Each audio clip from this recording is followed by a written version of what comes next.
Chapter 351 Once Again. Once again, Sunny found himself in the endless space between dream of reality. All around him there was nothing but a boundless black void, which was illuminated by a myriad of bright stars. Between those stars, countless strings of silver light were woven into a beautiful and inconceivably complex pattern. Once again, he felt as though he had glimpsed the inner workings of the spell. Was it just an illusion, or was he able to see more now? It was almost as if his eyes were now able to discern a hint of meaning behind the unimaginable titanic brilliance of the ethereal weave. He had the eyes of Weaver now, after all. With a pained moan, Sunny forced himself to look away from the strings of silver light.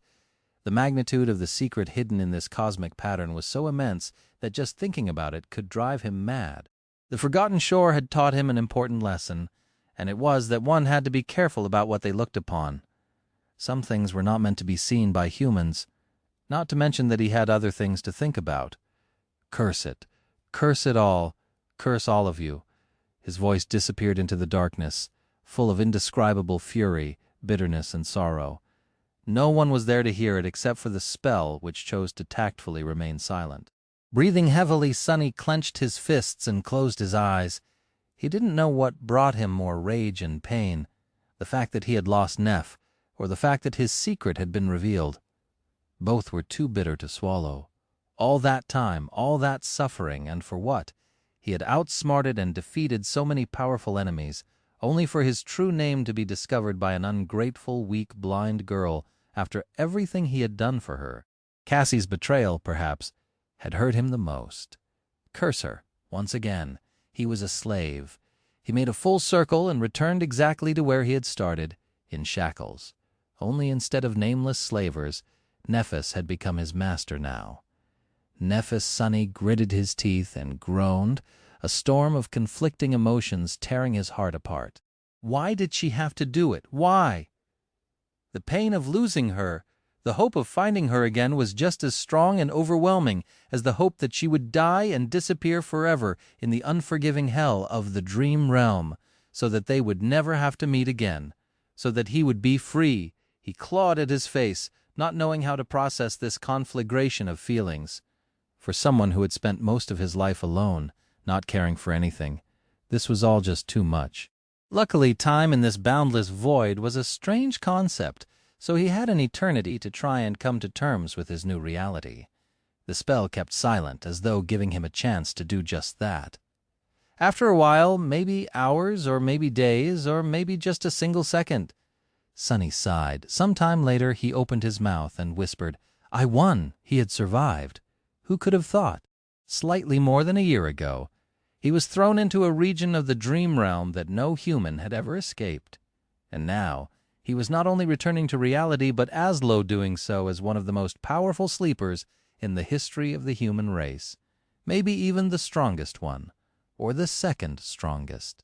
He had survived countless horrors, crossed a cursed sea on a boat made of demon bones, slew hundreds of nightmare creatures, gained experience and scars worthy of a lifetime, touched the hidden knowledge of the gods, saw a tyrant die and a new one be crowned, banished an ancient curse into the darkness of oblivion, and watched as a son died, and now he was about to become an awakened, an elite among elites, a person at the very top of society, one with access to the best food, the most wealth, the highest forms of prestige, the highest everything. All his dreams were going to come true. All his suffering would now be rewarded. I will not be sad. I will not be bitter. I will not be angry. Who should I? Had he gone through this nightmare to be left heartbroken on the other side? No. He had earned this joy, this delight, this triumph, and he was going to enjoy it. Slowly, a shaky smile appeared on Sunny's face. At first he had to force himself, but after a while the smile became sincere. "That's right. Victory is supposed to be sweet, so let's see, what should I start with?" As if answering him, the spell finally spoke. Its voice sounded a little strange, as if it was continuing a sentence after being interrupted. "Your shadow is overflowing with power. Your shadow is taking shape." Suddenly, Sunny felt his soul begin to radiate a strange heat once again.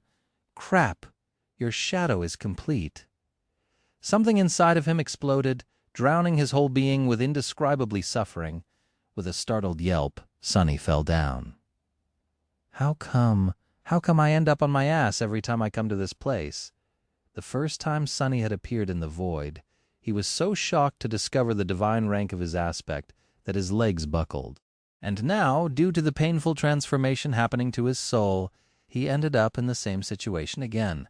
Because he had left the Crimson Spire, the soul conduit attribute was gone, and without its interference, the strange process that had begun due to the saturation of the Shadow Core was finally able to continue. It was just as painful as Sunny remembered.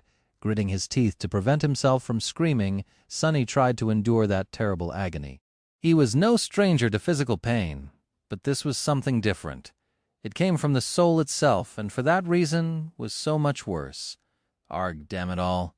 However, it was still not nearly as bad as the chilling torture he had gone through after consuming the drop of Weaver's blood, or the nightmare he had endured after meeting the Black Knight for the first time. And it didn't last as long. After a while, the pain lessened and then finally disappeared, leaving him feeling refreshed and whole again. Sunny carefully stood up and looked down, checking to see if he was still in one piece. He felt stronger. Much, much stronger. Stronger, faster, more resilient. Very much so. He felt so powerful, in fact, that for a moment Sunny even entertained the idea that he had subconsciously commanded his shadow to wrap itself around his body and was now enjoying the effect of its augmentation. To make sure that this wasn't the case, he habitually glanced down to check on the shadow, and froze. What the hell? The shadow was not wrapped around his body. It was where it was supposed to be, on the unseen surface Sunny was standing on, somehow visible despite the darkness of the black void, but it wasn't alone. Two identical shadows were currently staring back at Sunny. One seemed sulking and morose, and the other appeared to be joyful and friendly. Chapter 352, Monster Core. Sunny stared at the two shadows, dumbfounded. After a while he said in an uncertain tone, Am I seeing things, or are there two of you? The shadows, of course, did not answer. They had no vocal cords, after all. However, the sulking one looked at him with contempt and shook its head in derision.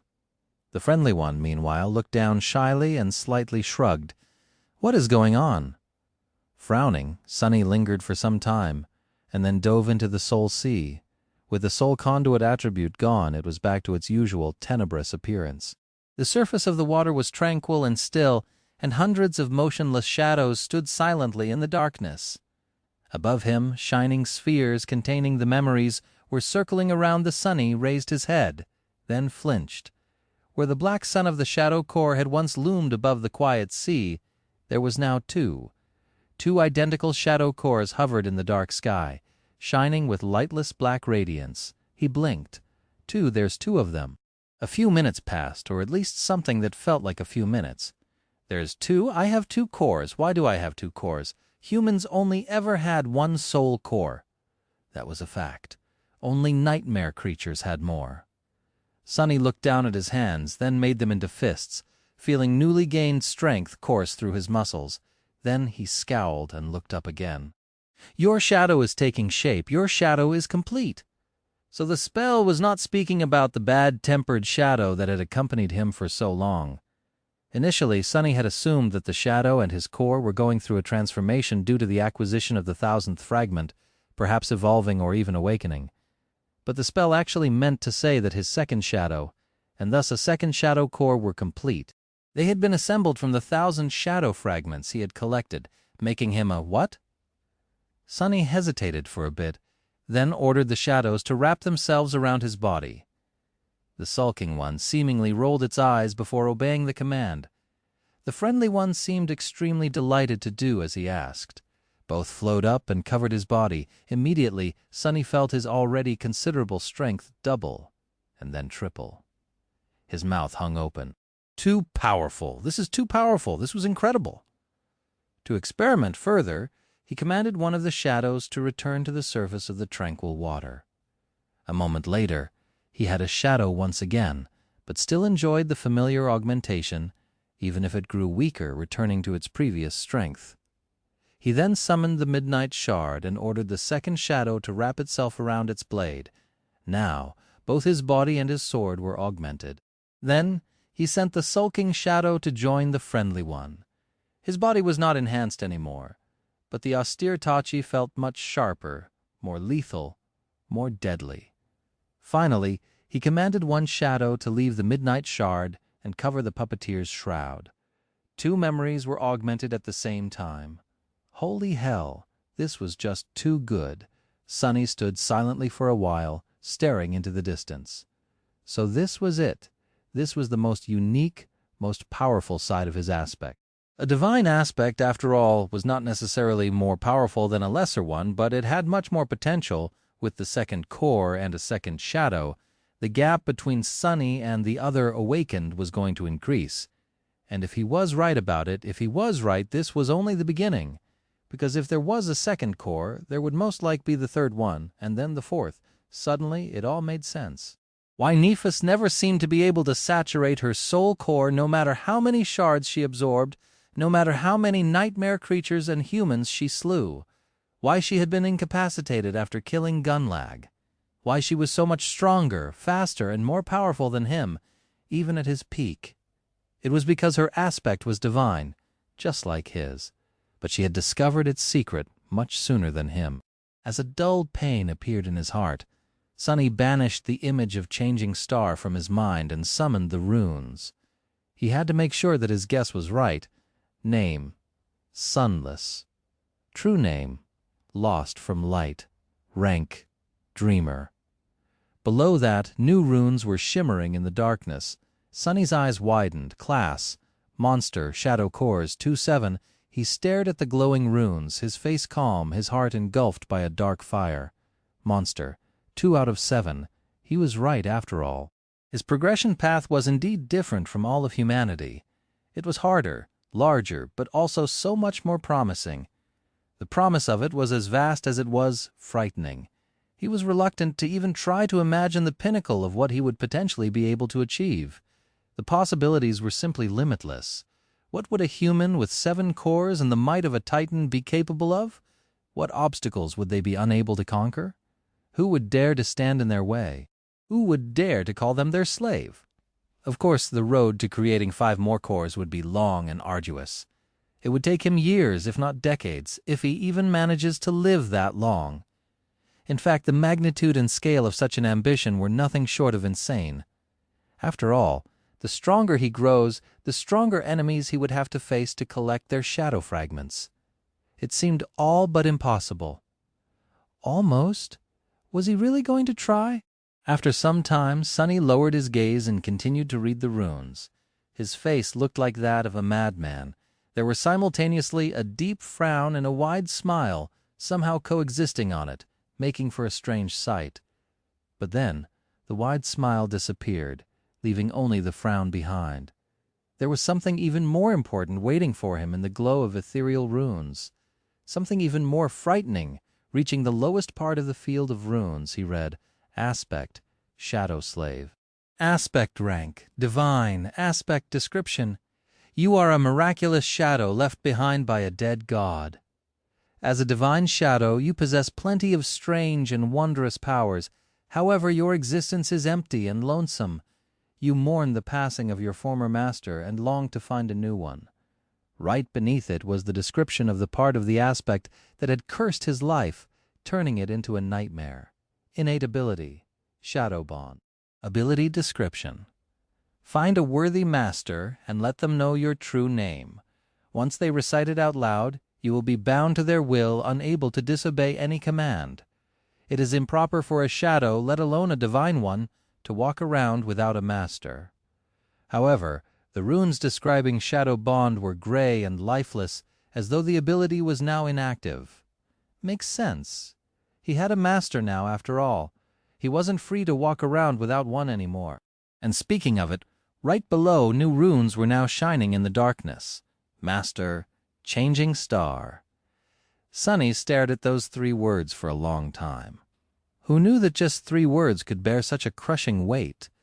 Such a vast and complicated meaning. Finally, he shook his head slightly and concentrated, making the runes shine brighter, new ones appearing out of nowhere as he watched. Name, Nefis. True name, Changing Star. Rank, Dreamer. Class Demon, Chapter 353, Light Bringer. The runes shimmered in the tranquil darkness of the silent sea. Name, Nefis. True name, Changing Star. Just as Sunny had suspected that true name hid many meanings. It didn't describe a star that was always changing, but instead a star that caused change. However, there were a lot of words for change in the runic language, each hiding a unique meaning. The one used here meant a cataclysmic change that brought ruin and disaster, sometimes bad and sometimes good, but always cruel and calamitous, wreathed in misfortune. So, in a sense, Nefis was neither a star of change nor a star of ruin, but both. The two went hand in hand, inseparable, destined to bring both salvation and damnation to those touched by her light, just like what had happened to the doomed dreamers of the Dark City. The spell was really good at giving names, it seemed. Thinking of his own true name somberly, Sunny read further. Rank, Dreamer class, Demon, Soul cores, 3/7, Soul fragments, 2749-3000. He stared at the last two strings, a dark expression written on his face. So this is how far ahead of me you are. Then with a heavy sigh he looked away. Many events of the past few months made sense now. During the fight against Gunlog, Nefis had already been a dormant monster, just like he was right now, a dreamer in possession of two cores. It was because she had known that killing the Bright Lord would push her toward the third that she asked him to prevent Castor from attacking her in that moment of weakness. And in the time since, Changing Star had almost reached the fourth. How was she so fast? Sunny had made a conscious choice to avoid saturating his core during the Civil War in the Bright Castle. In hindsight, this decision had turned out to be a wrong one, or maybe not. If he had collected all 1,000 shadow fragments back then, he might have been dead already, killed by one of Tessai's guards or a nightmare creature, while completely incapacitated by the formation of the second shadow core. Hell, he would have been crushed to death by a piece of falling granite, if not for the soul conduit suppressing the process at the best possible moment. Just as always, terrible misfortune had come together with incredible luck. But even if he had come to possess the monster core back then, he would have never managed to create a third, let alone get this close to the fourth one. It was because Nefis had one big advantage over him in the matter of collecting essence. Like every awakened except for Sunny, she received a certain portion of the enemy's accumulated soul essence when killing a fellow human, while he received only a single shadow fragment or a few at best if the enemy was of the higher rank than him. Which hadn't happened yet, but was inevitably going to, considering his luck.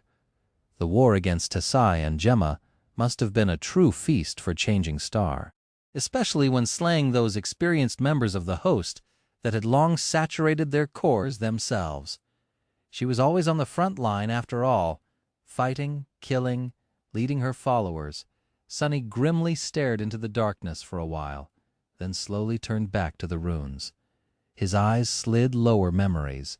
Dreamblade, Starlight Legion armor, Dawn Shard, Dark Wing, Nameless Sun. There were a few utility memories too, including Evertwine, the golden rope he knew so well, but Sunny did not pay them a lot of attention. His sight was attracted to the Nameless Sun. What was that memory, and why hadn't he seen or heard of it before? Memory, Nameless Sun. Memory rank, Ascended. Memory tier, 6. Memory type, Weapon. Memory description, for a long time, the Nameless Sun suffered in solitude, longing for all the things that were lost. Only when she lost that longing, too, was the crimson terror of the Forgotten Shore finally born. His eyes narrowed, so she received a memory after killing the vessel after all. An ascended weapon of the 6th tier, Sunny wished that he could see its weave and learn what enchantments that terrible memory held. Whatever they were, however, the Nameless Sun was bound to be extremely powerful. But was it enough to help Nefis survive in the ruthless hellscape of the Dream Realm? He did not know. Frowning, Sunny continued to read the runes, echoes, attributes, Dreamspawn, Nephilim, Flame of Divinity, the Fire. Dreamspawn, attribute description. You are born of two worlds belonging to both, but welcomed in neither. Your soul exists on the edge between nightmare and reality. Nephilim attribute description. There once were terrible creatures born of an unholy union between the divine and the profane. Nephilim were the most beautiful and the most harrowing of them all. Flame of divinity. Attribute description.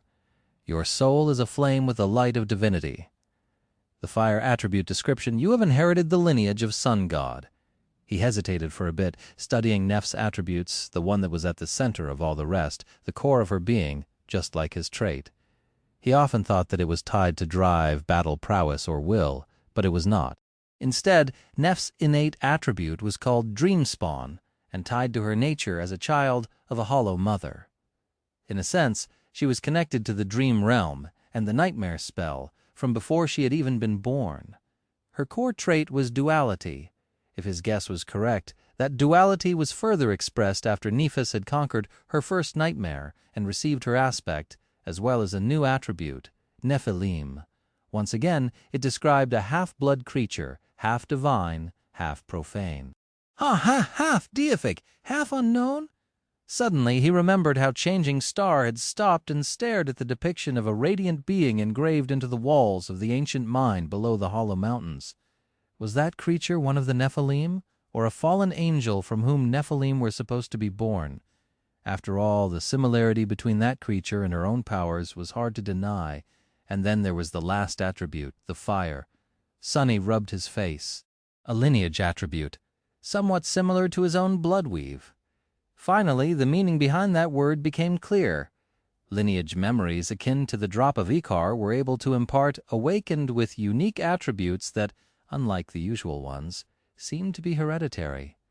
They could be passed down through a bloodline, and at least one of the great legacy clans, the almost destroyed Immortal Flame, possessed one. Did all great legacy clans like Song or Valor possess one too? Was that what allowed them to rise to the very top of humanity and claim their place as great clans in the first place? Those bastards have so many secrets. Sunny also couldn't help but notice a slight difference between Blood Weave and the Fire. While the latter was described simply as lineage, the former was described as a forbidden lineage. What exactly made Blood Weave forbidden? Was it because it didn't come from a proper deity like Sun God, but from Mysterious Weaver, who was a demon? Had no one except for gods been allowed to leave behind a lineage? The Blood Weave was also described as a partial lineage, while the Fire was not. Questions, questions. With a sigh, Sunny turned to the runes once again. Aspect, Lightbringer. Aspect rank, divine. Aspect description, you are a creature of light that was banished and doomed to exist in the darkness. You bring radiance and warmth to wherever you go, but with it comes indescribable longing. Aspect ability, soul flame, ability description, your soul burns with the purest of flames. That flame can both restore and destroy and is both a blessing and a curse. Innate ability, half-breed. Ability descriptions. You can directly absorb a portion of the soul essence of any nightmare creature destroyed by your flames, as well as of any human flaw. Pristine soul. Flaw description. You must suffer to use your power. Sunny dismissed the runes and was motionless for a while, thinking. The name of the aspect, Lightbringer, could be translated in several ways. The first rune could mean both light and fire, and the second meant either to bring or to bear, depending on context. So it could have been Firebearer as well, not that it made any difference.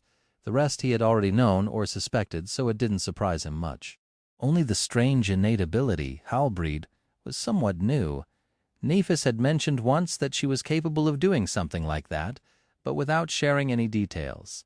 It was also funny that the name of her flaw was Pristine Soul, while his was Clear Conscience. What a pair they were, one lost from light, the other the source of it. One a master, the other a slave. He gritted his teeth and closed his eyes for a second. What else was there to note? The soul conduit attribute was gone. It seemed that the artificial sun, or the crimson spire itself, had sustained too much damage and collapsed, thus removing it. He had escaped just in time. I guess there's not a lot of secrets left between us now. Sunny was sure that there was a new rune that Nephis could summon, one reading Slave. Just like he now had access to all the information about her, she was going to learn everything about him. The unique nature of his cores, the shadow fragments, the true identity of the marble saint, the weaver's mask, she was going to know it all. That could potentially complicate. Before he could finish that thought, however, the spell spoke again, its voice filling the black void with melodious whispers. The second seal is broken, awakening dormant powers. Oh, crap, I almost forgot. Sunny stared into the void with wide eyes. He was about to awaken. Awakening, just like after the first nightmare. Sunny suddenly sensed something waking up within him. Back then it felt as though this new power came from inside his soul as opposed to some external source. This time the feeling was very similar, only more intense, more defined. It was coming from his shadow cores. They were radiating an ethereal but almost palpable heat. The energy was circulating through his entire body, changing it, making it stronger. It was somewhat similar to the strange feeling he got every time he received a shadow fragment, but so much more powerful. 1,000 times more powerful, and deeper too, with a barely audible gasp. Sunny slowly sat down and crossed his legs, then closed his eyes, concentrating on the transformation. Every fiber of his being was soon full of the mysterious energy. The familiar euphoric feeling overwhelmed him, washing over his mind like a warm wave. However, Sunny wanted to feel more, understand more. He wanted to remember this moment in every detail. It was his triumph, after all. Beneath the physical changes that his body was undergoing to become better, stronger, more perfect, was another, subtle, but equally incredible change. It was happening to his soul. Sunny had no words to describe it, but knew that he had never experienced anything as wonderful. The transformation of his soul was not at all painful, like the creation of the second shadow core had been, and not nearly as torturous as the agony that consuming a drop of divine blood had caused him. It felt natural, right, and profound, as though he was coming one step closer to becoming complete, to what he had always been meant to be. A better being soon. The pulsating waves of heat retreated, replaced by a wave of soothing coldness. The dull ache in his heart that had remained there, unnoticed, ever since leaving the forgotten shore lessened a little. His mind became calm and tranquil. Sunny felt like a sword that had been tempered and fortified in a fiery crucible, a being made of cold, pure, resilient steel. He exhaled slowly and opened his eyes. His body felt stronger, faster, and more enduring, similar to how he felt when wrapped in the shadow. The change was sufficiently pronounced, and he knew that it would only grow greater if he used one or both of the shadows to actually augment him. But it wasn't the main difference. Sunny knew that the actual quality that separated awakened from the dreamers was not physical might, but a new innate ability. Just like dreamers gained the ability to sense and interact with soul cores, the awakened could do the same with soul essence, but knowing and feeling were two different things. Before he could vaguely feel his shadow core, the feeling was elusive and ethereal, but unmistakable. He felt its emptiness at the start of his journey, and felt it brimming with power near the end. Now that power wasn't contained inside the shadow cores anymore, but broke free, flowing naturally through his entire body. It circulated slowly, coming and going from the cores, passively saturating his bones and muscles with power. Sunny instinctually felt that with some practice, he would be able to direct the flow of shadow essence to concentrate it in a certain area. He could expend some amount of essence to give his arms incredible, explosive strength for a short amount of time, or feel his legs with the power to jump 12 meters into the air. In short, it wasn't as though he had become monstrously strong and would be all the time crashing through walls and breaking delicate things by accident. Instead, by wisely controlling his shadow essence, he would be able to gift himself short bursts of truly inhuman physical might. The rest of the time, he would enjoy a much smaller but still considerable passive effect of his body being saturated with freely flowing essence.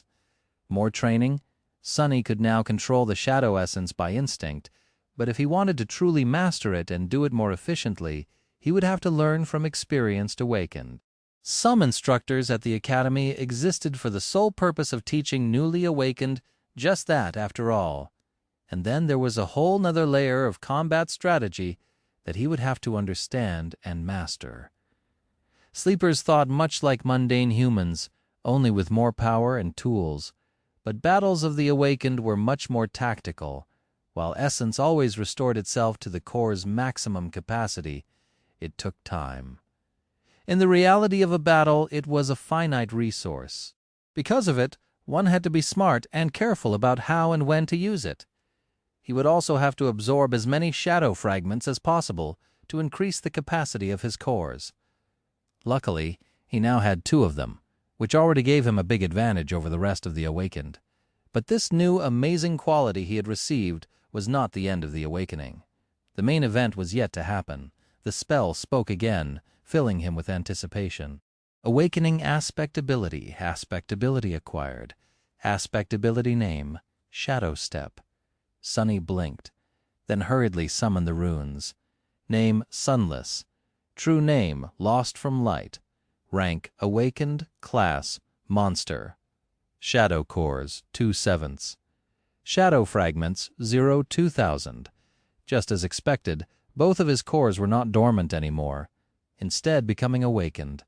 The shadow fragments were consumed to fuel the awakening, bringing him to a stark and sad 0.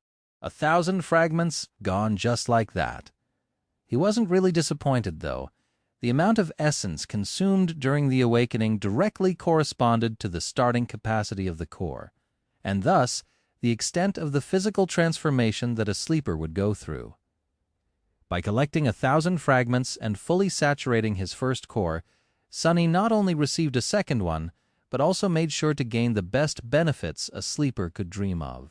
Very few awakened had ever fully saturated their cores before returning from their first journey to the dream realm, and now Sunny was one of them. The difference was not drastic, but every little bit of power counted in a life-and-death situation. Enough stalling. Impatient, he banished the thoughts of cores and shadow fragments and found the description of his new aspect ability. Aspect ability, Shadow Step. Ability description. You can move freely between shadows, traveling from one to another in an instant. Looking at the shimmering runes, Sunny soon discovered that there was a stupid grin on his face. Teleportation, that's teleportation, right? That was without a doubt a form of teleportation.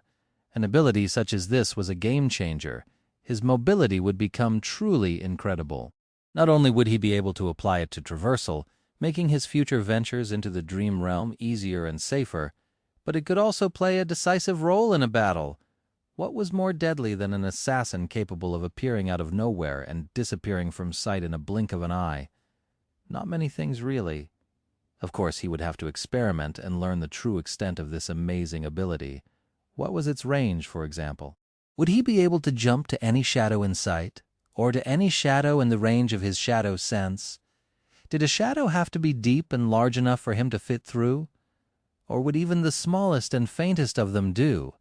And what about his own shadows? Would he be able to send one to a certain spot, and then step out of it just like Saint usually did? He couldn't wait to learn. But before that, there were 2 other things he had to see. One was the new memory he acquired. The other one, and the one that filled him with nervous anticipation, was much more important. It was the relic he was supposed to receive for mastering the first step of the shadow dance. With a legacy relic in his hands, and a lineage attribute coursing through his blood, Sunny would be theoretically eligible to create his own legacy clan, a great clan even. Not that he was planning to. But before Sunny could glance at the corresponding runes, the spell suddenly whispered into his ear, "Wake up, Sunless!" And instantly the black void full of bright stars and silver light disappeared. Back to reality on one of the underground levels of the Academy Hospital complex, in a small room that was filled with the massive rectangle of the dream pod and various pieces of medical equipment, a delicate girl with pale blonde hair was sleeping beneath the transparent glass lid, her face surrounded by wisps of cold vapor. Suddenly, a series of lights ignited on the surface of the pod, and the medical machinery in the room came to life, producing various noises. A few moments later, the girl opened her striking blue eyes and screamed. On a top floor of a private care facility in the center of a city, in a spacious room with tall windows and a luxurious interior, a state-of-the-art sleeping pod stood silently, bathed in sunlight. An attending nurse sat in a comfortable chair beside it, monitoring the vital signs of a beautiful young man who slumbered inside. For the past 3 years, there had not been a single minute when the young man was left alone. His pod was surrounded by fresh flowers, and someone was always there to keep watch. For 3 years, the flowers and nurses came and went, but the young man had remained the same. Nothing about him ever changed. Suddenly, the nurse opened her eyes wide. A second later, the sleeping pod shone with bright light. Its lid swiftly slid sideways and hid in a special housing slot. The figure inside was slowly raising in the air, as if pulled up by an invisible force. The beautiful young man was levitating. The nurse remained motionless for a few seconds, stunned. Then, she hastily ran to the panel on the wall and pressed a call button. In a small apartment in one of the less prestigious areas of the city, in a tiny room, a tall young woman was lying in an old and barely functioning pod. This one was possibly the last representative of its model, taken out of production a long time ago. Still, it seemed like the most luxurious thing in the apartment, by far. The door of the room was open, letting in the sound of a news broadcast. A pleasant and confident tone was currently saying, "Unusual number of awakenings, dear viewers. We are currently receiving a report from our correspondents, and will be able to update you on this event shortly." The representatives of the great legacy clans, meanwhile, suddenly the sound of the broadcast was cut out, replaced by a heavy, hopeless silence. Soon, the sound of tentative steps could be heard, approaching the room where the pod stood. Just a second later, however, a fist slammed into the armored glass of its lid from inside, sending a net of cracks through it. Back in the academy, in a room identical to the first one, the light suddenly blinked and then went out. It was now shrouded in absolute darkness. Something crashed down with a thunderous noise, and then a pained human voice hissed, "Damnation!" A moment later, the lights came back, revealing the figure of a lithe young man with pale skin and dark hair standing near an overturned medical monitor. There was a disoriented, confused expression on his face.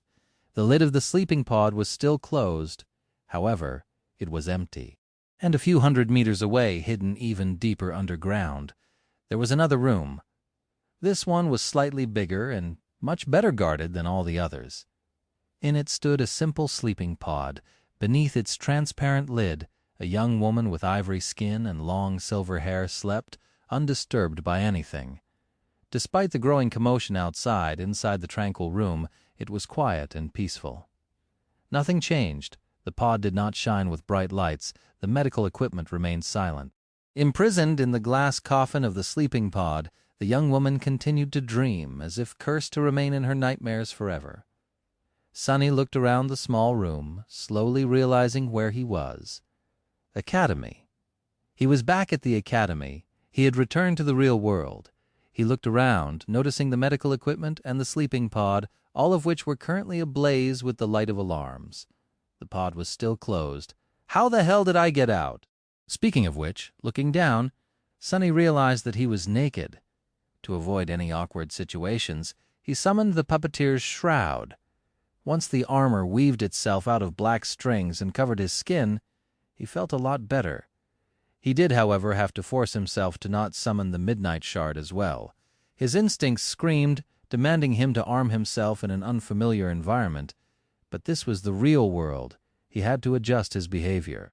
The decision to cloth himself turned out to be the correct one.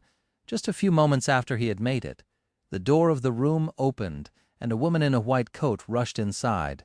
Noticing Sunny, she froze. Her eyes widened in horror, and she raised a hand to cover her mouth, as if suppressing a scream. "What's wrong with her?" Sunny frowned, blinked a couple of times, then looked at his reflection in one of the medical machines. Oh, since both sleepers and awakened traveled to the dream realm in spirit, his actual body was whole and pristine, without even a single scar. However, the same could not be told about the puppeteer's shroud. The silk armor was torn and dirty, looking like rags. What's more, it was covered in so much blood that it was hard to tell that its fabric was once gray. Looking at the doctor in embarrassment, Sunny forced out a smile and said in a raspy voice of someone who had not spoken in more that year, Hi. Can I maybe get some clean clothes?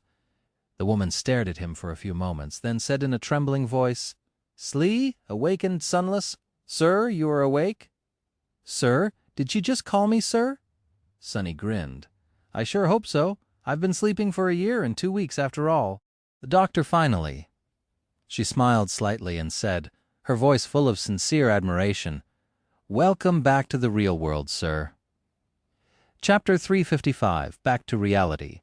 Chapter 355, Back to Reality, on one of the underground levels of the Academy Hospital complex, in a small room that was filled with the massive rectangle of the dream pod and various pieces of medical equipment, a delicate girl with pale blonde hair was sleeping beneath the transparent glass lid, her face surrounded by wisps of cold vapor.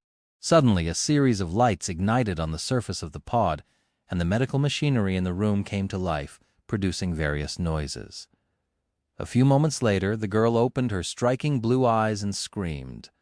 On a top floor of a private care facility in the center of a city, in a spacious room with tall windows and a luxurious interior, a state-of-the-art sleeping pod stood silently, bathed in sunlight. An attending nurse sat in a comfortable chair beside it, monitoring the vital signs of a beautiful young man who slumbered inside. For the past 3 years there had not been a single minute when the young man was left alone. His pod was surrounded by fresh flowers, and someone was always there to keep watch. For 3 years the flowers and nurses came and went, but the young man had remained the same. Nothing about him ever changed. Suddenly the nurse opened her eyes wide. A second later, the sleeping pod shone with bright light. Its lid swiftly slid sideways and hid in a special housing slot. The figure inside was slowly raising in the air as if pulled up by an invisible force. The beautiful young man was levitating. The nurse remained motionless for a few seconds, stunned. Then she hastily ran to the panel on the wall and pressed a call button. In a small apartment, in one of the less prestigious areas of the city, in a tiny room, a tall young woman was lying in an old and barely functioning pod. This one was possibly the last representative of its model, taken out of production a long time ago. Still, it seemed like the most luxurious thing in the apartment, by far. The door of the room was open, letting in the sound of a news broadcast. A pleasant and confident tone was currently saying, "Unusual number of awakenings. Dear viewers, we are currently receiving a report from our correspondents, and we'll be able to update you on this event shortly." The representatives of the great legacy clans, meanwhile, suddenly the sound of the broadcast was cut out, replaced by a heavy, hopeless silence. Soon the sound of tentative steps could be heard, approaching the room where the pod stood. Just a second later, however, a fist slammed into the armored glass of its lid from inside, sending a net of cracks through it. Back in the academy, in a room identical to the first one, the lights suddenly blinked and then went out. It was now shrouded in absolute darkness. Something crashed down with a thunderous noise, and then a pained human voice hissed, "Damnation!" A moment later the lights came back, revealing the figure of a lithe young man with pale skin and dark hair standing near an overturned medical monitor. There was a disoriented, confused expression on his face. The lid of the sleeping pod was still closed. However, it was empty, and a few hundred meters away, hidden even deeper underground, there was another room. This one was slightly bigger and much better guarded than all the others. In it stood a simple sleeping pod. Beneath its transparent lid, a young woman with ivory skin and long silver hair slept, undisturbed by anything. Despite the growing commotion outside, inside the tranquil room it was quiet and peaceful. Nothing changed. The pod did not shine with bright lights. The medical equipment remained silent. Imprisoned in the glass coffin of the sleeping pod, the young woman continued to dream, as if cursed to remain in her nightmares forever. Sunny looked around the small room, slowly realizing where he was, Academy. He was back at the Academy. He had returned to the real world. He looked around, noticing the medical equipment and the sleeping pod, all of which were currently ablaze with the light of alarms. The pod was still closed. How the hell did I get out? Speaking of which, looking down, Sunny realized that he was naked. To avoid any awkward situations, he summoned the puppeteer's shroud. Once the armor weaved itself out of black strings and covered his skin, he felt a lot better. He did, however, have to force himself to not summon the midnight shard as well. His instincts screamed, demanding him to arm himself in an unfamiliar environment. But this was the real world. He had to adjust his behavior. The decision to cloth himself turned out to be the correct one. Just a few moments after he had made it, the door of the room opened, and a woman in a white coat rushed inside. Noticing Sunny, she froze. Her eyes widened in horror, and she raised a hand to cover her mouth as if suppressing a scream. "What's wrong with her?" Sunny frowned, blinked a couple of times, then looked at his reflection in one of the medical machines. Oh, since both sleepers and awakened traveled to the dream realm in spirit, his actual body was whole and pristine, without even a single scar. However, the same could not be told about the puppeteer's shroud. The silk armor was torn and dirty, looking like rags. What's more, it was covered in so much blood that it was hard to tell that its fabric was once gray. Looking at the doctor in embarrassment, Sunny forced out a smile and said in a raspy voice of someone who had not spoken in more that year, "Hi, can I maybe get some clean clothes?" The woman stared at him for a few moments, then said in a trembling voice, "Slee awakened Sunless? Sir, you're awake? Sir, did she just call me sir?" Sunny grinned. "I sure hope so. I've been sleeping for a year and 2 weeks after all." The doctor finally seemed to relax and looked at him with a relieved, joyous expression in her eyes. A few moments later, she smiled slightly and said, her voice full of sincere admiration, "Welcome back to the real world, sir." Chapter 356, Interview with the Shadow. Chapter 356, Interview with the Shadow. The hospital complex and the administration of the academy were in complete chaos today. Weeks following the winter solstice were always a busy time for all the people working on the periphery of the awakened society, since most of the sleepers who had ventured into the dream realm that year usually returned in a span of 1 to 2 weeks, very rarely a month. Those who had survived, of course. The sudden awakening of so many sleepers who had been gone for years, counted as irrevocably lost, created a shockwave that spread through entire humanity. And people at the academy were at the epicenter of that storm. It was a joyous chaos, nevertheless. In a small office at the surface level of the hospital, a young woman dressed in black slacks and a white blouse was sitting behind a desk, hastily compiling a short report. She had dark brown hair neatly tied into a high ponytail, and thick glasses that were constantly sliding down her nose, forcing her to push them back up. The young woman was one of the administrative workers tasked with the initial debriefing of returning sleepers. As such, she had seen a lot of incredible things and heard a lot of incredible stories, and, sadly, even more heartbreaking ones. But today was like no other day in her career. The sleepers that she was debriefing today were all anomalous, each and every one of them. The things they told her made her blood run cold and her imagination fail. She even had an urge to dismiss their reports as false, but knew that it was nearly impossible. The lie detection technology built into the walls of the office would make lying very hard to pull off. Incredible, they are incredible, every single one of them, to survive for that long in a region of the dream realm, completely cut off from the rest of the human territory, one populated by nightmare creatures, much more powerful than any dreamer could ever become. The achievement of these brave young men and women was truly remarkable. It filled her with a sense of compassion, pride, and hope.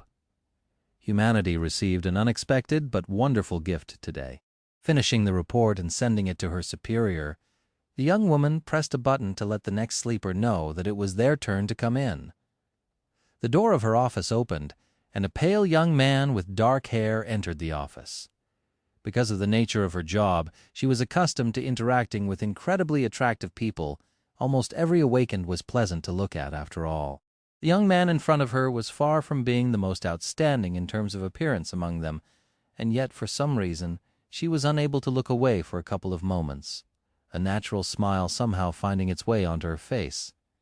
There was something elusive about the young man that attracted attention, almost demanded it. He was of small height, with a delicate, slender build and perfect white skin. His dark eyes had a humorous, slightly mischievous spark in them.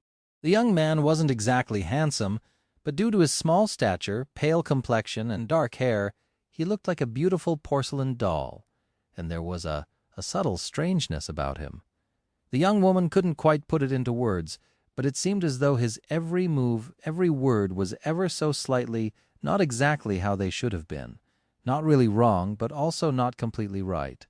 This quality was equally as disturbing as it was magnetic. It was the reason why she couldn't stop paying him a bit more attention than to all the other sleepers she had interviewed today. The young man smiled and sat down opposite her. In response, her own smile widened a little. "Good day, my name is Teddy, and I will be your interviewer today," Awakened. Of course, she already knew his name. His file was opened on the screen in front of her, containing all the information the Academy had on the pleasant young man. But it was important to create a friendly environment to allow the sleepers to relax. After their experiences in the dream realm, most were tense and on edge. Second to last place in the ranking, poor kid. I can't even imagine what horrors he had to survive. The young man answered in a pleasant tone, "Sunless, but people usually call me Sunny, so, Awakened Sunny, I guess." "No, that sounds weird. Just call me Sunny." Teddy nodded, then typed a few words on her pad. "I will ask you a series of questions about your time in the dream realm. The purpose of this briefing is to enrich our base of knowledge about it, as well as let us know how to better assist you in the future. Any little bit of information you can provide might help future dreamers in their own trials, but you don't have to answer if you don't want to, of course." Awakened Sunless, Sunny nodded seriously. "I understand. I promise to be honest and tell you only the truth. I'm a very honest person, you see." Teddy smiled and asked the first question. "How long have you spent in the dream realm?" Sunny sighed. "A year and a few weeks, although it felt much longer." That matched the information in the file. "This is so terrible, a whole year out there." She smiled with encouragement. "I see, you did very well, Sunny." Very few dreamers had managed to survive for that long, especially in a region such as the Forgotten Shore, right? He shivered slightly before answering. "Yeah, that's what we called it." Teddy typed a few more words. "From the interviews with the other dreamers, we have confirmed that the region of the dream realm you were sent to is populated with nightmare creatures of the awakened rank and above. Can you confirm that information?" The young man grew a little paler and nodded again. "Yeah, awakened, fallen corrupted too, although those only appeared at night." Teddy added a couple of lines to her report and asked, "Have you participated in the battles against such nightmare creatures? If so, how many have you killed?" Sunny was silent for a second, then raised his hand and began counting on his fingers with a thoughtful expression. 3 or 4, she began to type, and thought, 4 awakened creatures. That poor kid looks so weak, and yet he managed to defeat 4 abominations much more powerful than him, despite being in second to last place of the ranking. Good job, Sunny. You are truly admirable. But Sunny didn't finish speaking. Hundreds, Teddy froze, staring at the monitor. Excuse me? The young man thoughtfully scratched his chin and said, Yeah, I think that's right, around 400. After a long and awkward silence, he asked, I'm sorry, Teddy, is everything all right? She nodded slowly, then forced out a smile. Everything is fine, Sunny? I'm sorry, we'll have to pause the interview now. He looked at her with sincere surprise and blinked a couple of times. Really? Why? She cleared her throat, then answered in a small voice, I'm afraid that I am not qualified to conduct this interview. My superior will be with you shortly, Sun, awakened Sunless. Please wait for a few minutes. Sunny sighed. Oh, well, all right. It's been nice to meet you. With that, he gave her a bright smile. In the battles against such nightmare creatures? If so, how many have you killed? Sunny was silent for a second, then raised his hand and began counting on his fingers with a thoughtful expression. 3 or 4, she began to type and thought. 4 awakened creatures. That poor kid looks so weak, and yet he managed to defeat 4 abominations much more powerful than him, despite being in second to last place of the ranking. Good job, Sunny. You are truly admirable. But Sunny didn't finish speaking. Hundreds. Teddy froze, staring at the monitor. Excuse me. The young man thoughtfully scratched his chin and said, Yeah, I think that's right, around 400. After a long and awkward silence, he asked, I'm sorry, Teddy, is everything all right? She nodded slowly, then forced out a smile. Everything is fine, Sunny. I'm sorry, we'll have to pause the interview now. He looked at her with sincere surprise and blinked a couple of times. Really? Why? She cleared her throat, then answered in a small voice. "I'm afraid that I am not qualified to conduct this interview. My superior will be with you shortly, son, awakened Sunless. Please wait for a few minutes." Sunny sighed. "Oh, well, all right, it's been nice to meet you." With that, he gave her a bright smile. Chapter 357. Risk and Reward. Chapter 357, Risk and Reward. Sunny left the office of the government agents in a strange mood. The conversation went exactly as he had planned. Even after a higher-ranking specialist had been called in, he managed to steer the interview in the right direction, manipulating both answers and questions to achieve the desired result.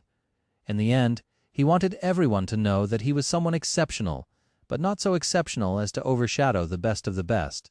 Someone who was in the very highest tier of young awakened, but also at the very bottom of that tier. Even though he had kept his most outrageous accomplishments to himself, it felt weird to give away so many secrets about his skill, power level, and achievements.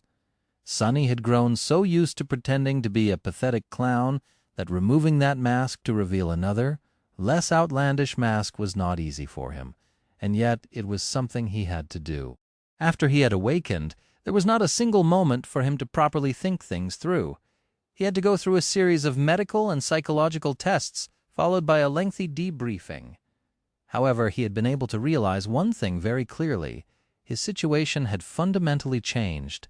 Now that his most important secret was revealed, and Noctis had become his master, it was as though a crushing burden had been removed from his chest, replaced by another, even more terrible weight. In any case, he could finally allow himself to relax a little for a while, at least. Not because he trusted her that much, but because she was currently imprisoned in the dream realm, unable to enforce her control over him, even if she wished to.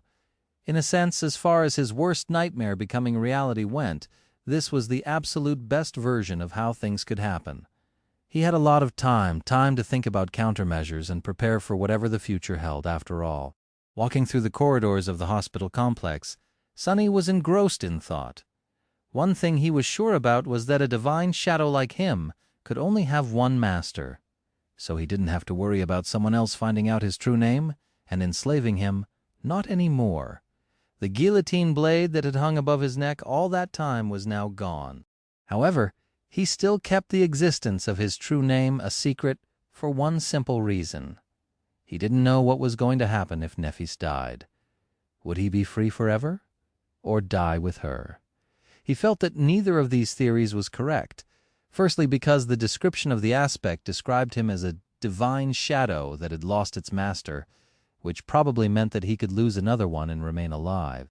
Secondly, because the runes of the shadow bond had become gray and lifeless, but did not disappear, which meant that they might shine with ethereal light once again in the future. So, the most probable explanation was that he would be safe as long as Noctis remained alive, and if she was killed, anyone would be able to use the true name against him once again. A deep scowl appeared on his face. How long could anyone survive in the decimated remains of the forgotten shore? The dark sea was gone, but so was the sun. Most of the nightmare creatures were dead, but the strongest ones survived. It seemed that Changing Star had escaped the collapsing Crimson Spire, at least. What was she going to do now? Try to cross the hollow mountains to reach the human citadels, or try her luck in the unexplored regions to the north, west, or east? What were the chances of her making it back to the real world alive? If it was anyone else, Sunny would say that the probability was 0. But it was Noctis, after all. For some reason he was sure that she would survive somehow. So yes, even though many things remained unclear, his situation had fundamentally changed. He was an awakened now, which meant that there were countless possibilities in front of him. To get access to the best opportunities and the most advantageous treatment, he needed one thing: status. At this point, continuing to pretend to be a weakling would only be a hindrance. Sunny wanted to reap as many rewards as he could without putting himself at risk. That's why he shifted his usual pattern of behavior and gave the government agents enough information to paint himself as an exceptionally talented awakened. Not that he had a lot of choices. Sooner or later, people were going to learn at least some things about his time on the Forgotten Shore and see that a weakling simply would not have survived all that. Luckily, there was no shortage of exceptionally talented individuals who had awakened today. On any other day, Sunny's description of his prowess would have made a huge splash, but currently he was just one of 100. Speaking of that 100 turning a corner, Sunny suddenly found himself in the middle of a small crowd of people. Dozens and dozens of young men and women were standing in the middle of a small hall, most dressed in the simple training clothes provided by the hospital, just like he himself was. On their faces there was an indescribable kaleidoscope of emotions: joy, sorrow, worry, anticipation. Most were looking at a small screen displaying a long list of names. These were the survivors of the Dreamer Army. Not everyone was here, of course. Some spent many years on the Forgotten Shore and had been transferred to other facilities by the government or their families. Sunny didn't see Saishan, Kai, or Effie, or Cassie. His face darkened. The absence of the first two made sense. Kai was probably being cared for in an expensive VIP care facility, while Saishan had to be kept in the stronghold of her clan. However, he had no idea where the other two were. Sunny hesitated for a moment, then looked at the list of names displayed on the screen. Before he could read anything, however, someone quickly approached and hugged him tightly. "What the—" Looking up, Sunny saw a vaguely familiar young man holding him in a passionate embrace. A moment later, the young man let go of him and looked down with glistening eyes. "Sunny, you are here too!" Before he could even answer, a somber expression appeared on the young man's face. In a voice that trembled with emotion, he said, Thank you so much, Sunny. If it wasn't for you and your shadow, we would have never made it to the gateway." At the sound of these words, the others turned around. As soon as they saw Sunny, bright smiles ignited on their faces. A hum of voices rose from the crowd.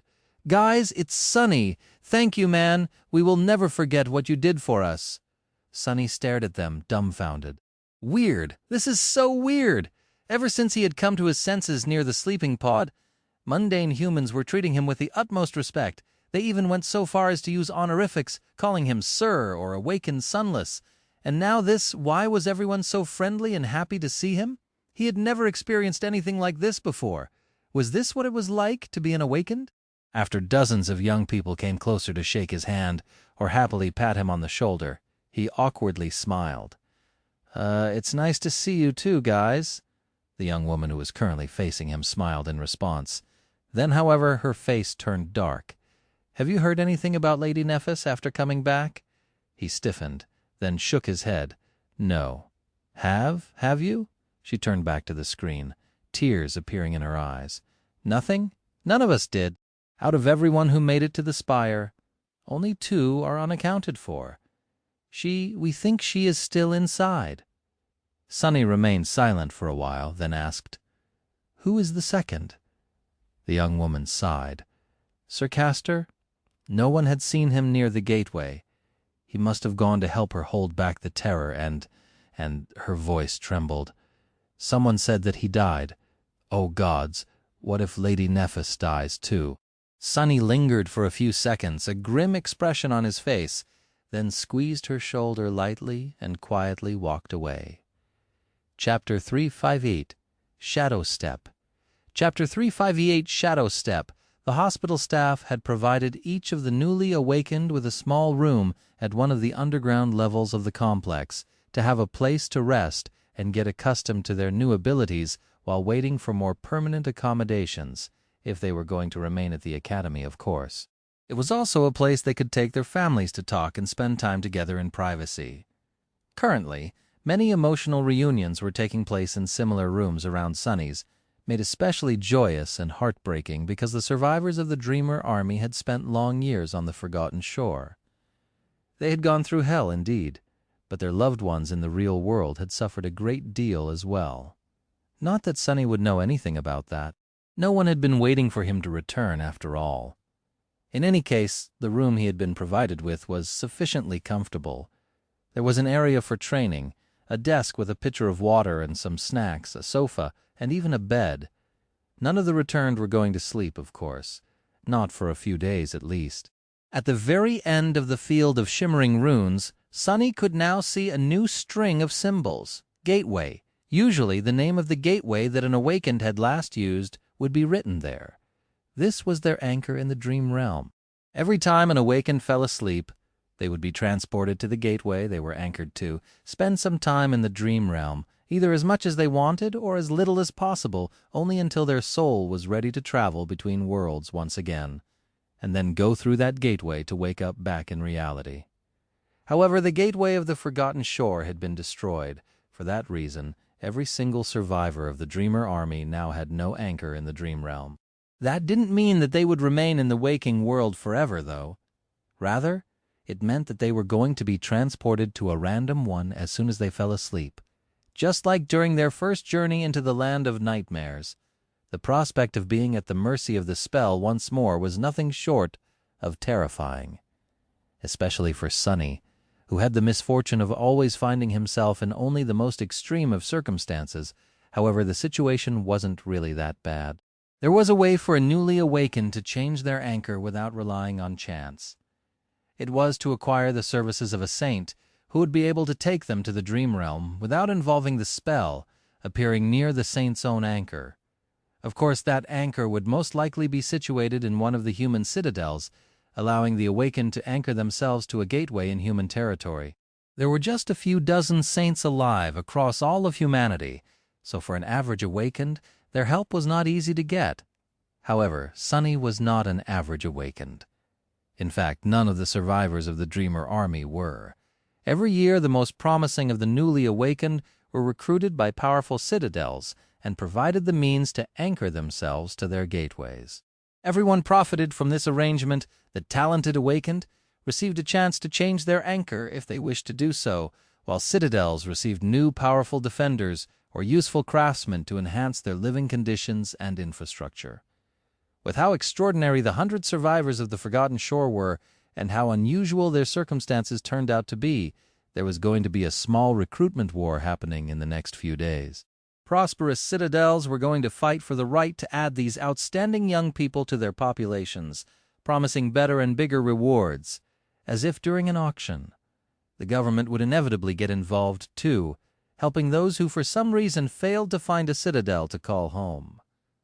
The survivors of the Dreamer army just had to remain awake long enough to make a choice and settle the details of their future anchors. Since their physique was far superior to that of mundane humans, they didn't have to sleep every day, so 2 or 3 were not going to be a problem. Sunny had a lot to do in these few days. The first thing he had turned his attention to after retreating to his personal room was test the limits of shadow step. The result of these tests left him pleasantly surprised. Just like he had suspected, the ability to travel between shadows was akin to a weird form of teleportation. He could enter a shadow that was large enough to encompass his body and instantly appear from another. The distance of that jump, however, was not too large. Currently, it was even smaller than the range of his shadow sense, around a dozen meters or so, however. He knew that it would increase as he absorbed more shadow fragments, just like the range of shadow control had increased back on the Forgotten Shore. There was an exclusion from that rule, too. He was able to travel between his own shadows no matter how far apart they were. By now, he could control his shadows from as much as a couple of kilometers away. That meant that, if both were sent into opposite directions and reached the limit of the shadow control range, he could potentially instantly cover about 4 kilometers of distance in less than a second. And that was just one side of Shadow Step. The other was, arguably, even more miraculous and unexpected. Before Sunny could move through shadows as though he was one of them, becoming practically undetectable. But now, he could literally become a part of the shadows, diving into them and becoming incorporeal. Not only did it make him completely undetectable by means of sight, hearing, and smell, but it also allowed him to move with incredible speed through any uninterrupted shadow, no matter how long and vast it was. In that state, he was invulnerable to physical attacks, but also unable to perform physical attacks of his own. It also felt very strange, sort of peaceful. Sunny had to constantly remind himself to concentrate and not forget what he was doing. That ability would become truly incredible at night or in the depths of some terrible cave system, like the one they had traveled through on their expedition to the Hollow Mountains. In short, Shadow Step was incredible, however, it came at a price. Unlike Shadow Control, which was as natural to Sunny as breathing, using Shadow Step required him to expend essence. The more distance he covered with a jump and the more time he spent as an incorporeal shadow, the more essence he would have to consume. Sunny suspected that the theoretical 4-kilometer jump would eat through all of his essence, leaving both of his cores dry as a desert. Spending essence was not the same as spending shadow fragments, of course. His soul always slowly generated essence, eventually filling his cores to their maximum capacity, while shadow fragments increased that maximum capacity and were used to create new cores, as well as turn echoes into shadows. Still, he also needed essence to fight effectively and use the more powerful enchantments of higher rank memories, so balancing its expenditure was an intricate task. Truly becoming an awakened had opened a whole new layer of both incredible opportunities and insidious problems. It was a lot to take in, but he was going to get there eventually. Sitting on the floor of his temporary quarters, Sunny sighed and summoned the runes. Finally, it was time to reap his reward. He had worked so much and done so much to get here. First, repeating the same sword strike thousands of times, day after day, until his hands bled and his muscles screamed from the pain. Learning the basic katas and movements of Nef's flowing battle style, then gaining enough insight into it to make it his own. Almost dying to receive the gift of clarity, then fighting against the Shadow Saint and slowly incorporating her grounded technique into his, studying the movements of his shadow to catch the slight difference in how it held itself, then spending countless hours trying to decipher the hidden meaning behind it until his mind was ready to boil, solving that mystery and traveling into the past to observe the birth of the nameless temple slave and the beautiful dance of his mother, and then torturous practice and arduous process of turning his vision of the elusive and wonderful battle art into reality, only to finally succeed in the middle of the furious, bloody battle against Nephis. Of all his achievements, this was perhaps the one he was proud of the most, because Shadow Dance was entirely his. It was something he created out of almost nothing, something that bore and expressed his individuality. Sunny had never received any type of inheritance, so this legacy, which was created by himself and for himself, held a special place in his heart. Looking at the shimmering runes, he read, Aspect Legacy, Shadow Dance. Shadow Dance Mastery Level, 1-7. First Relic Claim, Second Relic Unearned. Third Relic, unearned, holding his breath. He concentrated on the runes describing the first relic and whispered, Claim. As Sunny watched, the runes glowed brightly for a few seconds, and then changed. First Relic claimed. And a moment later, the spell spoke softly into his ear. You have received an Aspect Legacy Relic. You have received a Shadow, Soul Serpent. Chapter 359, Soul Serpent. Chapter 359, Soul Serpent. Sunny stared at the runes for a while, then slightly tilted his head. A shadow? What an unexpected boon. Usually, a legacy relic came in the form of a memory, or very rarely an echo. Perhaps there were some other types of relics out there, but he had never heard of them. That didn't mean much, though. By now, Sunny was reasonably certain that there were a lot of things that he, as well as the rest of mundane humans, had never knew runes appearing out of thin air. Shadow's Marble, Saint Soul Serpent. Sunny hesitated for a few moments, then furtively looked around. The small room was empty and quiet, feeling a little bit stupid.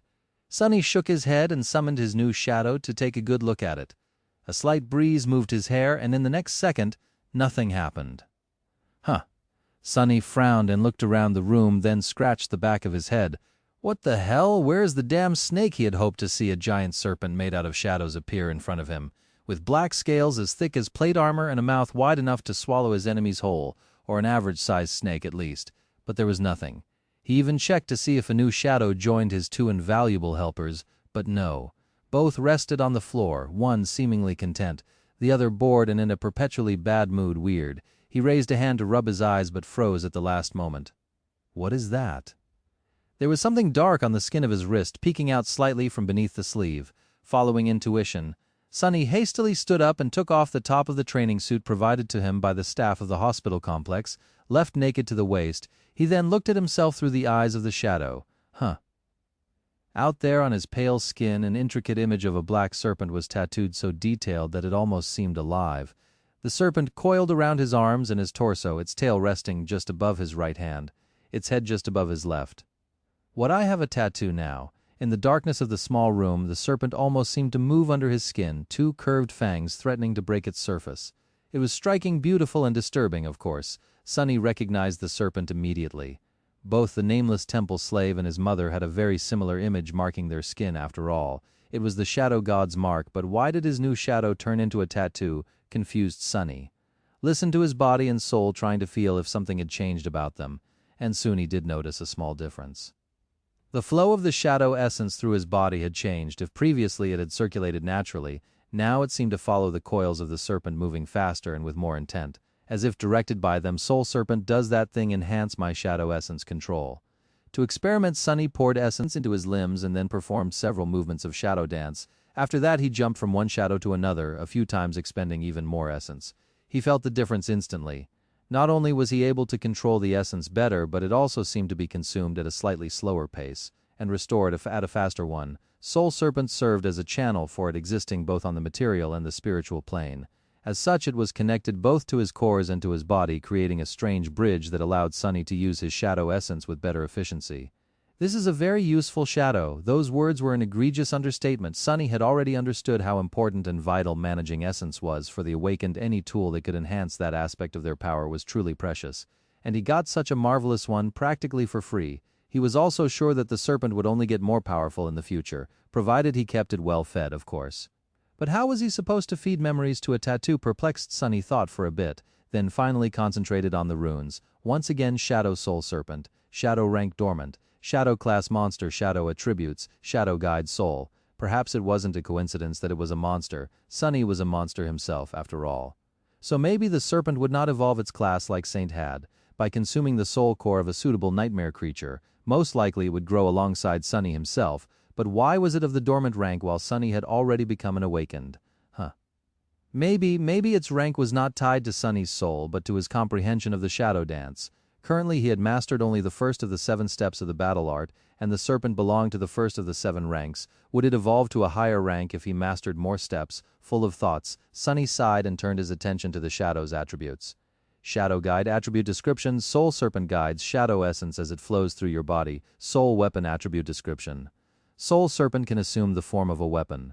The form of a wait, what? Sunny blinked a couple of times, then stared at his left wrist, where the head of the Soul Serpent was drawn under his skin. Its scales were so intricate that it almost seemed as if the creature was moving. Now it really was moving, following Sunny's mental command. The Soul Serpent slithered up to his hand, and then escaped from it. That's why we usually receive a lot of attention and support from either the government or the legacy faction we decide to align with. But here comes the best part. She grinned. Currently everyone is running around and foaming at their mouths because of you guys. All 100 of those who returned from the Forgotten Shore were marked as strategic assets. That is an unprecedented event in human history. A sudden appearance of 100 powerful, awakened, is not that important in the grand scheme of things, but if those awakened all have a very high chance of becoming masters, maybe even saint, that would be enough to completely shatter the current status quo. Sunny stared at her, thinking, up until now, everything that he heard was in accordance with how he had imagined things to be. But I get it. However, what's that about me being marked as SS? What does SS stand for? Master Jet nodded. I was about to explain. Above those marked as strategic assets, there are those marked as special strategic assets. SSA, or SS for short. This designation is even rarer. Actually, very few people had ever gotten it. What it means is that you are considered to have a very high chance of becoming a saint. You know how rare transcendent are, right? So, of course, everyone now wants to be your friend, including the government, hence the 7th rank citizen status. She looked at him with an apologetic smile and added, Granted, out of the 5 people with the SS designation, you are the least outstanding? No offense. Sunny glanced at her and smiled slightly. None taken. Who are the other 4? Master Jet shrugged. 3 of them are the only ones who received true names from the spell after leaving the Forgotten Shore: Awakened Athena, Awakened Kai, and Awakened Cassia. The 4th one is Awakened Song Se Shan, who is, well, from one of the great clans. To be honest, Your own achievements, while still incredible, pale in comparison to theirs. But someone had noted that you went from being the second to last in the Academy rating to leading 100 sleepers to the gateway during the last leg of the journey. You're seen as someone with great growth potential, in short. He nodded, somewhat satisfied by that answer. It's not as bad as I thought. Actually, it was perfect. It was exactly the result he had hoped for, to be considered one of the best, but also the worst of the best. He needed status to receive all the best opportunities in this world. He needed to have value. Looking at the beautiful ascendant in front of him, Sunny took a sip of the tea, then smiled brightly. So, that really sounds great.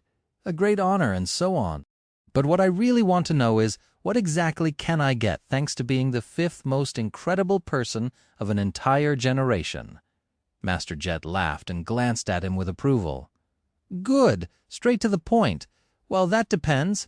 What is it that you want the most? Sunny didn't hesitate before answering, his tone steady and firm, to be free.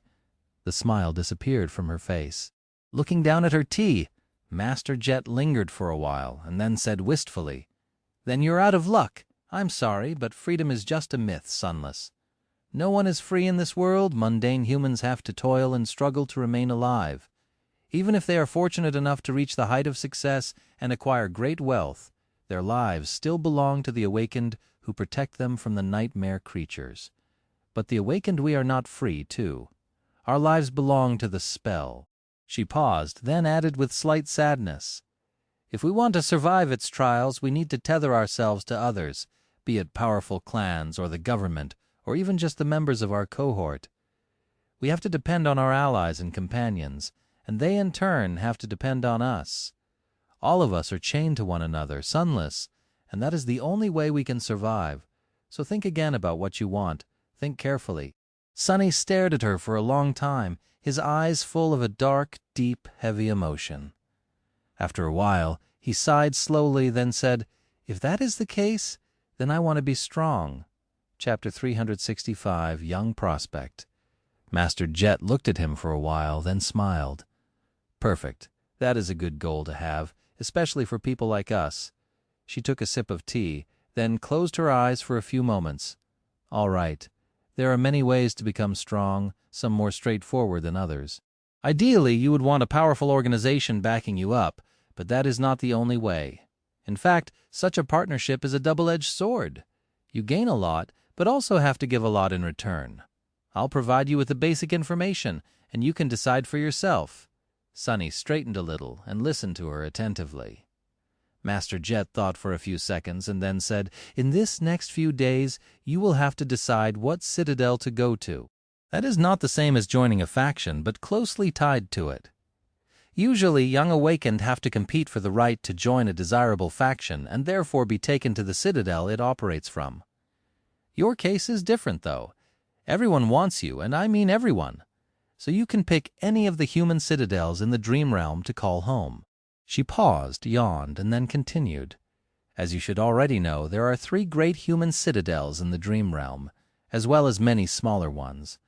The primary citadels belong to the great clans, while the smaller ones can be either ruled by a lesser clan or remain independent. Regardless, all of them are situated around the 3 main human enclaves and tied to them in one form or another. No matter where you go, you'll be in the sphere of influence of one of the great clans. It's just that you can be either in its center, close to the center, or on the periphery. Sunny scratched his head. What about the government? Doesn't the government control many citadels? Master Jet shook her head. Out there in the dream reel, the government has less influence than the great clans. It does, however, maintain a presence in all the important citadels, which allows us to play a unique role. In the dream realm, we serve as a connective tissue between the 3 factions, I guess. That flexibility has its own benefits, if you ask me. She knocked lightly on the table and said, In any case, even if you decide to refuse the obvious choice of settling in one of the great citadels, you'll have to select one of the 3 territories. They are not connected, as some people think. In fact, there are deadly and extremely hazardous regions separating each of the human dominions from each other, so that is going to be your first decision, which territory to choose. That made sense.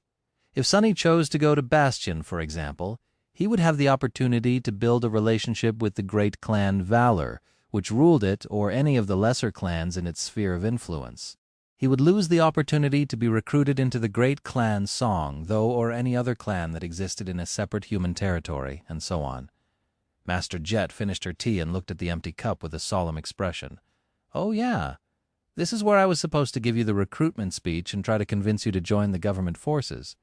But I'm not going to. You are smart enough to figure out the pros and cons of that path by yourself. All I will say is that you will never be truly accepted as an equal by the members of the legacy clans, SS designation or not.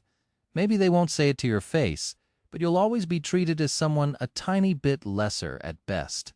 Sunny's expression darkened. Castor's face suddenly appeared in his mind, eyes full of disdain. What had the proud scion called him, a mongrel? Well, that mongrel got to your throat. Who's laughing now? Master Jet had a similar kind of expression on her face. Had she experienced her own share of hardships because of her lowly background? Most likely. As Sunny was pondering what Master Jet's path to becoming an Ascended must have looked like, she sighed, then smiled with irony. Not that entering a legacy clan is a bad deal. Actually, it's a dream come true for many, most even. With your renown, Sunless, any clan would be happy to give you patronage. Some might even adopt you. Hell with your looks, even marriage is not out of the question. As Sunny choked on his tea and did an actual spit take, Master Jet laughed. "Marriage? What marriage?" She shook her head. "How do you think legacy clans recruit talents? There are patronage contracts, adoptions, and matrimony, the latter being the preferred method when it comes to true gems. Anything to enhance the bloodline, you know." As Sunny stared at her with wide eyes, Master Jet chuckled and continued, "In any case, these are your options. You can go with the government, one of the 3 great clans, or a lesser clan. Each will provide you with plenty of incentives to join them instead of others. The most wealthy factions will even shower you with soul shards. You and I both know how important those are. Few people can refuse such an offer." She sighed wistfully, lingered for a bit, and then added, "Of course, you can also remain independent. In that case, you won't have any special support outside the usual benefits of being a highly regarded awakened, be it in the form of training, resources, or access. But you also won't be tied down by any obligations, free to travel around the dream realm as you wish, making a living by hunting nightmare creatures or providing useful services to your citadel of choice. There are plenty of independent awakened out there, although few who are truly successful. It's a tough way to live." Sunny rubbed his face, feeling slightly overwhelmed by the cornucopia of choices in front of him. He had no need for soul shard, but being showered in them still seemed like a great experience. Master Jet grinned. "So, what do you think?" He hesitated for a while, then said, "I don't know, that's a lot to take in. I'll have to think about many things before making a decision." She nodded, as though that was an expected answer. "Good. Nothing good can come from rushing such a matter." With that, Master Jet took a small, secure plastic container out of her pocket and pushed it to Sunny. He took it and raised an eyebrow. "What's that?" She shrugged. "A pack of military-grade stimulants to keep you awake for a while.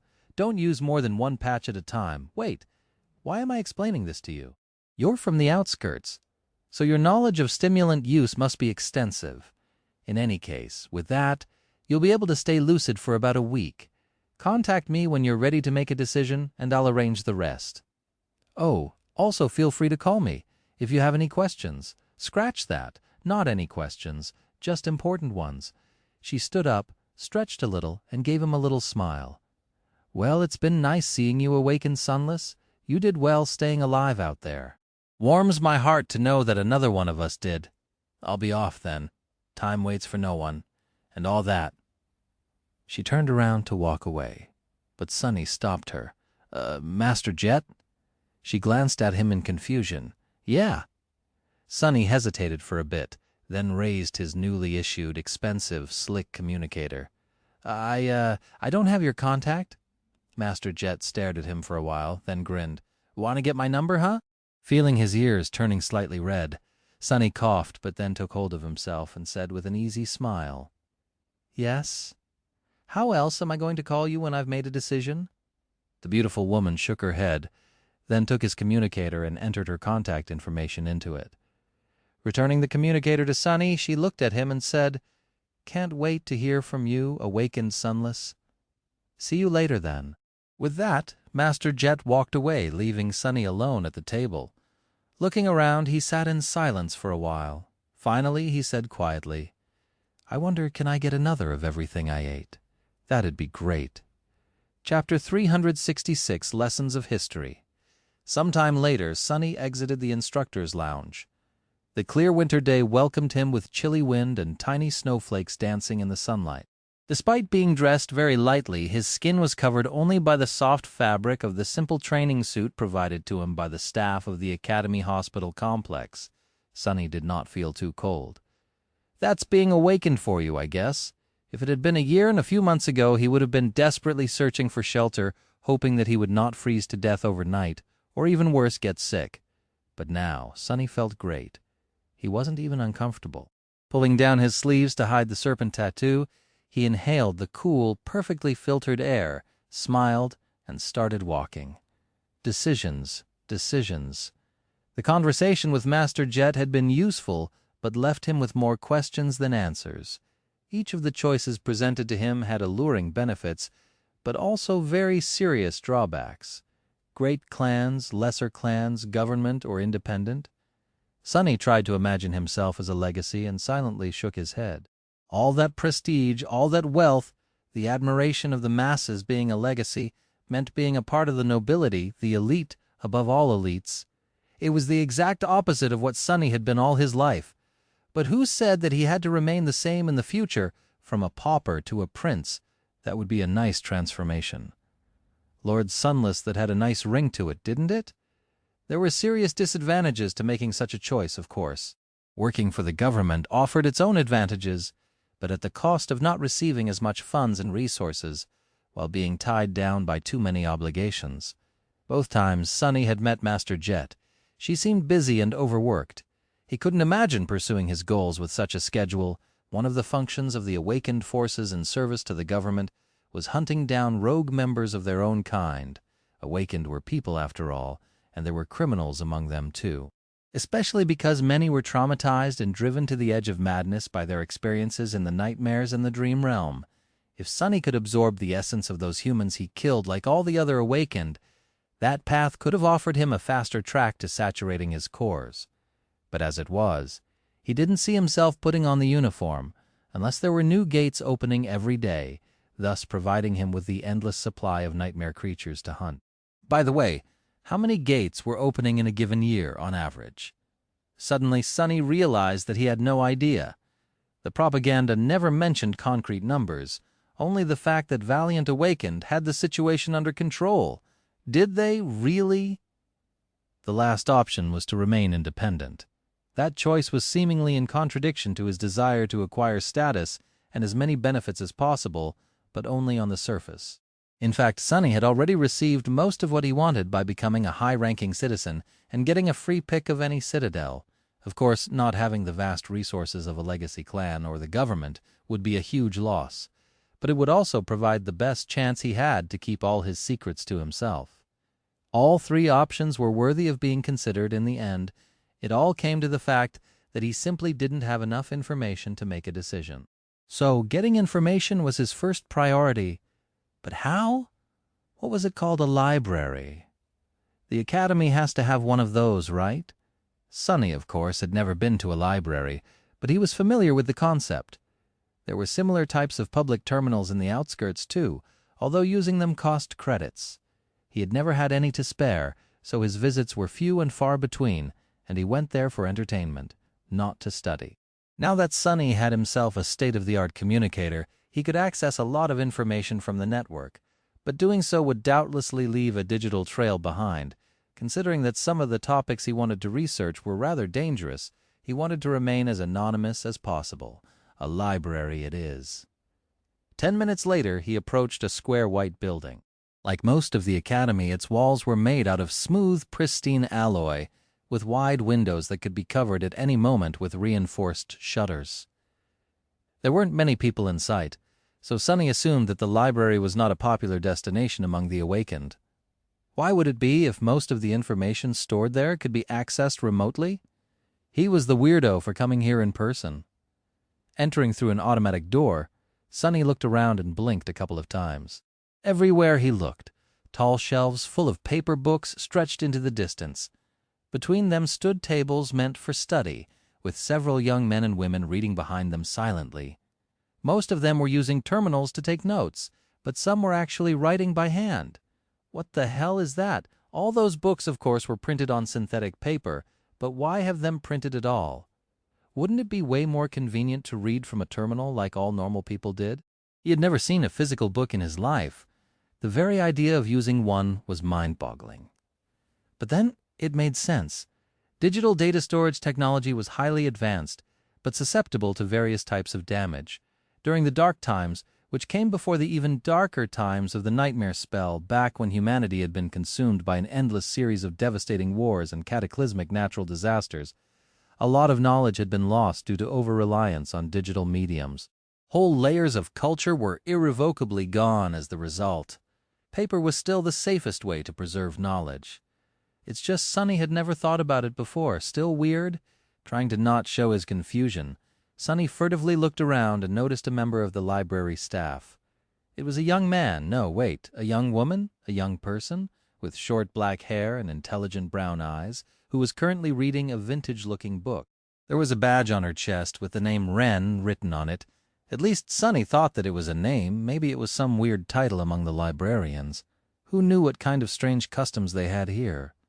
Approaching the young librarian, he stopped a couple of meters away and waited patiently to be noticed.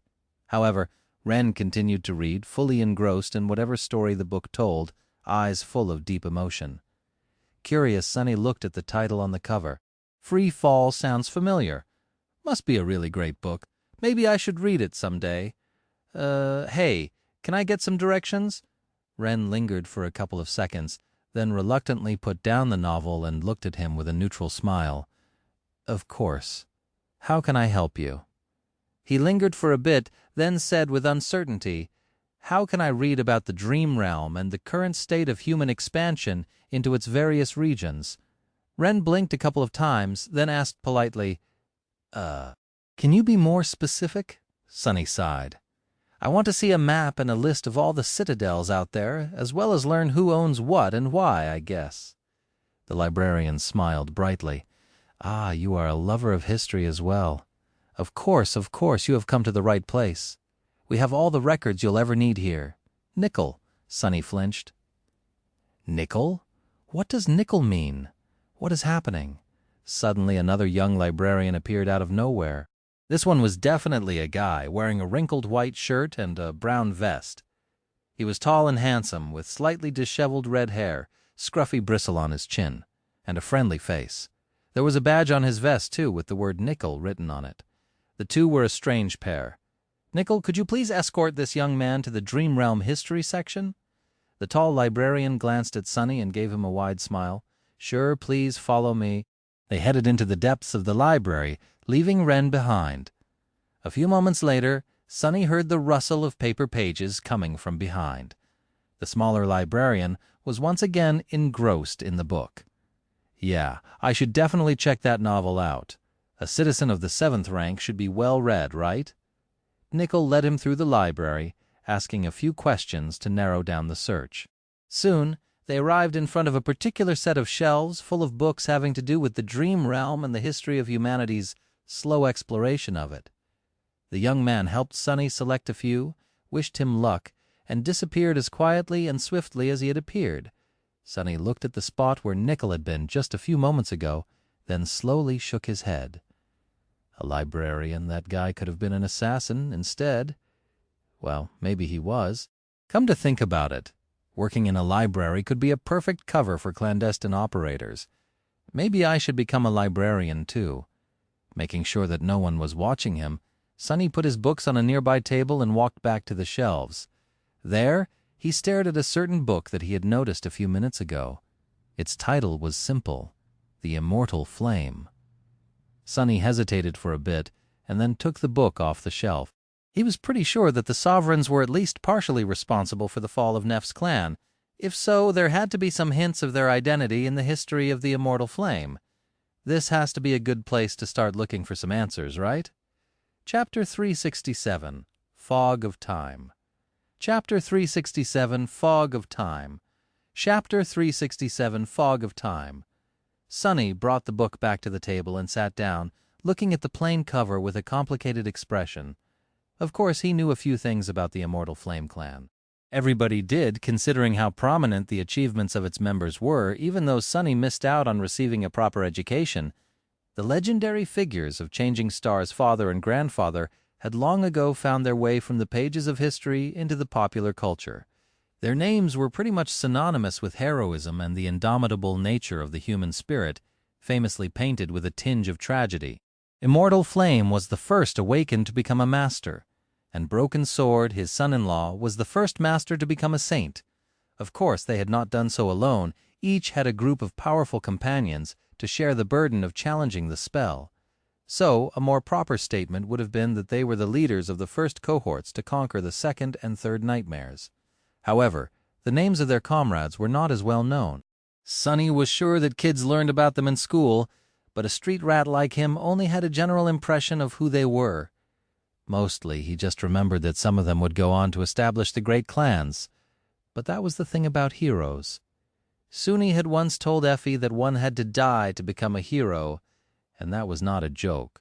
A person could possess renown and respect for achieving something incredible, but it was the act of making the ultimate sacrifice that elevated one to heroic status.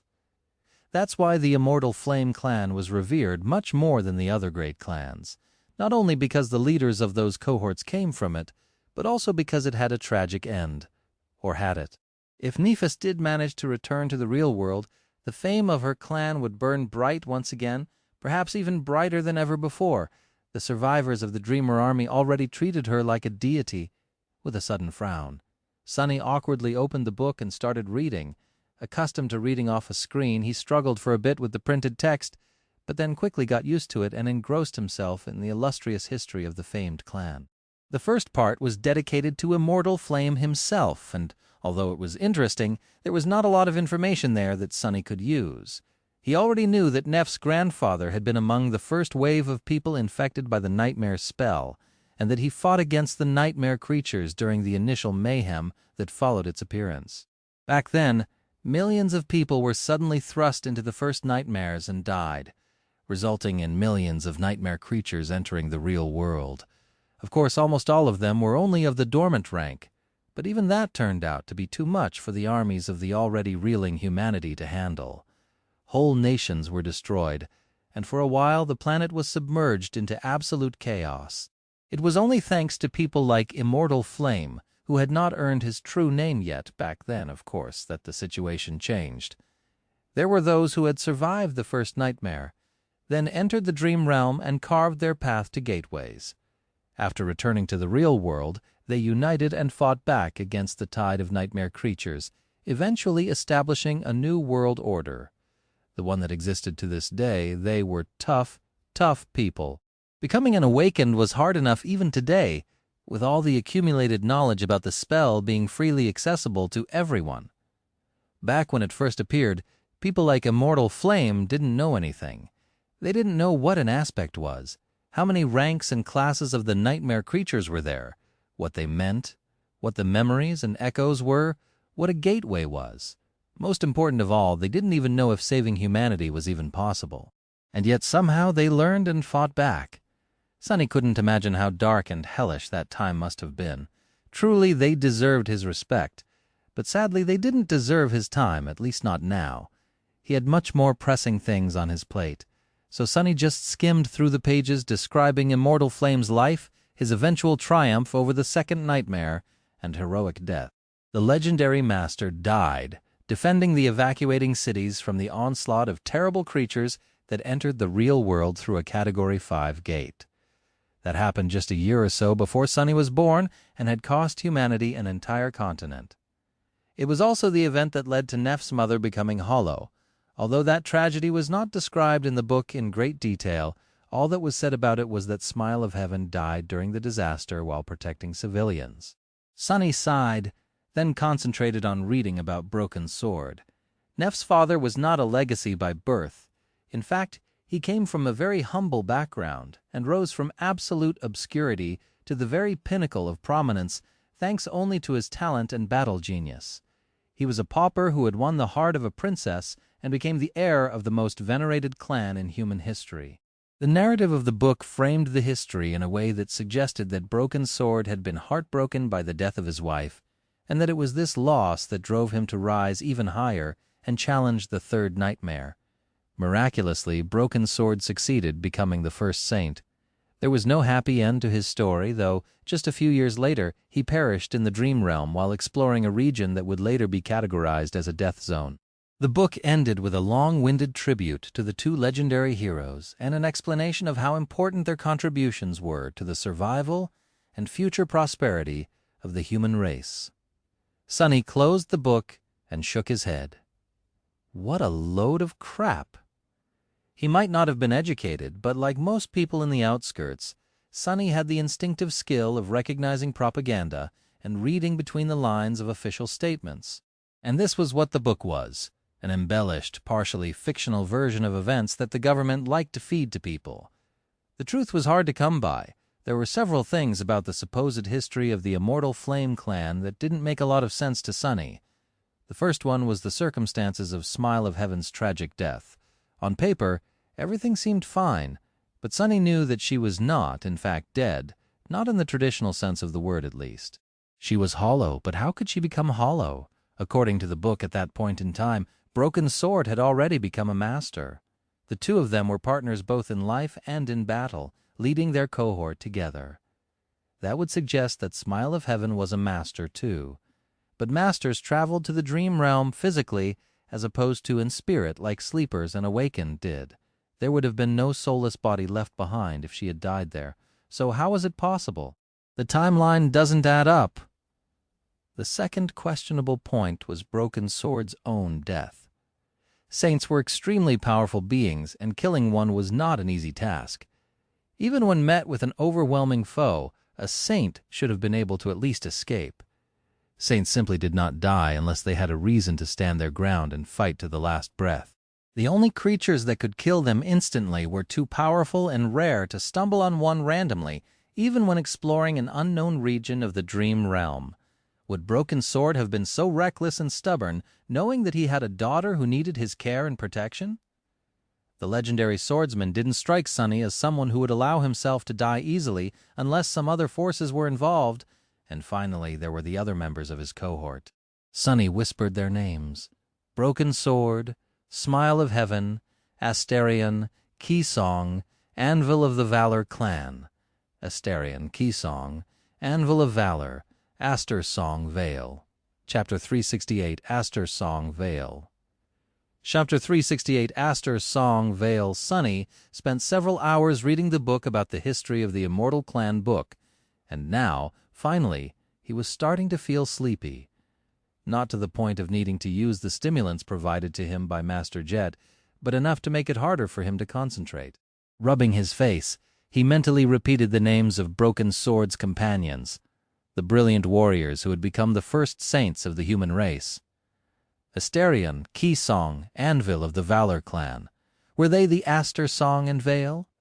While not exactly the same, the names of the members of the legendary cohort were too similar to the three words that Nefis had once told him to never say out loud among a couple of others, to be merely a coincidence. Let's see. What do I really know about all that stuff? Sunny knew that the three words held enough meaning to free Neff from the haze of the Soul Devourer's mind hex, at least partially. She had reacted to them very strongly, so much so that Sun had actually been afraid for his life for a bit there. She had also asked him a strange question. He repeated it mentally, careful to not say anything out loud. Which domain do you belong to? Sunny had had no idea what a capital letter domain was back then, and he didn't know now. But he was indeed sure that there was a capital letter there. He also suspected that people who had been trying to kill Nefis for most of her life were connected to these mysterious domains, which meant that Castor had been too. From that, it wasn't hard to conclude that domains and sovereigns, who apparently willed the destruction of the Immortal Flame clan, were tied together, or more likely the same, and all of it had something to do with lineage memories and the attributes they bestowed, like the fire attribute that was described as the lineage of the sun god, or his own blood weave, which was apparently both incomplete and forbidden. Sunny massaged his temples and sighed. For a long time he had no clue about what Aster, Song, and Vale meant.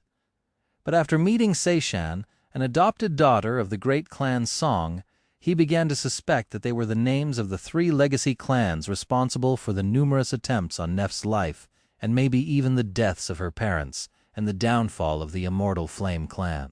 Not only because of his inherent dislike of legacies, but also because of how Peculiar Changing Star had described her relationship with the Handmaiden. Trusted? Not really. Never, actually. Why would Nefis say that she would never, ever trust Seishan? Maybe it was because Seishan belonged to one of the clans responsible for the undoing of her family. That was a logical assumption. But now Sunny saw that maybe he was wrong. Maybe Aster, Song, and Vale weren't the names of clans. Maybe these were the nicknames belonging to 3 people, Asterion, Keysong, and Anvil of Clan Valor. They were Broken Sword's companions, and as such Nefis had to have met them a lot before her father died. Neither Broken Sword himself nor his daughter would have been addressing them by their full names either. What would she call them, Uncle Aster? Auntie Song's Sunny looked down, a dark expression appearing on his face. If these were really the people that had later sent numerous assassins to hunt down the little girl who trusted them, then the hatred Nefis had for them would be easy to explain. It would also be easy to explain how a saint of Broken Sword's talent and might had died. Maybe he had been stabbed in the back by the people he trusted the most. Even though there was no proof, it all made too much sense. Sunny felt that he was on the right track. But how were Asterion, Keysong, and Anvil of Clan Valor connected to the mysterious sovereigns? Did they serve them? Or his eyes widened. A terrible suspicion entered his mind. Not a suspicion, a certainty. It's them. They are the sovereigns. The revelation hit him like a hurricane squall, too vast to comprehend all at once. And the key to it was a simple sentence that Nefis had once told him while overwhelmed by intense emotions. How did he miss it? Back when they had their falling out in a deserted alley of the outer settlement, Nef said, "You think Gunlog can stop me? You think a fallen terror can stop me? Those 3 ghouls can stop me? No, Sunny. Nothing will stop me. Anyone who dares will die. I'll kill them all." She had listed her enemies. She listed them in the order of magnitude. First Gunlog, then the Crimson Terror, and then the Sovereigns. 3 ghouls, Aster, Song, and Vale. Just as he was trying to cope with that idea, another frightening realization appeared in Sunny's mind. He shuddered. Recalling another thing that Nefis had said, he then mumbled quietly, "No, I won't be the first one to conquer the 4th nightmare. I will be the first one to conquer every nightmare." Back then, he had understood her as wishing to be the first one to beat the 4th nightmare, as well as all the rest. But her words could have been interpreted in a different way. Among the awakened, there was a general agreement that the names of the ranks were not coincidental.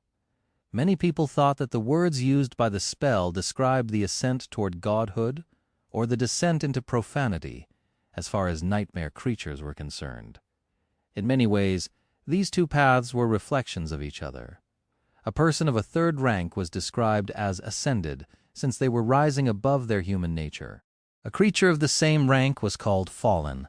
This step had to do with ascension, or the opposite of it. A person of the 4th rank was described as transcendent, since they had transcended the mundane and assumed some qualities of the divine. A creature of the same rank was called corrupted. This step had to do with transformation. It was no coincidence that the aspect ability the saints received was called a transformation ability, after all. The next step also had a special meaning to it. It represented authority and reign. Be it supreme or great beings of that level were meant to consolidate their power and exert it upon the world. The 5th step of the class hierarchy was much the same, allowing nightmare creatures to create and control armies of lesser minions. Such creatures were called tyrants. What would a human who had reached the supreme rank be called then? Sunny trembled. A sovereign Nephis had not meant that she would not only be the first human to conquer the fourth nightmare, but also all the rest. She had meant that she would be first to conquer the fifth, the sixth, and the seventh, because the fourth nightmare had already been conquered. Gods, key of the great clan's song, anvil of the great clan valor, and a person called Asterion had conquered it, and Broken Sword of the immortal flame. Broken Sword had been mysteriously killed in the process. Aster, Song, and Vale had returned from the fourth nightmare wreathed in new authority, while Broken Sword perished. What was a domain? Possibly the expression of the fifth aspect ability they had received, a special one, just like the special transformation ability the saints possessed, and, for some reason, they had chosen to keep their accomplishment a secret, instead exerting their influence on humanity from the shadows.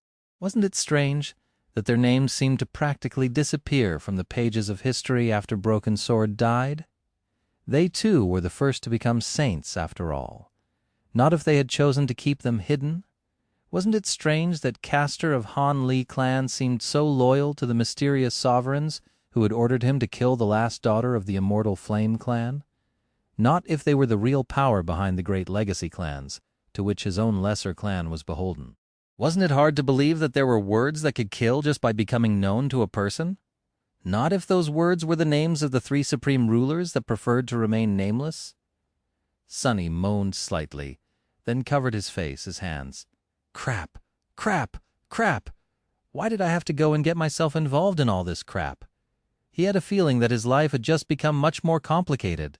Chapter 369, Hidden Forces. Chapter 369, Hidden Forces. Sunny spent some time staring at the pile of books in front of him with a dark expression.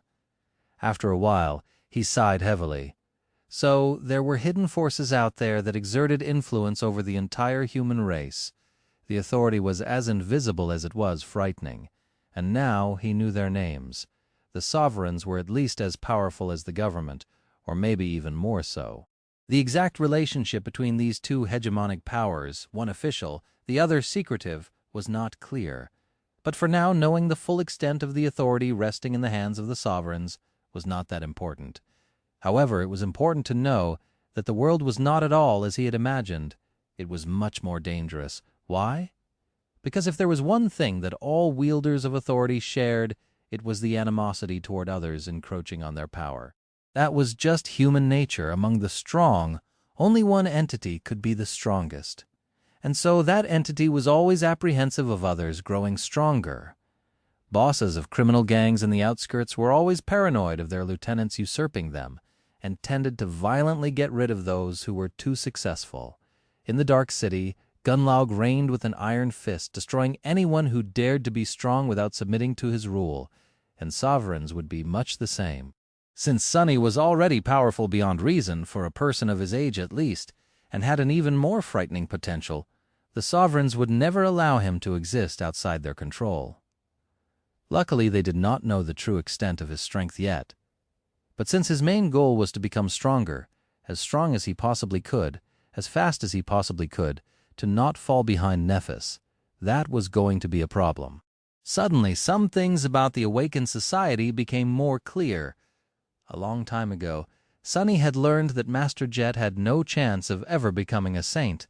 Apparently one had to have a team of outstanding companions and a lot of support to attempt conquering the third nightmare, and she lacked both due to her problematic personality. Would sovereigns allow someone outside their grasp to become a saint? Most resources and knowledge about the Dream Realm belonged to the legacy clans, especially when it came to anything having to do with higher ranks, and the clans were controlled by the sovereigns, which basically meant that they could prevent anyone from becoming a saint simply by refusing their support. How many talented masters like Jet were being suppressed from growing more powerful because they didn't serve one of the Supremes? There were a couple of saints serving the government at least. Whom were they really loyal to? Hate it. I hate it so much. Of course, Sunny knew that all of this was just his conjecture, and yet one thing was certain. The choice presented to him by Master Jet was not as straightforward as he had thought. In truth, he wasn't deciding between the great clans, the lesser clans, the government, and independence. He was deciding between entering into the service to the sovereigns or refusing it, and that choice was strained even further by his connection to Changing Star. Damnation! With a sigh, Sunny stared at the bookshelves surrounding him, and then stood up.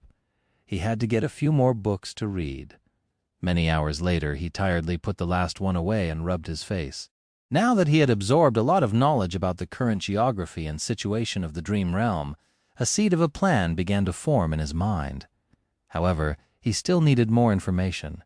He wouldn't be able to find it here, however. For that, he would have to visit an old acquaintance. One thing he did find, nevertheless, was a bit more information about the sovereigns, Asterion, Kisong, and Anvil of Valor. The last one was possibly the most renowned, an heir of the great clan. He was mentioned many times in the texts describing the human expansion into the northern territories of the Dream Realm, as well as the history of Bastion, one of the 3 central human citadels in the Dream Realm. In fact, he had apparently been responsible for slaying the Titan whose remains were then used to create the chair Sunny was currently sitting on. Strong. Later, though, the traces of St. Anvil disappeared. There was no mention of his death, but the reins of Clan Valor were now in the hands of his cousins, at least officially. Kisong was only slightly less famous. Unlike Anvil of Vale, she had come from one of the lesser legacy clans, and it was by her hand that it was elevated to the status of a great one. The stronghold of Clan Song, Ravenheart, was the second major human settlement in the Dream Realm. Its sphere of influence was separated from the other 2 territories by especially dreadful regions. The border with the Valor clan was especially deadly, but also rather thin. From what Sunny was able to learn, Kisong was still the ruler of her clan, although she rarely appeared in public. She was known as a benevolent and charitable person, but that was pretty much all the information he could find. It seemed that it was her adoptive daughters who mostly acted on her behalf. Seishan was one of them, although she was trapped on the Forgotten Shore for too long to be mentioned anywhere. And lastly, there was a man named Asterion. He was the most mysterious of the 3. No one seemed to know where he came from and where he went after the Broken Swords cohort was disbanded. In fact, there was barely any mention of him at all. Asterion was not connected to the 3rd great legacy clan, at least from the looks of it, or any lesser clan for that matter. Sunny couldn't even find out when and where he had been born, let alone if he was still alive. Even in the texts describing the deeds of Broken Sword and his companions, the name Asterion was only mentioned in passing, as though he had never made any important contributions. Sunny shook his head and scowled. Let me guess, he's the most terrifying of the 3. That was an easy conclusion to make, because it took one to know one. Sunny himself was barely mentioned and tended to hide his contributions. Ugh, my head hurts.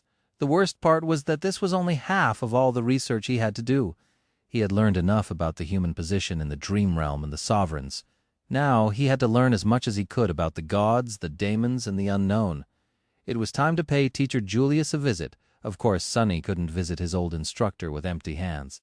Pushing the books aside, he activated the terminal embedded into the table, lingered for a few moments, and then typed, "All of the Forgotten Shore is separated into 3 parts, one of which, Chapter 370, Exploration Report."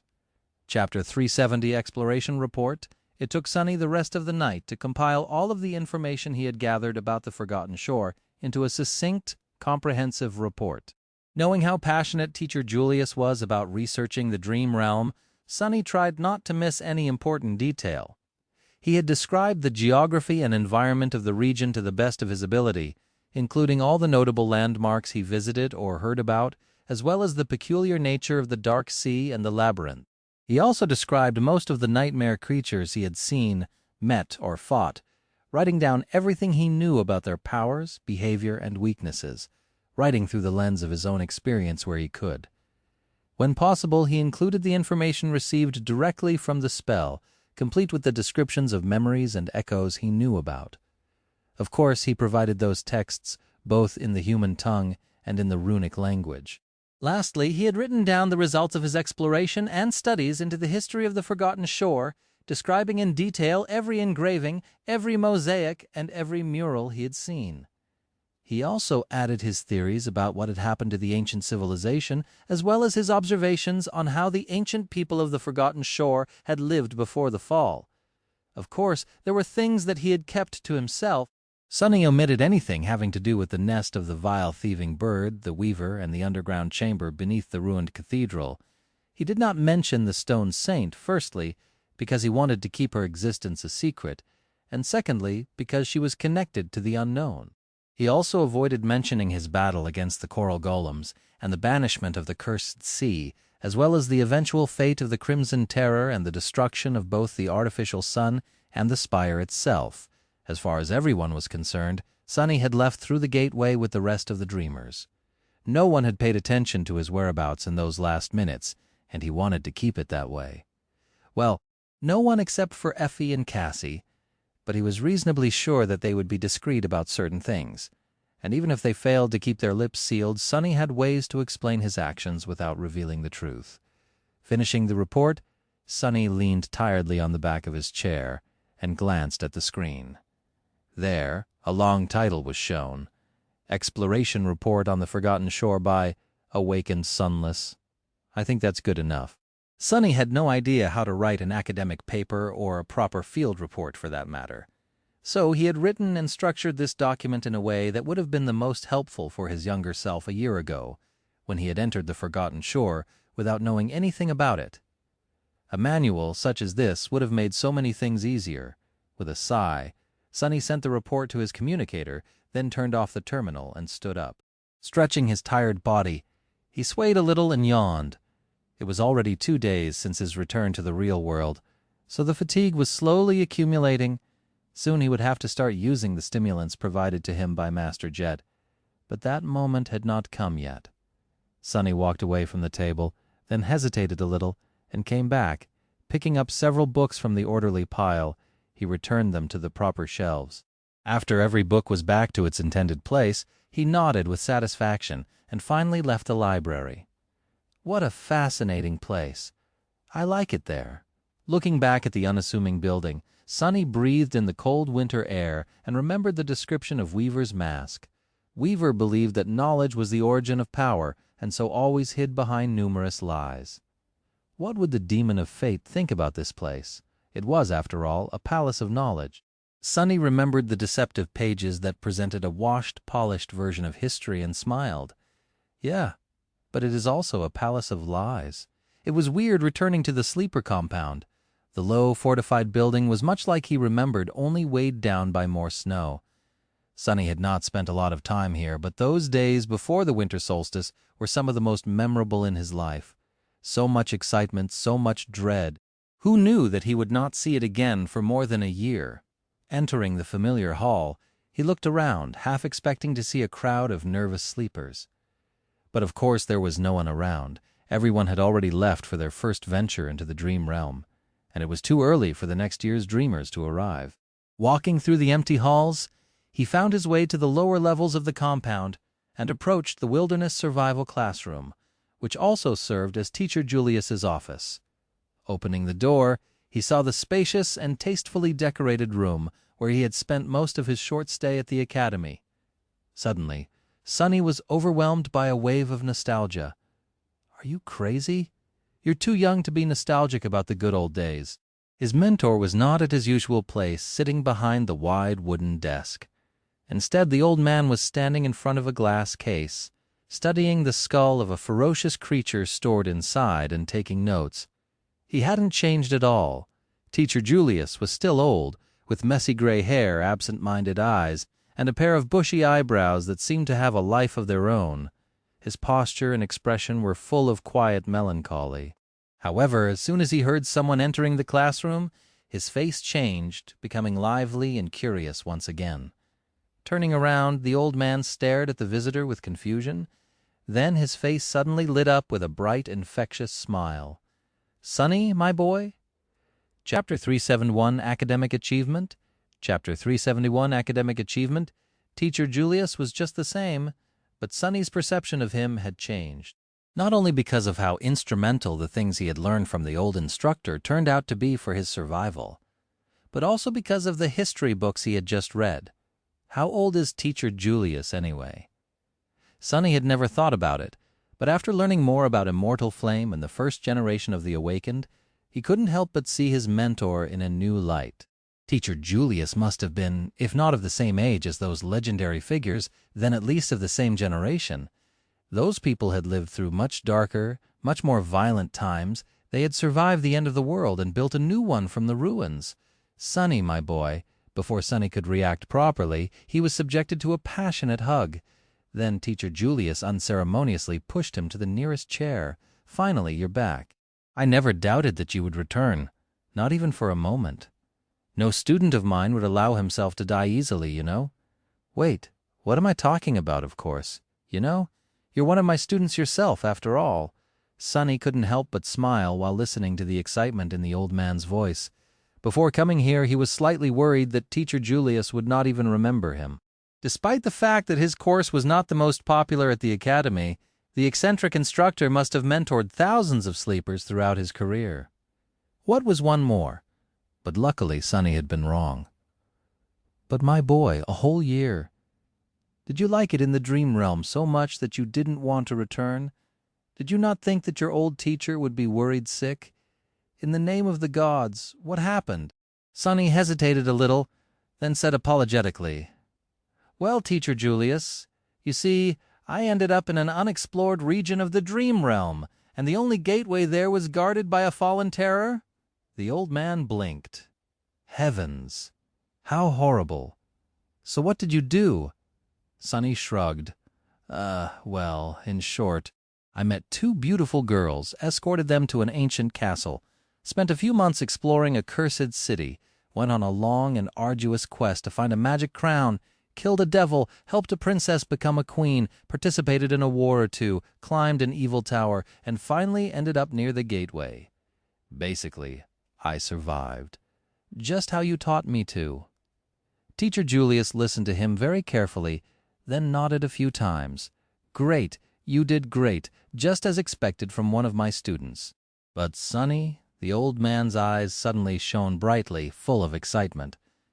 Did you say something about an unexplored region? Sunny smiled, then activated his communicator. I did.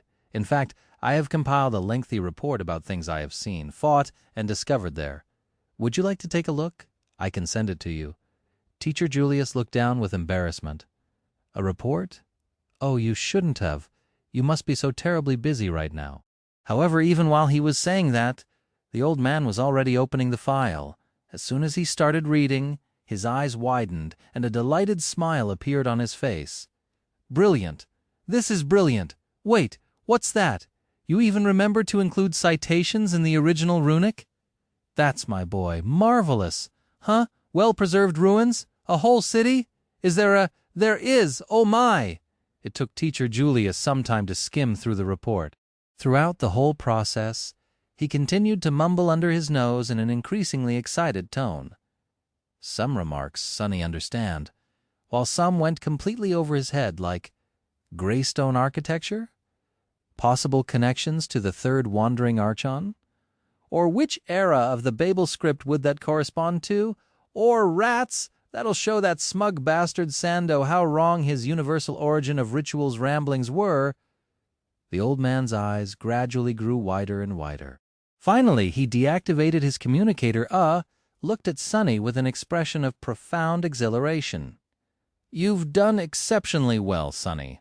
Of course, your report is rough around the edges and needs a lot of work to be published, but this is going to make so many people happy.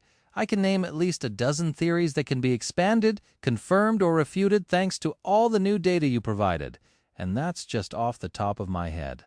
Not to mention all the good that will come from the detailed descriptions of so many new types of nightmare creatures you included. Teacher Julius smiled proudly. You truly have a heart of an explorer, my boy. Very few people do, and out of those, even less have a keen mind such as yours. Not to mention the ability to venture into the deadly expanse of the dream realm and not only come back alive, but also remember to look at more than just what's in front of them. But it is thanks to such people that we can deepen out knowledge of the spell. He sighed. Most of the awakened only know how to hack and slash. They tend to look at us with very little regard, but it is only because of us that they know how to hack and where to slash. Luckily, there are few bright minds here and there. Sunny stared at his mentor with a bit of surprise. He had not expected such an intense reaction. He just wrote down his findings about the Forgotten Shore to please the old man, considering they shared a hobby. I'm sorry, published? What do you mean by that exactly? Teacher Julius glanced at him with a humorous spark in his eyes. Oh, don't worry. This old man is not going to rob his own student of the reward. I'll help you bring this paper to a proper state free of charge. I don't even need to be put down as a Kother, although it would make me happy if you did. What do I need money for? I have more money than I could ever spend already. Sunny tilted his head, then blinked a couple of times. His heart was suddenly grasped by burning emotions. Excuse me, Teacher Julius, but did you say something about money? The old man stared at him with confusion. Yes, I did. Isn't it why you have compiled this marvelous report? To receive the contribution points from the government? Sunny lingered for a bit, then slowly shook his head. No. I just, though you would like to read it? I don't even know what these contribution points you mentioned are. Teacher Julius looked at him for a while, then burst out laughing. Oh my, what a good student I have. Ah, you really delighted me today, Sunny. Such pure dedication to the noble calling of an explorer. I wish more people were as selfless as you. Selfless? What do you mean selfless? There's not a single selfless bone in my body. Is there really money to be made from my stupid report? The old man shook his head and said, The government rewards those who enrich the base of knowledge we have about the spell, the dream realm, and the nightmare creatures quite generously. The more rare and more vital the information you submit is, the more contribution points you receive. These points can then be exchanged for a variety of useful things or simply turned into credits. Report is, I'd say you'll receive a pretty sizable sum. You really didn't know this. Sunny slowly shook his head.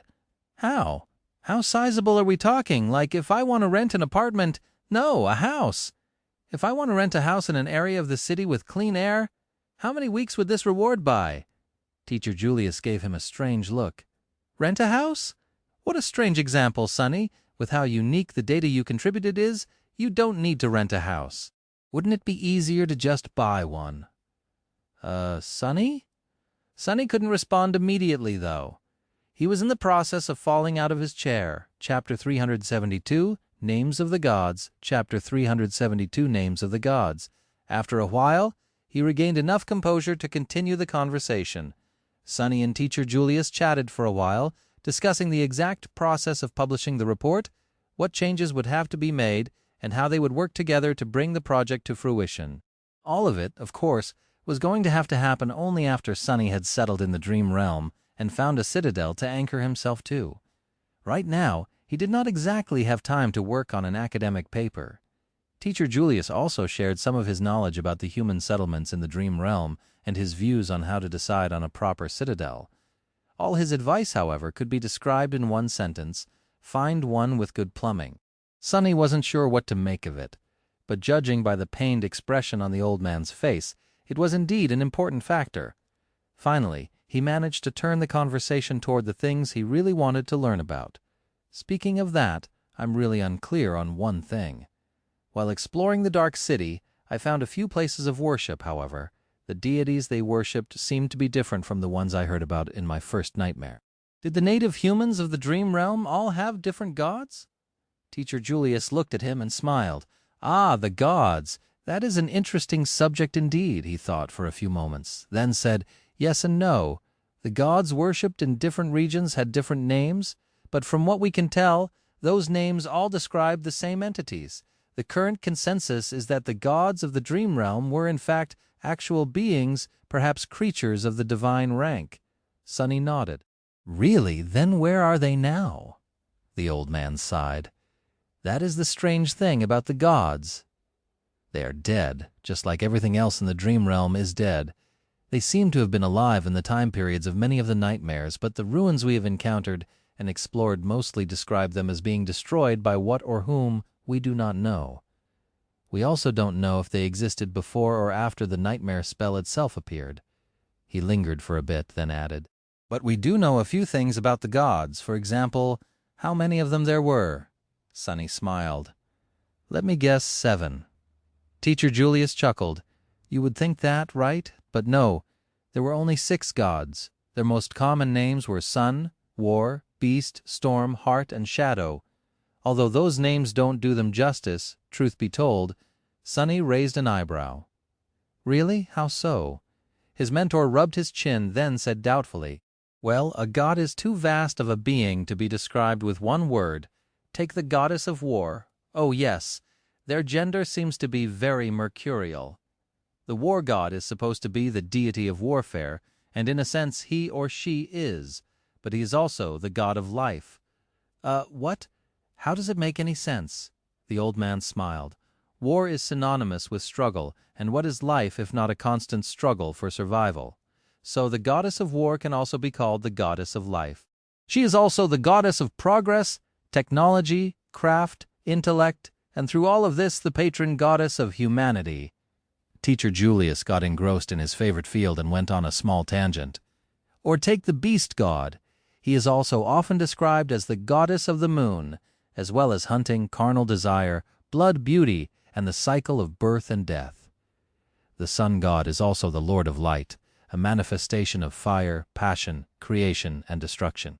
The storm god is also the god of the depths, of the oceans, of darkness, stars, travel, guidance, and disaster." And so on. Sunny coughed. What about shadow god?" The eccentric instructor shrugged. I'm not too familiar with that one. As far as gods go, shadow is not very prominent." "Well, as a shadow should be, I guess. He is sometimes called the god of peace, death, solace, and mysteries." "That's about it, I think." Sunny hesitated for a few moments, then asked carefully, "I see. Hard to imagine that only 6 entities were responsible for all that. Were there perhaps any other divine beings?" Teacher Julius thought for a few moments, then shrugged. "There certainly were many beings that were either partially divine or even almost as powerful as the gods themselves. We don't know much about them, though. Take daemons, for example." Sunny held his breath. Daemons were such mysterious creatures. They were described as having power almost equal to that of the gods, but of a different nature. They also seemed to have created themselves, or at least appeared out of nowhere. Almost nothing is known about them, except for the fact that there were 7 of them, one more terrible than the other. He raised an eyebrow. "Terrible? Why were they terrible?" The old man smiled. "What can be more terrifying than a creature that came out of nowhere, wielding enough power to wage war against the heavens? Don't forget that what humans fear the most is the unknown. Perhaps the gods were much the same." Sunny hesitated for a long time, then finally asked, "Teacher Julius, have you ever heard about the unknown?" His mentor gave him a weird look, then laughed. "What kind of a question is that? Haven't I dedicated my whole life to exploring the unknown?" "I think the lack of sleep is getting to you, my boy. Come, I have wasted enough of your time. A newly awakened like you should be running around, trying to find patronage or ingratiate themselves to a welcoming clan. I'll recommend you several books on the gods and divinity to read once you have settled out there in the dream realm." Sunny smiled weakly, realizing that Teacher Julius did not know anything about the Weaver, the reasons for why the gods were dead, and the unknown. Strangely, he felt relieved. Chapter 373 Reunited. Chapter 373 Reunited. Leaving the sleeper compound, Sunny felt as though even the winter cold could not keep him from feeling sleepy anymore. Wondering what time it was, he looked up out of habit and glanced at the sun. The sun was all wrong. Suddenly Sunny was wide awake, his hand instinctively outstretched to summon the midnight shard. It took him a few moments to recognize his error. Oh, the sun is normal. It's just not the same as on the Forgotten Shore. He also didn't have to measure time by observing the sky anymore. He had a communicator that could show him what time of day it was, up to the exact nanosecond. Shaking his head, Sunny headed back toward the hospital complex. He was late for a memorial of sorts. The survivors of the Dreamer Army were supposed to gather today to celebrate those who remained alive and remember those who had fallen. Entering the medical center, he headed toward the conference hall, but then lingered for a moment in front of a monitor attached to the wall. There, 100 names were shown, listing everyone who had made it back, and on the very top of it there were 3 very special ones, raised by Wolves, Nightingale, Song of the Fallen Effie, Kai, and Cassie. Sunny stared at the 3 true names for some time, then slowly lowered his gaze. Right beneath was his own name. With a grim expression on his face, Sunny opened the doors and entered the hall. The former sleepers of the Forgotten Shore were all there, at least those who had awoken at the academy or could make it there for the memorial. He looked around the crowd, searching for familiar faces. It was strange to see all these people back in the real world, especially without Nifis. Now that they were out of danger and had lost their leader, there wasn't a lot to keep them together and so much to split them apart before they were united by necessity and the irresistible will of Changing Star. Now, nothing remained to prevent the old grievances from pulling them apart, and yet the 100 survivors seemed strangely united. Perhaps it was the shared trauma of their harrowing experience in the dream realm, or something else that Sunny couldn't quite understand, but there was no division between them. On the contrary, every awakened gathered in the hall seemed to share an invisible bond with all the others. Weird. Many people welcomed his arrival with warm greetings. Sunny smiled awkwardly and did his best to reciprocate their goodwill. After a few such encounters, he finally noticed Kai at the back of the crowd. Sunny stumbled and stared at his friend for a couple of seconds. "I'll be damned! How could that guy become even more gorgeous?" The awakening made Kai's slender figure even more graceful, his perfect face even more handsome, and his electric green eyes even more mesmerizing. His luscious dark auburn hair was now neatly cut and styled. His clothes were simple and exquisitely fashionable, and the several pieces of jewelry he wore somehow managed to enhance every one of those features by bringing it just the right amount of attention. Such injustice! With a resentful sigh, Sunny made his way through the crowd and approached his friend. Kai noticed him from afar, and then the conference hall suddenly seemed to become much brighter due to his brilliant smile. "Sunny, you are finally here!"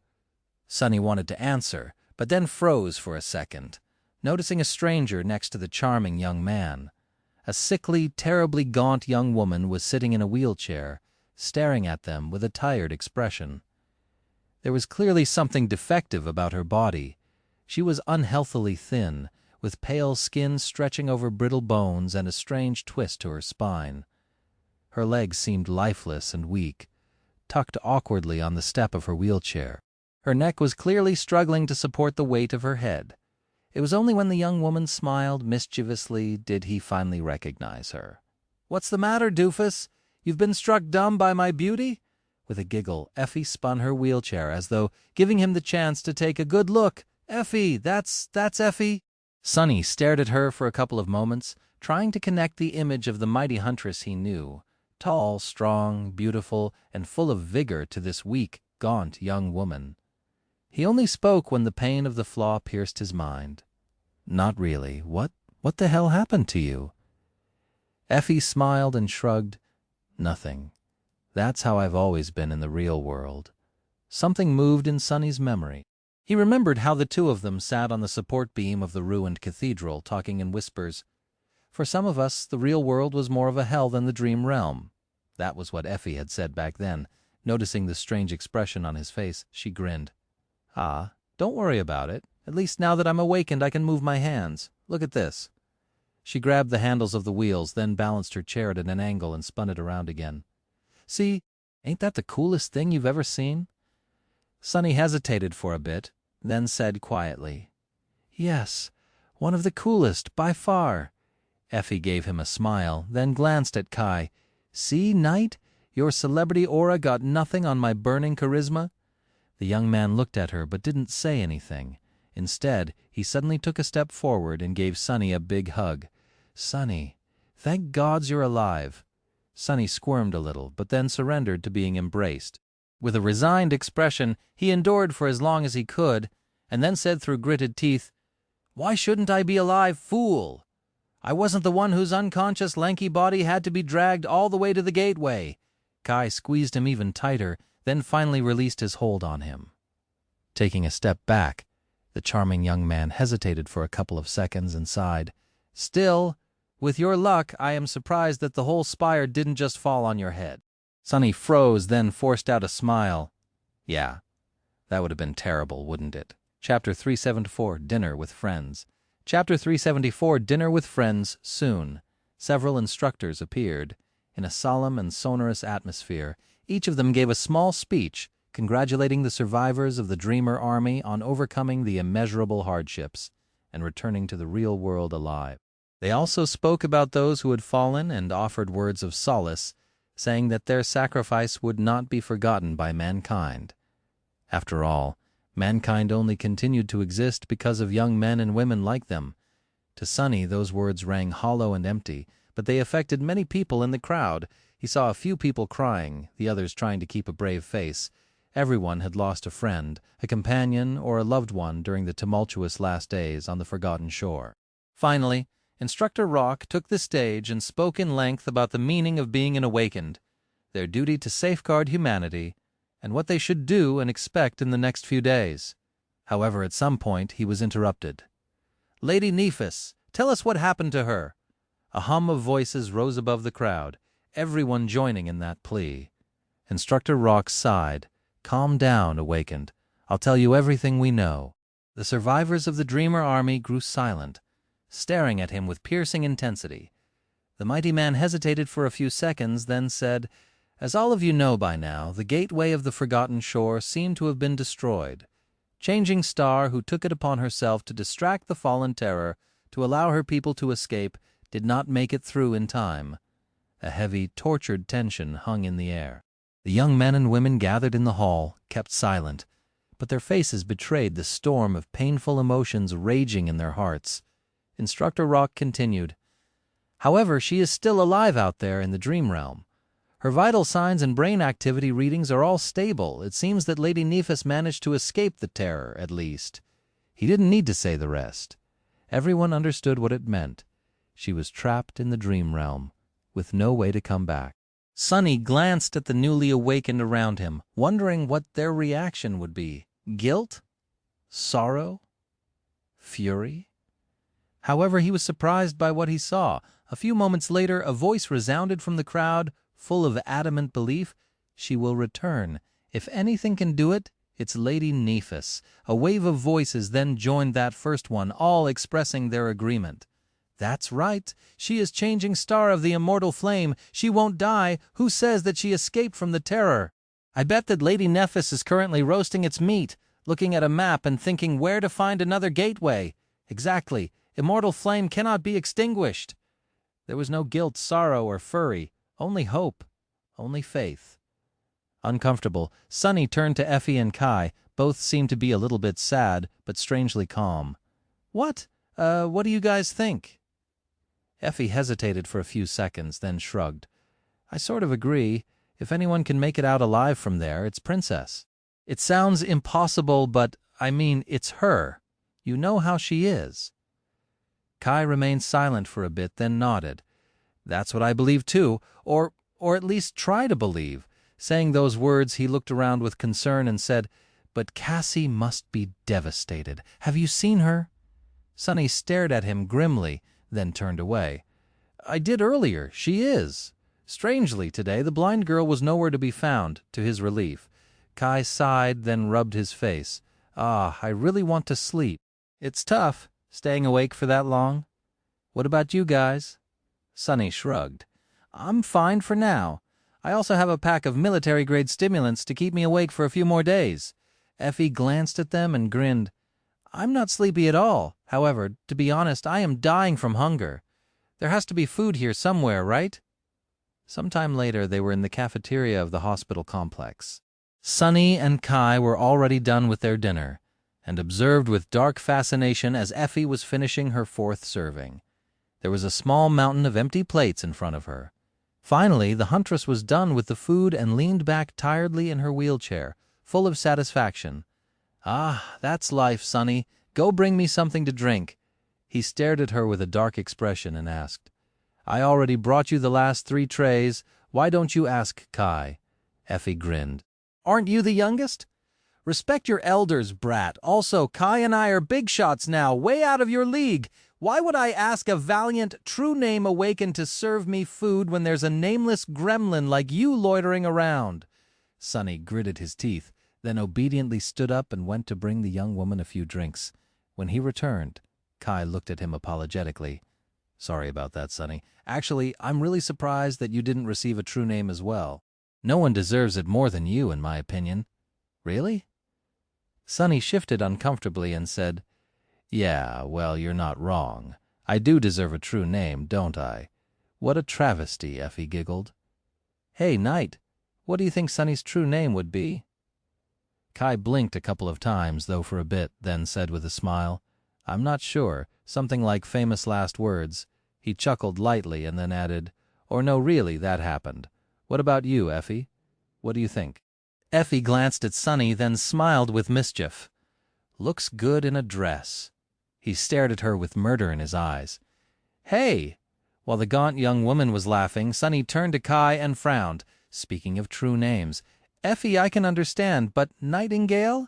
You were really named just like your band. What's up with that?" Then he looked at the charming archer with suspicion and said in a grave tone, "Kai, tell me honestly. The spell is also one of your fangirls, right?" His friend choked on his drink, then wiped his face awkwardly and gave Sunny a reproachful look. Finally, he looked down and sighed. If it is, then not in a good way at best. It's a saseng." Chapter 375. Separate Paths. Chapter 375, Separate Paths. Sunny smiled and leaned back on his chair, then looked at his friends with curiosity. There was a question he really wanted to ask, but tried not to up until now. "What's your second ability, anyway?" His words hung in the air for a few moments. Suddenly, Kai coughed with embarrassment and looked away. After a couple of seconds, he said in a strange tone, I'm also supposed to be able to see through illusions and all forms of obfuscation, whatever that means, and I can also see through objects." Sunny and Effie stared at him and asked almost simultaneously, "Like through walls? Like through clothes?" Kai hid behind his glass, lingered for a bit, and then answered in a small voice, "Yes, but I would never." While Sunny tried to imagine why would Kai refuse to look through walls, Effie laughed out loud. I see, what a great ability." She shook her head, then turned to Sunny and asked, "Hey, doofus, I bet you often wanted to stab me with something sharp. Want to try?" He frowned in confusion, then raised an eyebrow. "No, why would I stab you?" Effie looked at him with expectation clearly written on her face, then sighed in disappointment when he didn't move. That's a shame. I wanted to demonstrate my second ability to you. Basically, it makes my whole body invulnerable. Well, comparatively, of course. Skin of steel, that sort of deal. A very sweet, comprehensive defense boost, if I do say so myself." Sunny blinked and looked at the gaunt young woman with a bit of awe. Indeed, that was a very powerful ability. Combined with Effie's previous one, it turned her into an exceedingly formidable presence on the battlefield, as if she had not been a real menace already. Effie glanced at him and asked curiously, "Well, what about you?" He shifted slightly, a very neat type of conditional short-distance teleportation. "Kai can see through walls. I can go through walls while you can just plow through them, I guess." "In your usual barbarous fashion?" Effie grinned. "Plowing, huh? Interesting choice of words. I wonder if—" Sunny hurriedly changed the subject. "So, what are your plans, guys? What citadels are you going to?" His sudden question changed the mood of the conversation. For a while, a strange silence settled among them. All three had contemplative, wistful expressions on their faces. This situation was inevitable, really, but they tried to avoid the discussion for as long as possible, mostly because it was both slightly awkward and slightly sad. Back on the forgotten shore, the three of them had forged a bond, and now, depending on their choices, that bond would most likely either weaken or break. The future was going to lead each on their own path, perhaps in opposite directions. For better or worse, they were about to go their separate ways. Perhaps fate would bring them together again one day, or perhaps not. After a while, Effie sighed. "I don't know, really. I have received invitations from both Clan Valor and Clan Song, but you know me, I don't do well with authority. Plus, none of them have moved a finger to help me when I really needed it. Only now that I am a hot commodity are they all suddenly kind and friendly. Rubs me the wrong way, to be honest." She looked at her wheelchair, then slumped in it tiredly. "Anyway, I might take them up on the offer, or I might not. It depends on what the fastest way to get ready for the second nightmare would be. Maybe I'll have a better chance of becoming a master soon if I stay independent and don't have to compete against the actual heirs for resources and attention." After the second nightmare, one spiritual body became their physical body. Reaching the rank of a master would free Effie from her terrible disability, so Sunny understood her motivation perfectly. Now he knew why she had said that for her. Striving to conquer the second nightmare was the only way. Funnily enough, through no wish of his own, Sunny had ended up in a similar situation. Kai remained silent for a few moments. Then he too sighed. "As for me, my agency has secured me a very good position in Bastion, so I'll be going there soon. I won't have to fight another nightmare creature for a long, long time, I guess. Maybe even never." For someone who was speaking about being safe and comfortable for the rest of his life, he didn't sound too happy. There was a note of reluctance in his voice, even shame. Sunny frowned. "You drop that tone immediately, Kai. There's nothing wrong with living like a person should, not having to worry about being eaten every goddamn day. Don't even think about feeling bad about it. Got it?" The charming young man smiled sadly and nodded. "I do. Please forgive my ungratefulness." "But what about you, Sunny?" Sunny scratched the back of his head, then shrugged. "Well, I'm rich now. You won't believe it, guys. But as it turns out, scribbling a few words about the things you see in the dream realm can actually earn you money. And I think I can weasel my way into receiving a salary from the Academy as a research assistant, whatever that means. So, actually, I haven't decided on a particular citadel yet. But I can pick pretty much any of them since the government is being very friendly." Both Effie and Kai stared at him with incredulous expressions, clearly trying to imagine Sunny as an academic or even an instructor. Then both shook their heads simultaneously. "Can't imagine. Yeah, sound wrong. About the citadels, though. So which one are you going to choose?" He thought for a bit, then shrugged. "Don't know yet. But I can tell you a secret, something that very few people know or think about. A very wise man told me to base my choice on it." Sunny lingered for a moment, then said seriously, "Plumbing, the secret to a happy life is to find a citadel with great plumbing." Soon it was time to say goodbye. Their parting was both warm and bittersweet. After seeing Kai and Effie off, Sunny lingered outside for a bit and then returned to his room on one of the underground levels of the hospital complex. It was already evening, and his eyes were full of sand. With an irritated snarl, Sunny took one of the stimulant patches out of the pack and plastered it on his skin. Immediately, a cold fire flowed through his veins. His heart accelerated, and his mind cleared. Sunny felt refreshed, energized, and ready to chew on mountains. Of course, there was a price to pay for such a boost. It would be inevitably followed by a debilitating crash of the same magnitude, unless he used another stimulant, that is, and then another and another. Only with each new one, the duration of the effect would shorten, and the strain on his body would increase. If he was a mundane human, his heart would have probably exploded just from one of these unassuming patches. The government didn't joke around with its military tech, but he wasn't ready to make a decision just yet. He had to do a few more things, like finally checking on his new memory. Chapter 376, Broken Oath. Summoning the runes, he glanced at a particular cluster. Memories, Silver Bell, Puppeteer's Shroud, Midnight Shard, Ordinary Rock, Prowling Thorn, Endless Spring, Blood Blossom, Dark Wing, Moonlight Shard, Unold, Weaver's Mask, Broken Oath. The last one, Broken Oath, came from the twisted simulacrum of one of the 7 ancient heroes of the Forgotten Shore, the Lord. Even though the coral golem had turned out to be just an awakened monster, Sunny had high hopes for this memory. But before he concentrated on it, Sunny stared at the rest of his arsenal. 1, 2, 3. 12. After a year of constant battles and bloodshed, he only had 12 memories. Of course, he would have had much more if not for the need to feed Saint. The taciturn creature demanded a vast amount of resources to get her to the 200 shadow fragments, which was one of his goals. If not for that, he would have made a real windfall. Sunny already considered himself wealthy thanks to the contribution points Teacher Julius was going to arrange for him. But if he had a dozen or two extra memories to sell, well, he would have been not just wealthy but extravagantly so, enough to buy several houses if he wished to. Maybe he still could sell some. Looking at his trusty weapons and tools, Sunny hesitated.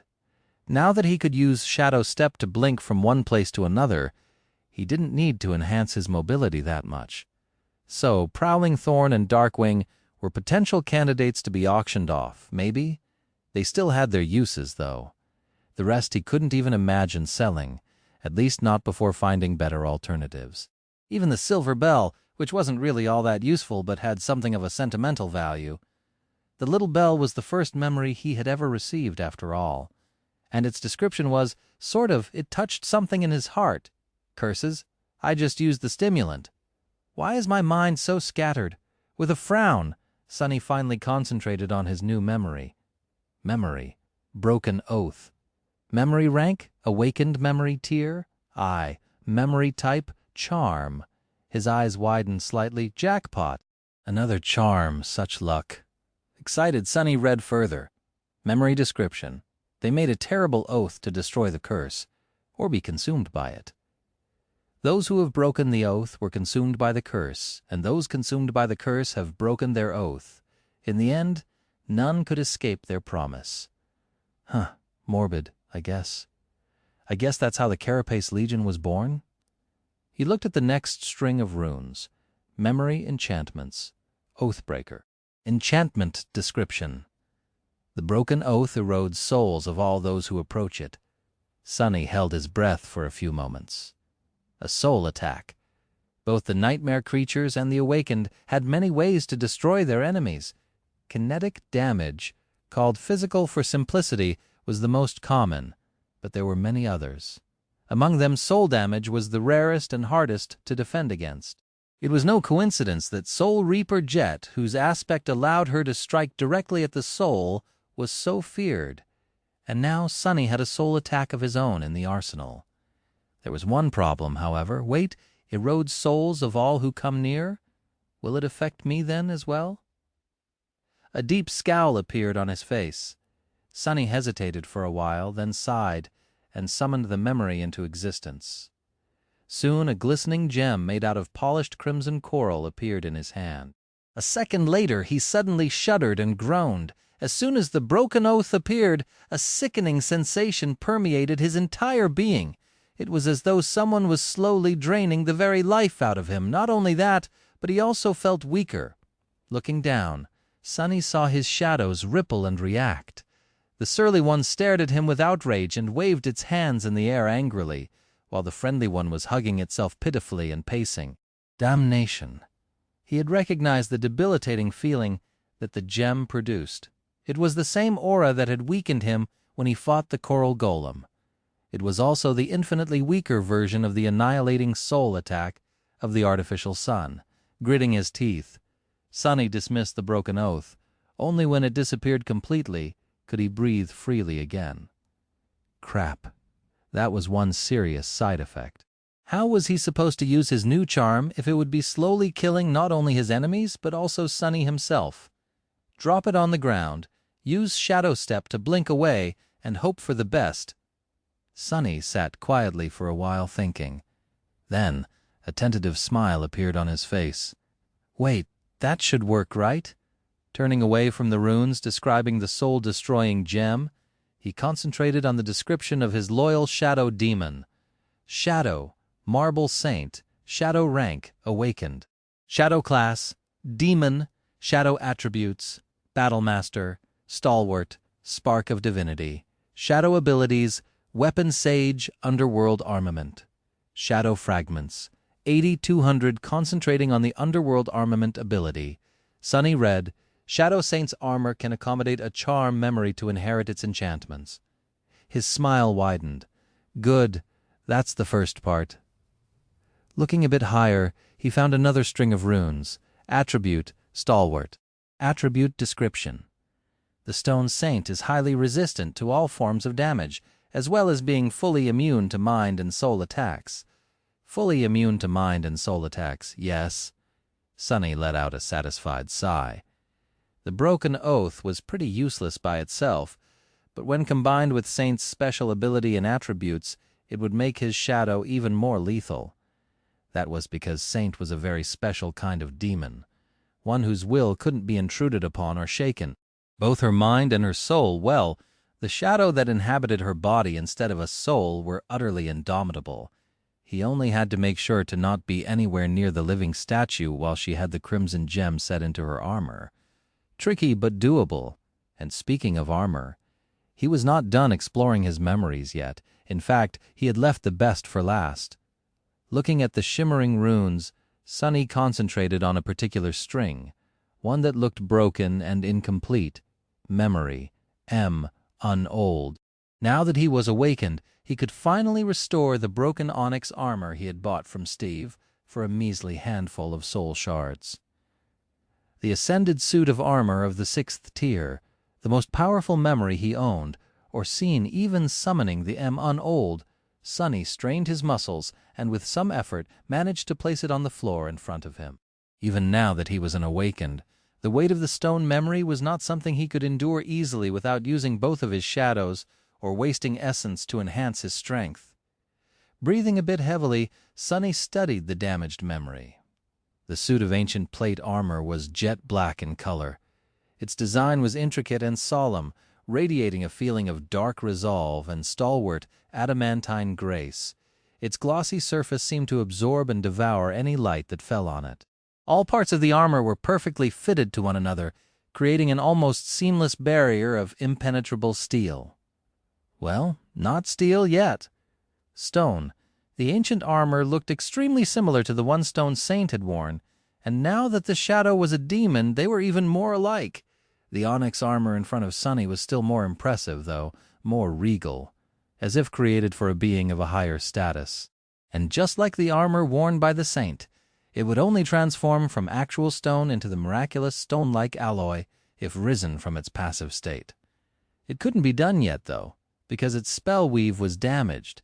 To repair it, the self-restoring properties of the broken memory had to be activated by an infusion of essence, which no one back on the Forgotten Shore could do.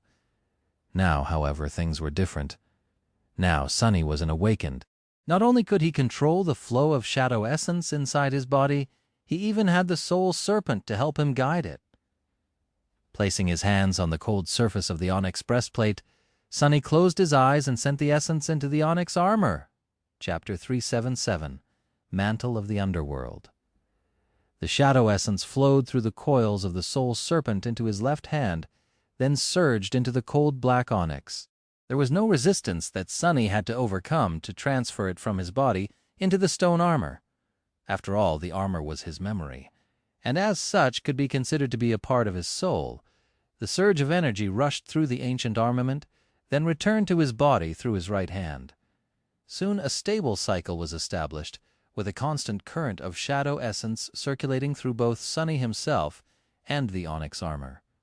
It was a strange feeling, as if there was an ethereal river flowing through him, moving endlessly in a circle. Thanks to the shadow guide attribute of the soul serpent, its current was especially swift and powerful. Soon, the onyx armor became saturated by shadow essence. As Sunny watched, it slowly began to change. This was the fundamental trait of both Saint and her armaments, with which the memory shared a common origin. Both were made out of a strange living stone. When imbued with soul energy, the taciturn demon's body turned from stone to bizarre stone-like flesh, while her weapons turned to stone-like steel. Sunny knew this because he had seen the remains of both the original Stone Saint and her fellow stone warrior after they had been defeated by the monstrous iron spiders. After being destroyed, the living statues had turned back into inanimate stone. The memory was transforming right in front of his eyes. Soon its glossy black surface felt different to the touch. Colder, lighter, more resilient, closer to metal than stone, the living armament had assumed its true form, and now, the most important part, Sunny gazed through the dark metal and peered at the ethereal weave hiding beneath it. The pattern of the diamond string was much more complex and vast than any that he had ever seen, with the exception of the weaver's mask. But then nothing could compare to that miraculous memory. There were 6 bright embers serving as anchors for the countless threads of light inside the onyx armor. However, the weave was damaged and chaotic. Thousands of strings were torn and disconnected from the rest of the pattern, breaking its flow and logic. Because of that, the armor couldn't repair itself before. It needed to be imbued with essence and turned from dead stone to enchanted metal for the self-repairing properties that all memories possess to come into effect. And now it was. With an expression of wonder on his face, Sunny observed as the spell weave started to repair itself. The diamond string moved against the invisible winds that had been playing with them before. The torn ends turned whole again. The separated threads became connected to the rest of the pattern once more.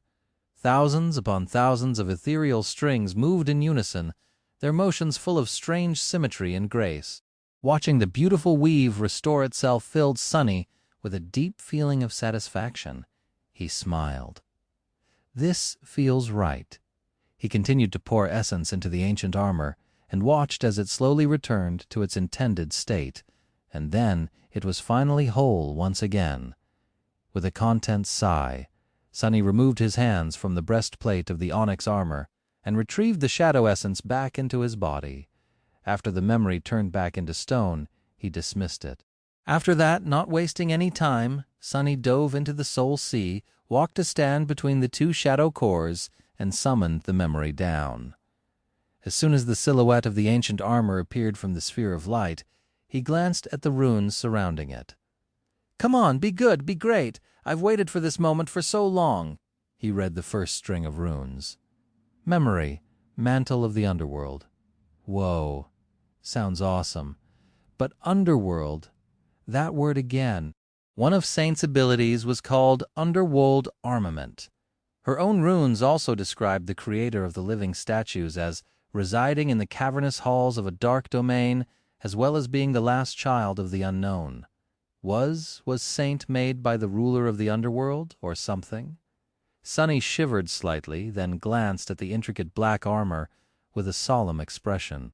Well, if her creator was indeed one of the 7 daemons and a sibling to Weaver, the demon of fate, then ruling the underworld might not have been out of the question. Shaking his head, Sunny returned to reading the runes. Memory rank. Ascended. Memory tier. 6. Memory type. Armor. Memory description. Vowing to never look upon the goddess of the black skies again, the prideful demon retreated into the darkness beneath an unassailable mountain chain. He wasn't the first to lead his army against the gods. However, he was the first to shed their blood as well as learn the secrets of his own. Lead an army against the gods.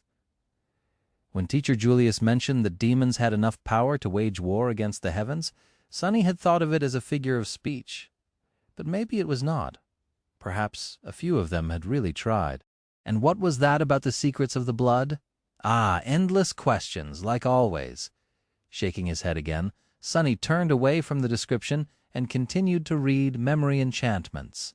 Living Stone, Feather of Truth, Stalwart, Underworld Armament, Prince of the Underworld. Sunny stared at the long list of enchantments for a while, his heart beating wildly in his chest. Can't be. Living Stone, Attribute Description, this armor can repair itself while being worn. Feather of Truth Attribute Description, the weight of this armor can be changed at will. Stalwart Attribute Description. This armor provides extremely high protection against physical attacks, high protection against elemental attacks, and a moderate amount of protection against mind and soul attacks. Underworld Armament. Attribute Description. This armor can accommodate a charm memory to inherit and enhance its enchantments. Prince of the Underworld Attribute Description. This armor grows stronger according to the amount of opponents its wielder defeats. Vanquished foes, 1213, 6000. Sunny remained silent for a while. His dark room, which was situated deep underground, was silent for a long time. After a while he shifted slightly and said in a low voice, "Well, I'll be damned." Chapter 378, A New Beginning. Sunny sat in the darkness for a while, thinking. At first, he wanted to immediately put on his new magnificent onyx armor, but then dismissed that idea. There would be time later, for now he was too tired. The effects of the stimulant were slowly wearing off, and he had spent too much shadow essence already. He did, however, note a few things about the Mantle of the Underworld. The first fact he noticed was that it shared 2 enchantments with St. However, there were subtle but important differences between the versions of stalwart and underworld armament possessed by the onyx armor and the taciturn demon. The memory offered better protection against physical and elemental attacks, but lacked the complete immunity to mind and soul attacks, possessing a moderate amount of protection against those rare and fearsome types of damage instead. Overall, this was an advantageous trade-off, since most nightmare creatures relied on more common ways of destroying awakened. Unless they didn't. The more interesting difference, however, was hidden in the description of the underworld armament. While Saint's armor could accommodate a charm memory to inherit its enchantments, the Mantle of the Underworld could both inherit and enhance them. Just one word made for so much difference. Sunny couldn't wait to explore this subtle trait of his new memory. Living Stone and Feather of Truth, meanwhile, were pretty obvious. That didn't mean, however, that these enchantments did not have a lot to offer. He could already see many interesting ways to apply both in battle. The downside was that both were active enchantments, and as such would require a constant flow of essence to function. What's worse, the armor couldn't even be used without activating the first one. But the most interesting enchantment was, without a doubt, Prince of the Underworld, a growing memory. Pondering about that strange and miraculous enchantment, Sunny couldn't help but think about the first lord of the Bright Castle, who had supposedly been the first master of the Mantle of the Underworld. What tier and rank was the onyx armor when he had first found it? How many of the vanquished foes had been defeated by his hand? Was the Mantle of the Underworld one of the reasons for his legendary achievements? For the longest time, Sunny had wondered about how an ascended memory of the 6th tier had ended up in the hands of humans in the Dark City. It had to have come from destroying a fallen terror, or so he had thought. Now, there were other possibilities, but all these questions were doomed to be left unanswered. Sadly, the First Lord and his companions had taken the answers with them to the grave. Remembering the lonely cairn in the Hollow Mountains, Sunny sighed. Then his thoughts wandered to something else.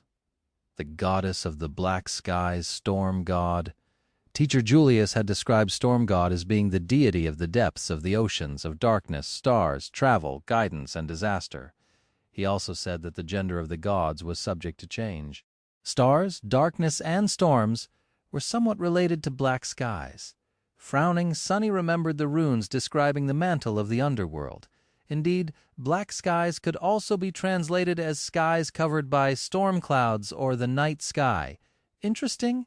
Translating the runes reminded him of something. Opening his communicator, Sunny found a note he made during his conversation with Effie and Kai. There, their true names were written down in runic language. Nightingale, Kai's true name, was pretty simple to understand, but the spell chose to interpret it rather creatively.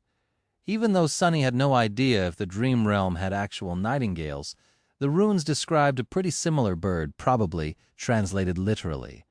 They meant sings beautifully from the night skies, which could mean either enchanting siren of the night or simply a nocturnal bird. Effie's true name was more straightforward, but also far more morbid. Raised by wolves could mean just that, but a more direct translation had a different meaning. Born from wolves or born from being eaten alive. Sunny shivered, then deactivated the communicator and closed his eyes for a second. There was one more thing he could do. Summoning the runes once again, he found the description of Weaver's Mask and read, Memory enchantments, Mantle of Lies, simple trick. Now that he was an awakened, he could try to activate the mysterious enchantment marked by 3 question marks. Even if all of his essence would be only enough to keep it working for a split second, he could. But he was reluctant to. Sunny knew nothing about the enchantment, but from the boundless, inconceivable pattern of the mask's weave, he got a feeling that it was somehow connected to eyes, vision, and sight. He suspected that the vile, thieving bird was a cursed devil at least, and it had been driven mad by just one glance at the reflection in the weaver's eye. Would something similar happen to him? There were things, after all, that humans weren't meant to see. Even gods struggled with looking at some truths, it seemed. No, not now. Sunny was somewhat willing to risk it, but doing so right now would have been really unwise. What if he passed out from shock? That would transport him to a random spot in the dream realm, and knowing his luck, that spot would be populated by horrors beyond imagination.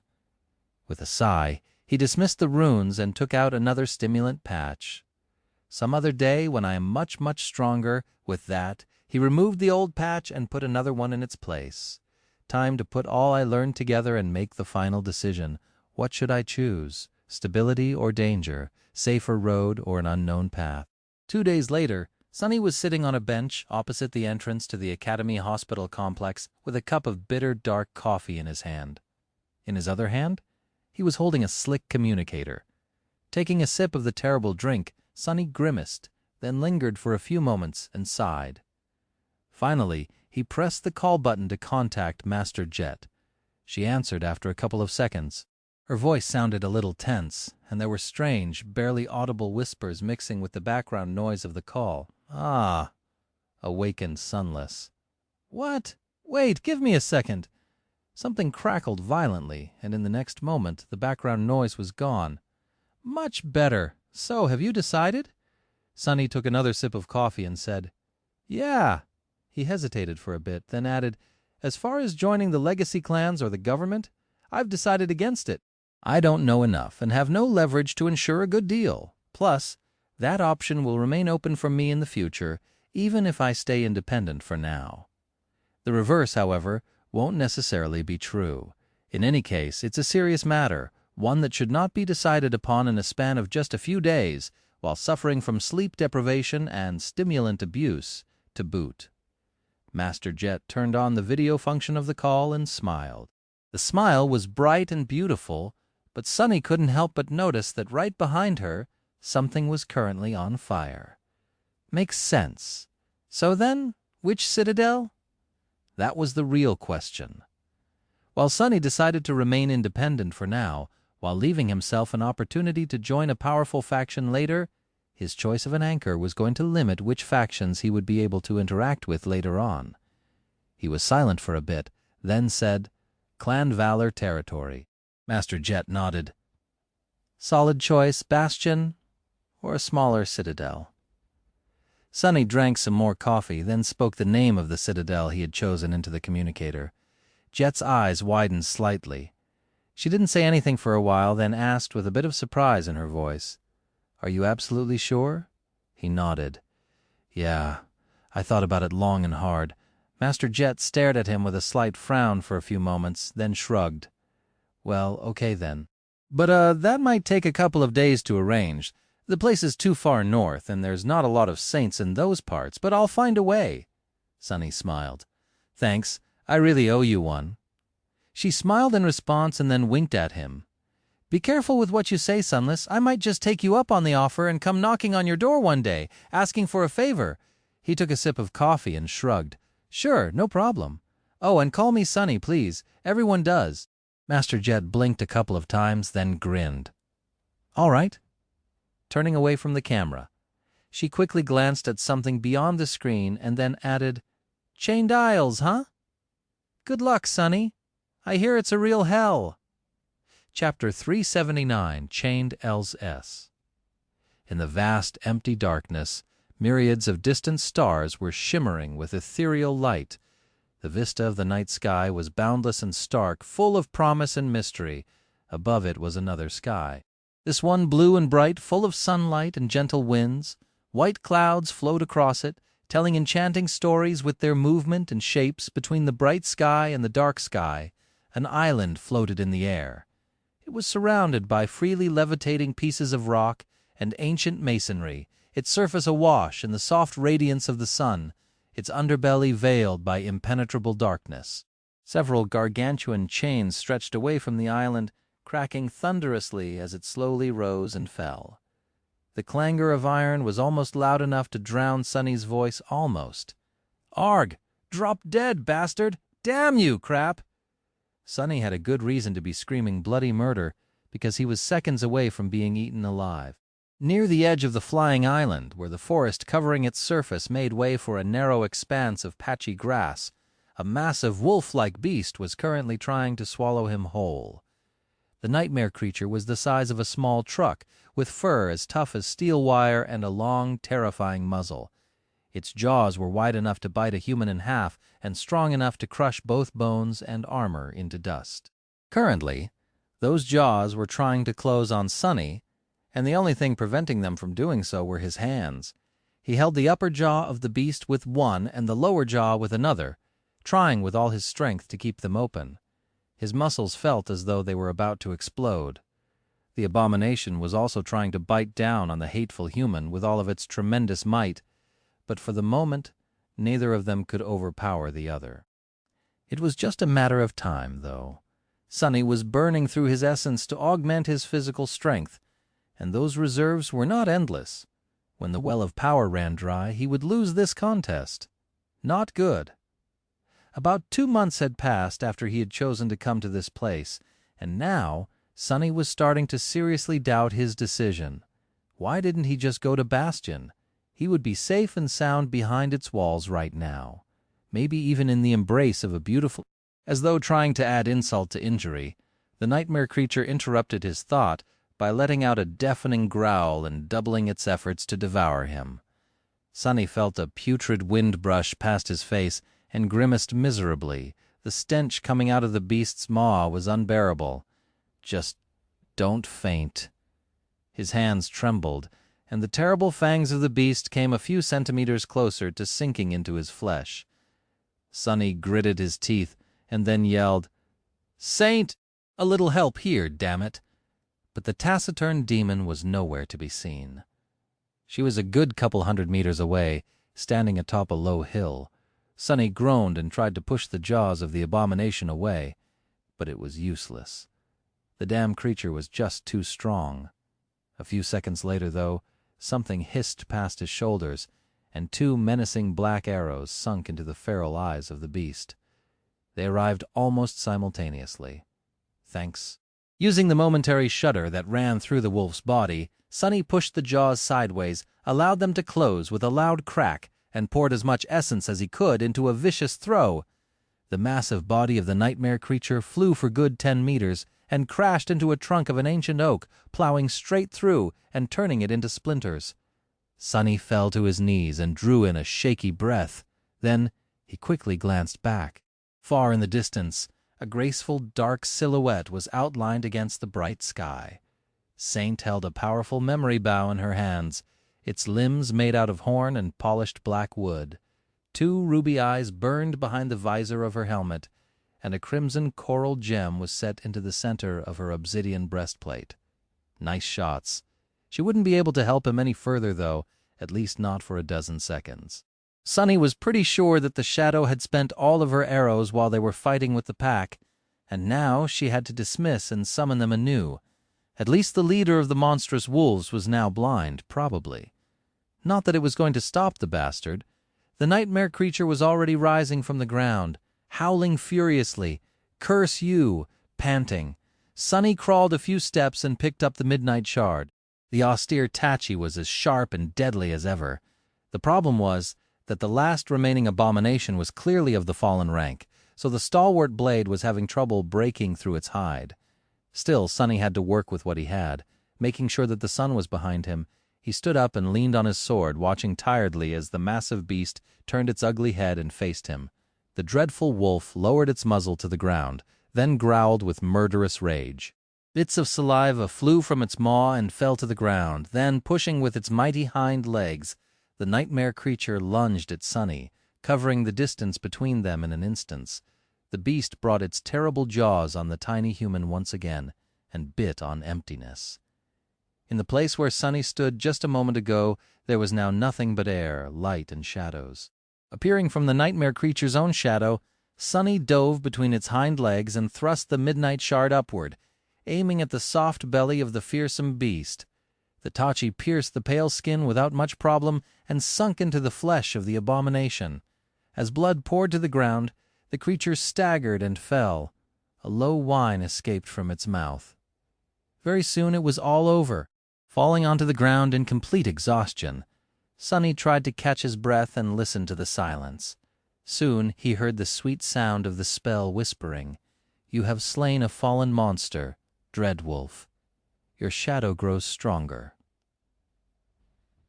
Chapter 300, 80 Above and Below.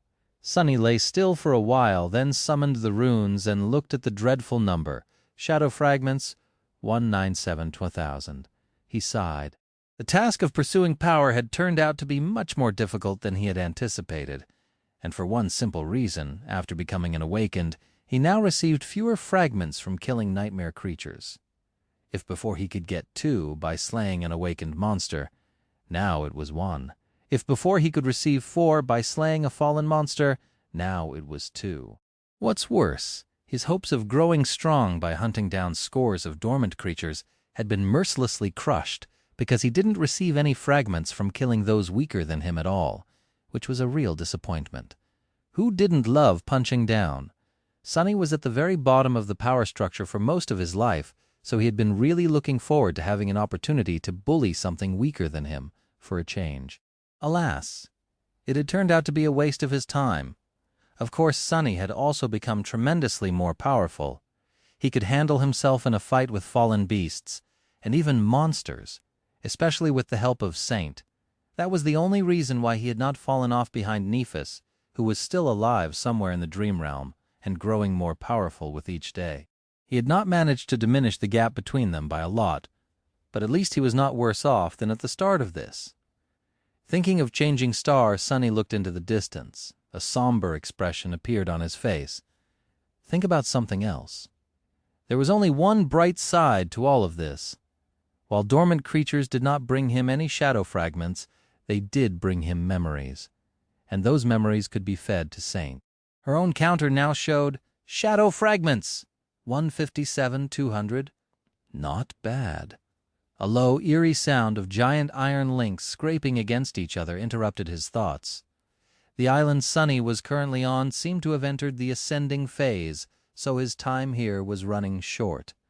Standing up with a sigh, Sunny summoned the moonlight shard and walked over to the corpse of the dread wolf. He had to retrieve the soul shards before it was too late. The Chained Isles. The Chained Isles were a strange place, situated at the very north of the territories claimed by humans. They bordered the Hollow Mountains. That was one of the reasons why Sunny had chosen that region as his hunting grounds. But it wasn't the only one. The whole region consisted of numerous islands that somehow floated in the air, connected to each other by gargantuan iron chains. It was mostly unexplored, and the awakened population here was not very large.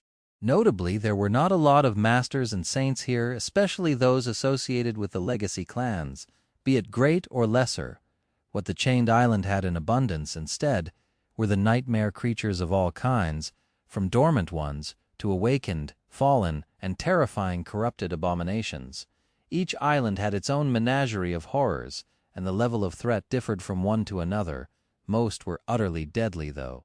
Much more deadly than an average awakened was supposed to be able to handle. But Sunny was not an average awakened. To him, this was a perfect hunting ground, a place where he could sharpen his blade without being seen by those who served the sovereigns. Or at least he had thought that way at the start. Right now, he was starting to suspect that it was more of a place where he could die terribly without being seen by anyone who would have been able to help.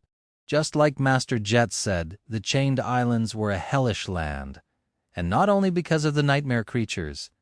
The place itself was capable of killing a person, or rather, its sky could, high above the floating island. There was the usual sky with the sun, the moon, and beautiful stars that shined brightly at night. However, there was another sky in this strange land, the one that was below the islands.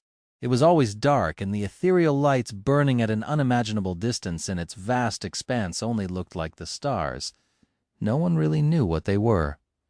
The only thing that humans knew was that the sky below was seemingly endless. On his first day on the Isles, Sunny had asked what was down there. The answer he received was simple: nothing. Descending into the below was not immediately dangerous, but there was nothing there. Some crazy daredevil had once fought his way through the hunting grounds of nightmare creatures that dwelled beneath the islands and spent a whole week flying straight down. He had to turn back eventually because out there in the boundless darkness his mind began to show signs of breaking apart. Even the winged echo he used to descend into the below had almost gone insane. But other than being absolutely empty, the sky below did not seem to pose a threat. Flying above the chained isles, however, was rather deadly. The higher one went, the more crushing their weight would become, until they would either fall down or their body would simply implode. That was why every human on the chained isles knew to pay attention to the sound of rattling chains. Every island in the region went through cycles of ascending and descending, and as they rose too high, the pressure on their surface grew tremendously, to the point where it was impossible to move. Or breathe. Ideally, Sunny had to get off the ascending island before that happened. He should not have been lingering to retrieve the soul shards from the corpses of the monstrous wolves he and Saint had killed, really. But his eyes glistened with avarice. Soul shards meant money, and if there was one thing Sunny really enjoyed, it was making money. No amount was ever enough. An independent awakened like him had a lot of expenses. Fine. It's fine. I'll be off this thing in no time. He quickly cut the dead beasts apart and fished out the soul shards from inside their bodies. Hiding the beautiful crystals in his pack, Sunny hesitated for a little, then sent his essence flowing and tossed the first corpse off the edge of the island. He was planning to come back here soon, and leaving so much meat lying around could make the future visit rather problematic. Sunny only had one more carcass to dispose of when he suddenly noticed a swift silhouette descending from the skies. Commanding Saint to hide herself in the shadows, he summoned the midnight shard and looked up tensely. What the hell? Surrounded by a halo of sunlight, a majestic griffin was quickly approaching the island. At first Sunny assumed that it was a nightmare creature, but then noticed a human figure on the monster's back. A human rider meant that the magnificent griffin was an echo. Sunny's face grew dim. Very few people could have such an echo on the chained isles. And out of those, he was pretty sure that he knew the identity of the unwelcomed visitor. Chapter 381, Roan of White Feather. The griffin folded its white wings and dove down, then opened them up near the ground to slow its fall. Sunny raised his hand to cover his eyes from the dust that was sent into the air by the powerful gust of wind. Strong. The mighty beast shone with ethereal light and disintegrated into a rain of sparks, letting the rider land nimbly on the ground. He regained his balance swiftly and straightened, then turned to Sunny. The man in front of him was tall and had broad, powerful shoulders. He was wearing a light armor crafted from the adamantine scales of an unknown monster, with a blue scarf wrapped carelessly around his neck. His hair was the color of straw, as was his manly beard. The stranger's eyes were bright blue and dangerously attentive. Sunny stared at the man for a moment, then bowed respectfully, hiding his face in the process. Master Roan. Indeed, the man in front of him was none other than Ascended Roan of the White Feather clan, one of the only 3 masters on the Chained Isles. Well, there were probably only 3. Unlike the Forgotten Shore, this region of the Dream Realm had several gateways. 2 were found, conquered, and turned into citadels by humans. Both Sunny and Master Roan, as well as pretty much everyone else on the Chained Isles, belonged to one of them, the Sanctuary of Noctis. That citadel was ruled by the White Feather clan, which was one of the vassal clans to the great clan Vale. The second citadel was rather mysterious. It was situated at the very edge of the region near the dreaded Hollow Mountains and belonged to Vale itself. Only those in direct service to the great clan were anchored at its gateway. So Sunny had no idea what went on there, and how powerful the awakened stationed at the citadel were. He did, however, know a bit about Master Roan. The man was married to the only saint on the Chained Isles, after all. Roan looked Sunny up and down, then gave him a friendly smile. "Do we know each other?" Sunny shook his head. "No, sir. We haven't met before. I have just awakened a couple of months ago, so, I am new to the Chained Isles." The strapping master nodded and then glanced at the carcass of a fallen wolf that Sunny had failed to throw over the edge of the island in time. When Roan turned to him again, there was a measured look in his piercing blue eyes. Did you kill that beast?" Sunny lingered for a few moments, then nodded. "Yeah, well, I can be very lucky on occasion." The tall man shook his head. "This is a fallen beast. Ah, you must be Sunless, then, from the Forgotten Shore." Sunny smiled. "Curses! He knows my name." He had nothing against the older man, but preferred to remain unknown and underestimated, especially when dealing with legacies. "Yeah, that's me." Master Roan nodded, as though everything suddenly made sense, and then briefly looked at the sky. "You should know that it is dangerous to remain on an ascending island, right? Why are you still here?" Sunny hesitated for a few moments, then shrugged. "I was just about to leave and escape to the next one over when you appeared, sir." The tall man sighed.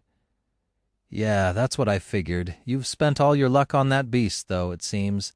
All three of the island connected to this one are also ascending. You wouldn't have been able to escape even if you left on time." Sunny stared at him for a while, a sour expression appearing on his face. "Damn it. What about that beautiful griffin of yours, sir? Surely it can bring us both away to safety." Roan grinned. "He is rather beautiful, ain't he? Well, not that it matters. In theory, we can dive below the islands and escape through the sky below, but believe me, you wouldn't want to meet the things that dwell on the dark side of the Isles. Even I prefer to avoid those things." Sunny blinked. "Then what do we do?" The tall man laughed. "I guess you're about to experience your first crushing Sunless. Don't worry, though. The chains of this island are on the shorter side, so it won't ascend too high, well, most likely. And I'll be here to bring you back to the Citadel if you pass out, provided that we survive, of course." Great. This wasn't Sunny's first crushing, actually, and that was exactly why he didn't want to experience it again. But there was no other choice, it seemed. With a sigh, he dismissed Saint, who had been hiding in the shadows all along, and took off his pack. Then Sunny found a soft-looking patch of grass and placed it on the ground. Behind him, Master Roan dismissed his scale armor and unwrapped his scarf, then tied it around his waist. The less weight was on the human body during the crushing, the easier it was to endure, and the more chances of survival there were. However, the puppeteer's shroud was made mostly out of soft fabric, so Sunny left it on.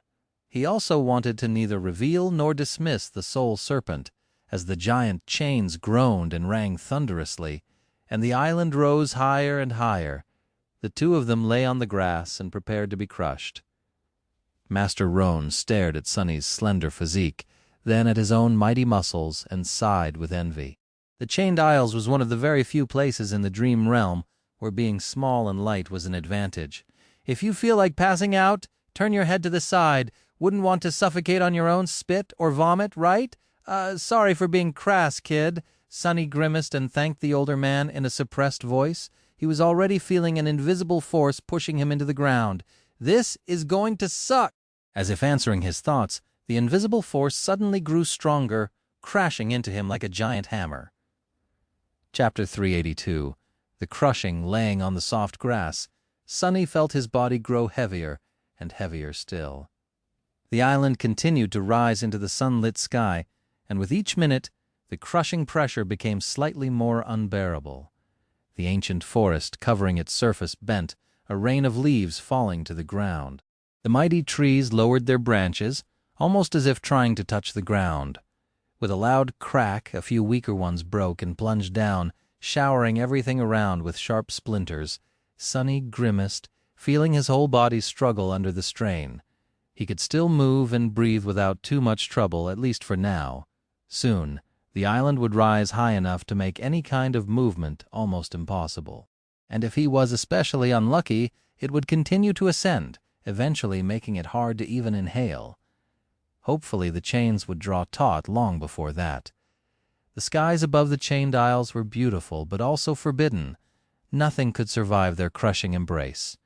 Neither humans, nor nightmare creatures, nor anything else, well, except for one thing.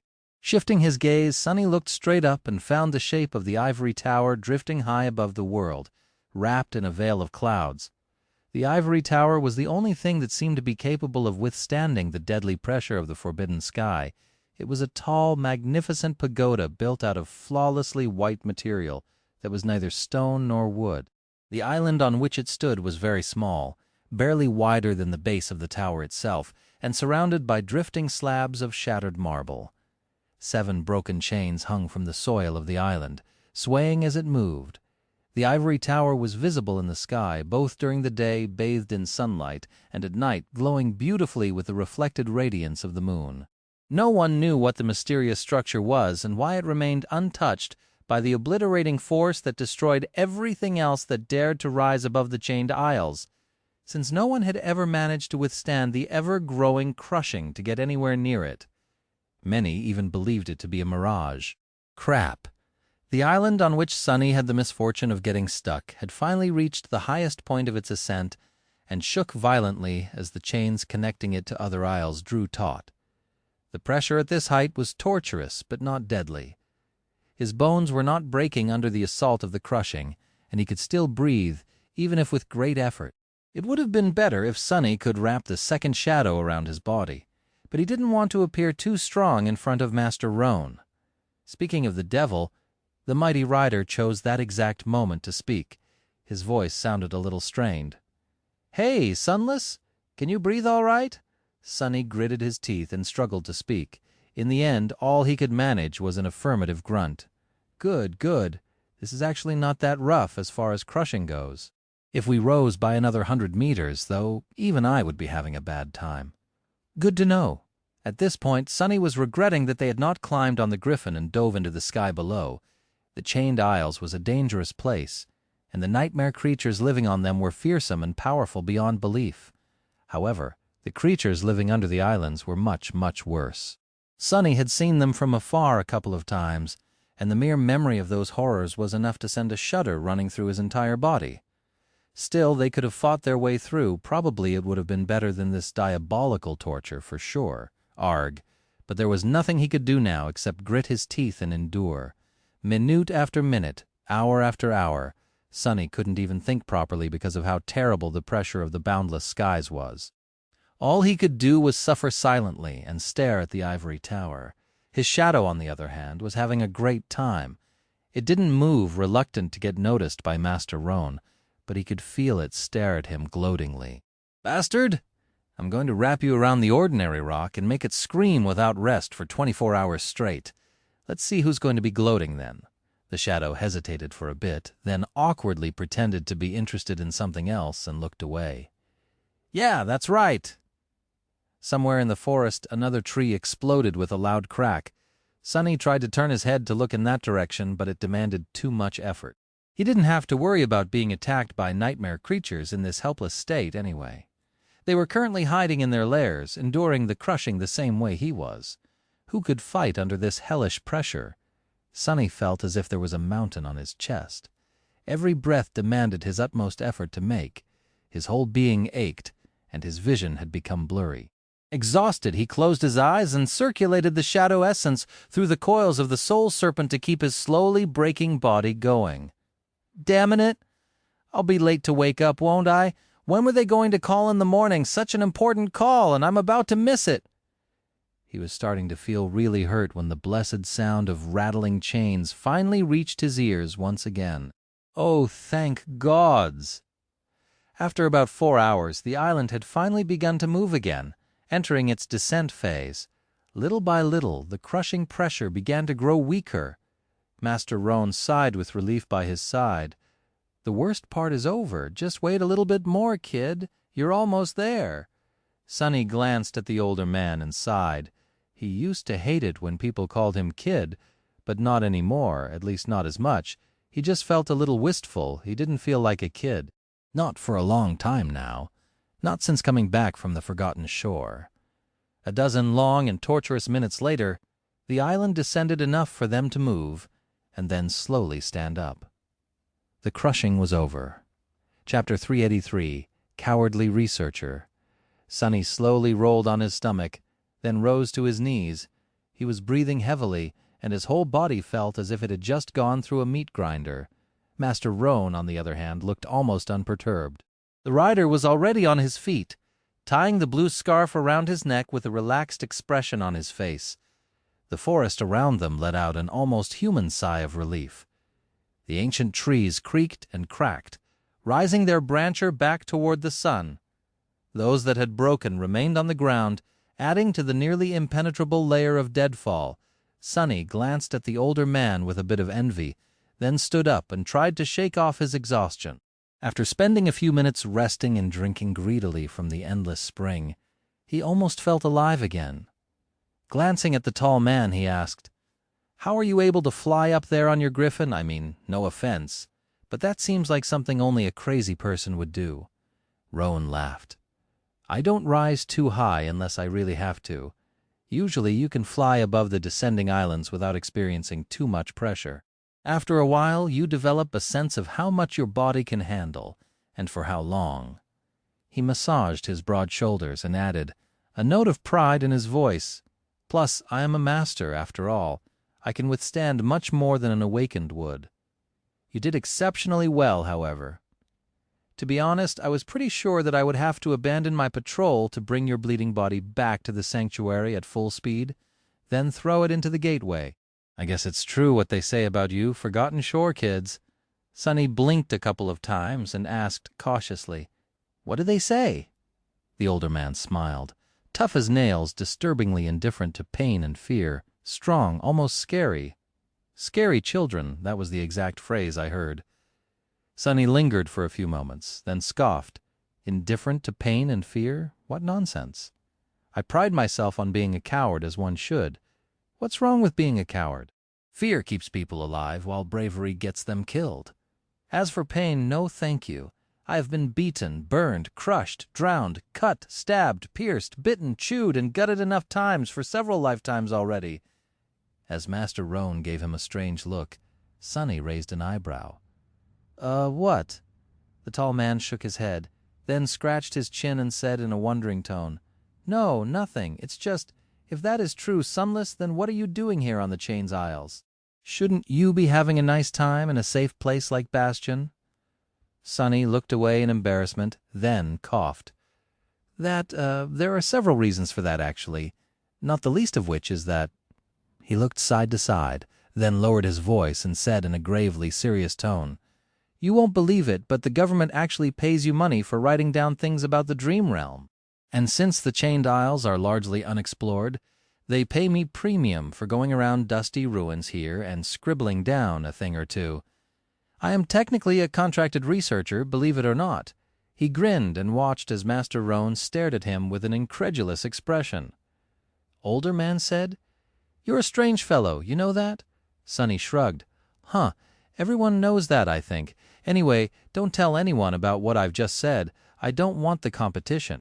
The tall man blinked a couple of times, then smiled. "No problem. Do you need me to take you back to the sanctuary? Or will you be fine returning on your own?" Sunny thought for a bit, then said, "I'll be fine. It's not that far anyway. If I make haste, I'll be back before morning and go straight back to the real world. I have business to attend to there, actually." Master Roan nodded and patted Sunny on the shoulder. "All right, then I'll be on my way. It's been nice meeting you, Sunless. If you need anything in the future, don't hesitate to find me in the sanctuary." With that, he summoned his echo. A sea of white sparks appeared out of thin air and swirled, slowly turning into the figure of the mighty griffin. The winged beast towered above Sunny like a gargantuan mix between a lion, an eagle, and a pure nightmare. Slowly, it lowered its head, staring at him with two beautiful, inhuman eyes. Its beak looked about as fearsome and terrifying as that of a spire messenger. Sunny tensed a little and took a couple of steps back, prepared to dissipate into the shadows at any moment. He didn't really think that Master Roan would suddenly attack him, but being paranoid was better than being dead. The tall man summoned his armor, then easily jumped on the griffin's back and raised a fist to bid Sunny farewell. In the next moment, the echo stretched its wings and pushed itself off the ground, sending a squall of hurricane wind in all directions. Sunny struggled to remain on his feet, and then looked as the griffin flew into the distance. Slowly, a friendly expression disappeared from his face. Well, what do you know? The famed master had turned out to be a rather pleasant person. Granted, he was a legacy by marriage and not by birth. Still, Sunny had expected to be treated with a lot more disdain and contempt, at best hidden behind a mask of false courtesy. Come to think of it, The saint governing the chained isles herself was pretty down to earth, if a bit cold. Not that Sunny had a lot of opportunities to interact with her after that first day when she had brought him to the sanctuary. With a sigh, he walked over to the carcass of the monstrous wolf and sent it flying over the edge of the island with a frustrated push. The corpse of the abominable beast plummeted down and soon disappeared into the darkness of the sky below. Making sure that nothing appeared from beneath the island to snatch it, Sunny lingered on the edge for a couple of minutes, then sighed and jumped into the bottomless abyss himself. Chapter 384, Traversing the Lslands. Chapter 384, Traversing the Lslands, falling through the boundless blue skies with the wind whistling in his ears. Sunny threw his hands to the sides and summoned the dark wing. As the translucent memory weaved itself from light behind his back, he shifted his weight and allowed the air resistance to push him off course, effectively turning left. A few seconds after that, he activated the enchantment of his cloak and slowed down his fall simultaneously, turning the downward momentum into a forward push. In these past 2 months, Sunny had become somewhat proficient in navigating the sky. Cutting a smooth arc in the air, he swiftly approached one of the gargantuan chains connecting the forest island to another, flew above it for a few minutes, and landed nimbly on one of the massive links. The giant chain swayed lightly beneath his feet. Somewhere behind him, it rose and merged with the soil of the island. In front of him, there was a vast expanse of empty heavens. Here on the border to the sky below, it was currently twilight. The chain stretched into the distance, disappearing into the darkness of the void a few hundred meters away. As the dark wing turned from a blur back into a transparent cloak, Sunny sighed and walked forward. Each link of the heavenly chain was as wide as a road, so he didn't need to be afraid of falling off. Approaching the connection between 2 links, Sunny either jumped down or glided up to the next one, walking across the length of the chain that was drawn between the bottomless abyss below and the boundless sky above. He soon left the light of the sun behind and entered into the eternal darkness of the below. Here there was no wind and no sound, only silence. If not for the swaying of the chain, Sunny would have thought that he had entered a completely new world. A myriad of ghostly lights were burning somewhere far below, pretending to be stars. Making sure that no one was watching him, Sunny lingered for a few moments, and then dove into the iron surface of the chain. His body turned into an incorporeal shadow and merged with the darkness enshrouding it. Here in the sky below he was in his natural element after all. Sunny couldn't travel through the empty darkness itself, but the chains were covered by an impenetrable veil of shadows. He could swim through them for as long as he had essence to spare, safe from the terrible creatures that lived on the dark side of the chained isles. Rushing forward with terrible speed, Sunny slid over the surface of the chain and flew through the darkness like a ghost. He went faster and then faster still, circling around the chain several times and leaving the forest island far behind. Covering the distance to the next isle in mere minutes, he escaped from the shadows the moment the sunlight touched the iron chain once again and shot upward in a spin.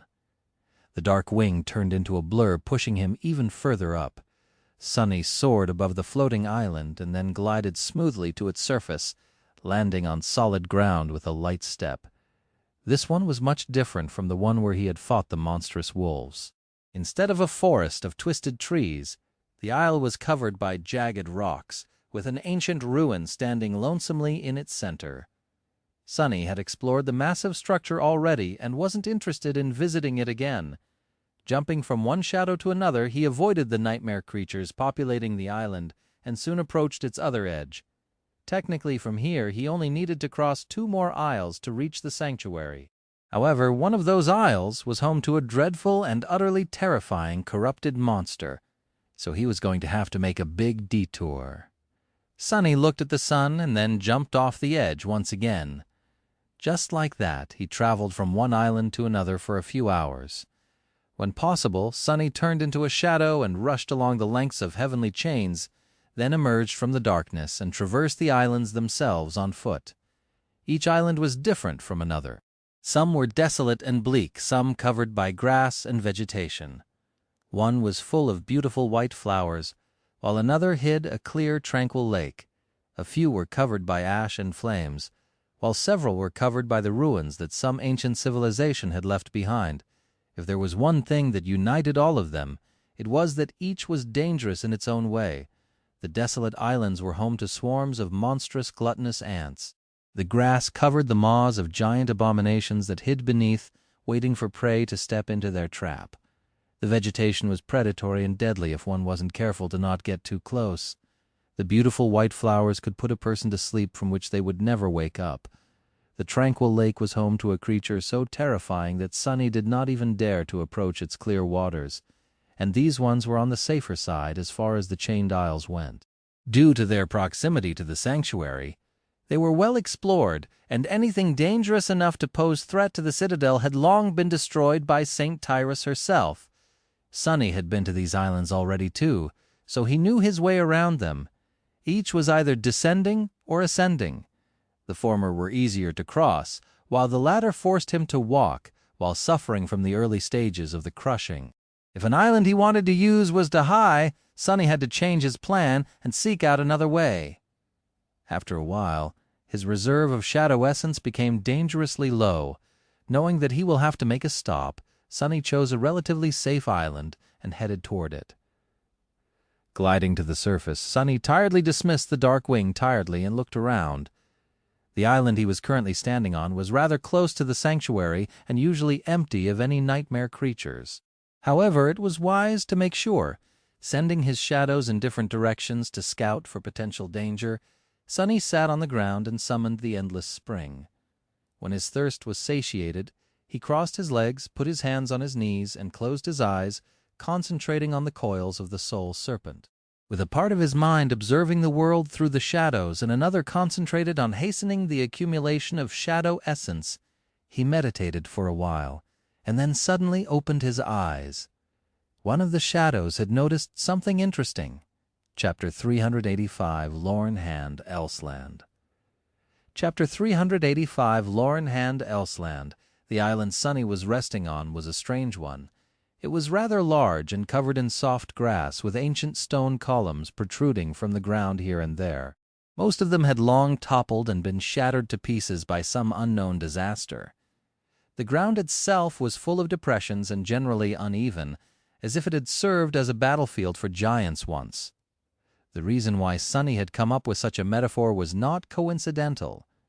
The main feature of the island was situated at its center and appeared to be a giant, rusty metal hand. Hence the isle was unimaginatively called the Iron Hand Island. It was well known to the awakened anchored in the sanctuary because very few nightmare creatures ever came here, and thus many humans used it to rest during their journeys. However, today Sunny wasn't the only visitor to the peaceful island. A rather ugly monstrosity lay dead in the shadow of the giant iron hand, its blood forming a large pool. It had a body like that of a snake, two powerful hands protruding from a human-like torso, a head with a long and toothy muzzle, and two leathery wings from the looks of it. The creature had landed on the island due to heavy injuries and then succumbed to the most recent crushing. Its body seemed broken and flattened, with sharp bone splinters protruding from the torn scales. Sunny's interest was naturally piqued because it wasn't every day that he stumbled on free soul shards. Additionally, and more intriguing, the shadow had noticed something glinting on the ground near one of the abomination's hands. Standing up, Sunny looked around and then headed to the center of the island. Soon, he reached the rusty metal arm and dove into the shadows, emerging on top of it. Standing a good 10 meters above the ground, he stared at the carcass of the dead nightmare creature to make sure that the shadow didn't miss anything. Everything seemed to be fine. With a shrug, Sunny jumped down and landed softly on the grass near the massive monster. Walking around it, he approached the spot where the abomination's hand lay on the ground, its 5 long fingers ending in terrifying claws. Gee, you were a scary one, weren't you? He didn't need to wonder about who had done the monster in. On the chained isles, nightmare creatures constantly fought each other. Winged ones like this one were often caught by the inhabitants of the dark side, torn to pieces and devoured. This one had been relatively lucky, all things considered. Bending down, Sunny picked up the small object that seemed to have fallen out of the creature's hand and stared at it with a dubious expression. A coin? Indeed, he was holding a heavy golden coin, which didn't make any sense. Nightmare creatures were not exactly known for participating in commerce, and humans did not use coins. If they needed to trade, they either bartered with suitable items or used credits. Of course, credits didn't exist in the dream realm, but the transaction would be honored when both parties returned to the real world. So where could a gold coin come from? Sunny stared at the coin for a while, then turned it around. There was a depiction of an archaic ship on one of its sides, with a tall mast that had an actual tree growing around it. A beautiful human face stared at him from the other side, a carefree smile on its lips. The person had high cheekbones, long hair, and exquisite features. Sunny couldn't say if they were a man or a woman, just that they seemed rather charming. There was a crescent moon drawn on their forehead, and, well, that was about it. Sunny studied the coin some more and then thought despondently, "That thing is definitely cursed, right? It just had to be. What else was he supposed to think after finding a mysterious coin near the corpse of a monster that had died a violent death? But it didn't seem to be cursed." Sunny had a rather good intuition about these things. He also had the sight of a person who had inherited a part of Weaver's forbidden lineage. Looking under the surface of the coin, Sunny expected to see a malevolent spell weave, or at least something strange, but there was nothing. From the looks of it, the coins was just a coin. The only strangeness about it was that it seemed a little bit warm to the touch. Teacher Julius would have been delighted if he brought him a sketch of a genuine Dream Realm coin. Cultural artifacts like this were few and far between. It wouldn't result in Sunny receiving any contribution points, but the old man was easy to please. With a shrug, Sunny shoved the coin into his pack and turned to the dead monster. "Let's see how many shards you're hiding, ugly lizard." He summoned the moonlight shard, enhanced it with 2 shadows, and cut into the tough hide of the nightmare creature. For a while, luck was on his side. He quickly retrieved 2 bright soul shards, so quickly, in fact, that Sunny grew sure that there had to be a 3rd one inside the carcass. A demon, huh? That was where his luck ended. The body of the demon was too heavily damaged, so when he tried to fish out the 3rd crystal, its stomach burst open and spilled its contents all over the ground. Curses! Sunny was so disgusted by the idea of being doused in the putrid, slimy mass that he instinctively teleported a few meters away.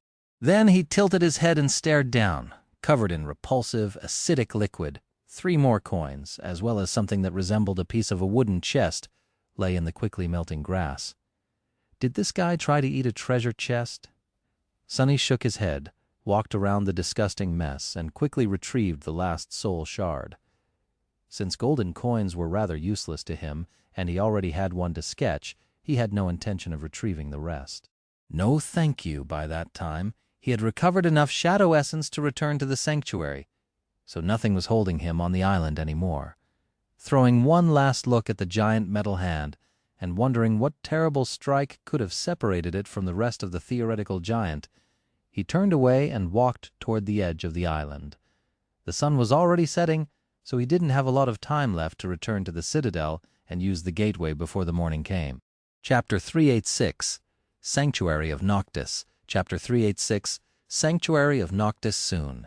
Sunny was walking on the last chain he had to traverse as he approached the Sanctuary of Noctis. By then it was already night. Up above, the pale disk of the crescent moon shone softly, its light reflecting off the white walls of the ivory tower.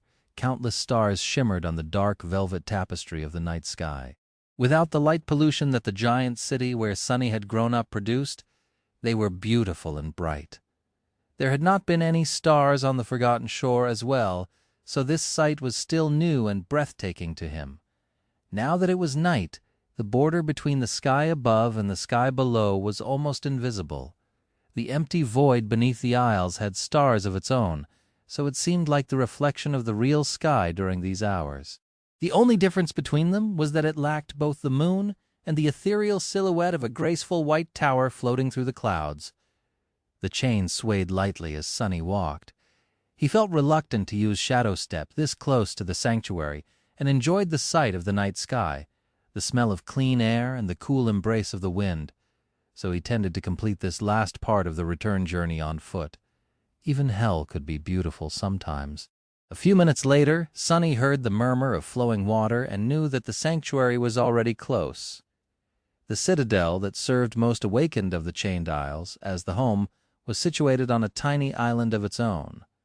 That island, however, was rather anomalous. Unlike all others, it never rose and never fell, always remaining at a stable height away from the torturous pressure of the crushing.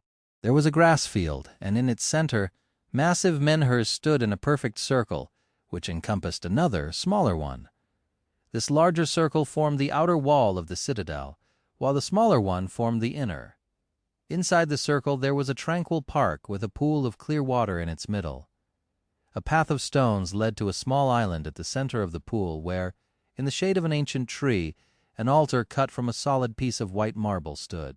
The altar had 3 special things about it. The first one was an obsidian knife that lay on its surface. The knife did not seem very special, with the exception of the fact that no one, not even saints, was able to lift it even by a centimeter from the altar's surface. The second special thing about the altar was that it appeared to be, itself, the gateway. One simply had to touch it to be transported back to the real world. Once anchored to it, the awakened would appear near the altar when they fell asleep in reality. The third thing was that a seemingly endless stream of water flowed from the altar, feeding the pool that surrounded it. No one knew where the water came from or why the altar produced it, just that it was cold, sweet, and safe to drink. 7 streams flowed out of the pool and eventually fell over the edges of the small island, turning into water dust in the wind. On a bright day, the whole sanctuary was surrounded by rainbows. It was the murmur of these waterfalls that Sunny had heard as he approached the citadel, using the dark wing to glide upward and land on the soft grass of the island. He walked over to a stone post that stood nearby and rang the bronze bell that hung on it.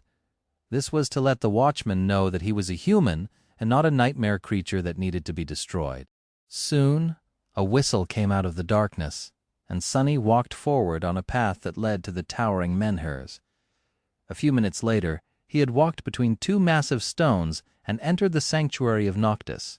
No one really knew who Noctis was, and why this place was called in their honor, if that name even belonged to a living creature. It was just what the spell called this place. In any case, the space between the 2 rings of menhirs had been made into a place for the awakened to rest and recuperate between their ventures into the wild expanse of the Chained Isles. The White Feather clan had built walls to close the spaces between the standing stones and recruited several people with useful utility aspects to make living conditions better for those who chose to come here or were sent to this region by the spell.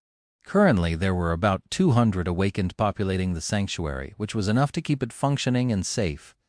This late at night, most people were either sleeping, resting, or had already returned to the real world, so Sunny did not meet anyone as he headed toward his assigned living quarters. Like everybody else here, he was assigned a small room after becoming anchored to the sanctuary. It was situated near one of 2 entrances, so he didn't have to walk for a long time.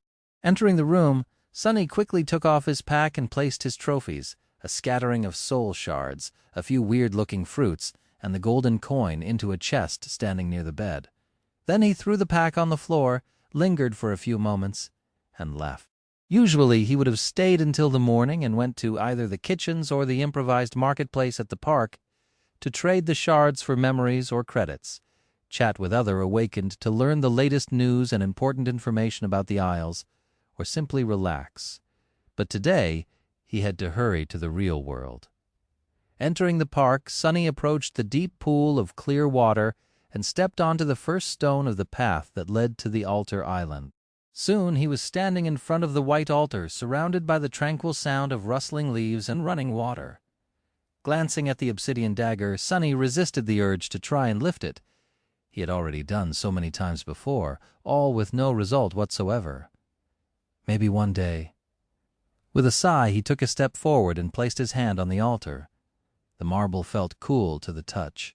In the next moment, the darkness of the night was momentarily illuminated by a flash of ethereal blue light. When it dissipated, there was no one standing under the branches of the ancient tree. Sunny had left the dream realm and returned to the real world. Chapter 387, Withered Flowers. Sunny opened his eyes in the cool cradle of the sleeping pod. The lid was already sliding away, and the lights in the room were gradually turning brighter. The panoramic wall in front of him opened to a view of one of the Academy parks. The eastern horizon was already painted lilac by the rising sun, but the world was still shrouded in darkness. Made it. With a sigh, he rose from the pod and lowered his feet to the cold floor. These first moments after leaving the dream realm were still strange to him. It just seemed weird to be able to escape it so easily without having to fight through a sea of monsters and struggle against terror, desperation, and pain. How could something so meaningful be so simple? And yet it was. In the past 2 months, coming and going from the dream realm had almost become a routine for him. Not that he had done it as often as most awakened did. Standing up, Sunny grimaced, then massaged his shoulders and glanced at the sleeping pod darkly. Now that he was an awakened, the Academy had granted him a personal living space in one of the dormitories. These quarters were much the same as the room he had lived in during his preparations to enter the dream realm for the first time, but with one significant difference: there was a smaller room adjacent to the main one, housing a humble meditation space and an individual sleeping pod. The problem was that pod was not at all as advanced and state-of-the-art as the ones used for the sleepers. It did its job fine as long as an awakened remained in the dream realm for about 8 to 12 hours, as most of them did. However, Sunny was in the habit of spending much more time there. His recent adventure, for example, had lasted 3 whole days. He had to work hard to not fall behind after all. As a result, his muscles felt sore and heavy, circulating essence through his body to chase away the remnants of sleep. Sunny walked to the bathroom and got into the shower. As streams of water caressed his skin and flowed down the scales of the black serpent coiling around his lithe body, he sighed and closed his eyes for a moment. At least his mind felt refreshed. Visiting the dream realm was not exactly equal to good sleep, but it was somewhat similar. Mental fatigue still accumulated little by little, but it was easy to remove by meditating or actually sleeping on the other side of the gateway. Few awakened ever did, however, since no place there was really completely safe, exiting the shower sometime later. Sunny finally felt wide awake and full of energy. He dressed himself, sat at the table, and quickly compiled a report about his recent exploration. Then he picked up the communicator and checked its log. No missed calls. A few messages from Effie with photos of all the delicious food she was eating, and several mimetic jokes of questionable nature, and a few more from Kai, describing his experiences in Bastion. Sunny waited for a bit, then sighed and put the communicator down. Time for breakfast. Commanding one of the shadows to wrap itself around his body so that he appeared like a normal person, Sunny left his room and headed out. On the way to the cafeteria, he met a few other awakened. No one paid him too much attention, though. In recent months, the images and true names of Cassie, Kai, and especially Effie had been plastered all over the media, but luckily he had avoided becoming a poster boy for the government's insatiable propaganda machine. As the result, random strangers had no idea who he was, which suited Sunny just fine. Entering the cafeteria, he got himself a full tray of food, sat at one of the tables, and placed the communicator on its surface. The call was supposed to come any minute now. He enjoyed a decadently delicious breakfast in peace and quiet, glancing at the communicator from time to time. No one bothered him, and there was no danger to be worried about. A content smile found its way to his lips. Ah, life is good. Finally, the communicator rang. Sunny answered the call and listened to the respectful voice on the other side of it. Everything is ready? Wonderful. So when can I— Oh, really? Well, great. Then I will be there at noon? Right. See you later, then. Finishing the call, he put the communicator down and stared into the distance for a long time, a strange look on his face. After receiving the contribution points for his Forgotten Shore report and making some money by selling soul shards to other awakened on the Chained Isles, Sunny had done something that he had never thought that he would be able to do in this life. He had bought a home, a nice, beautiful home in the district of the city with clean air and green lawns, and now, after several long weeks of waiting, everything was finally ready for him to move in.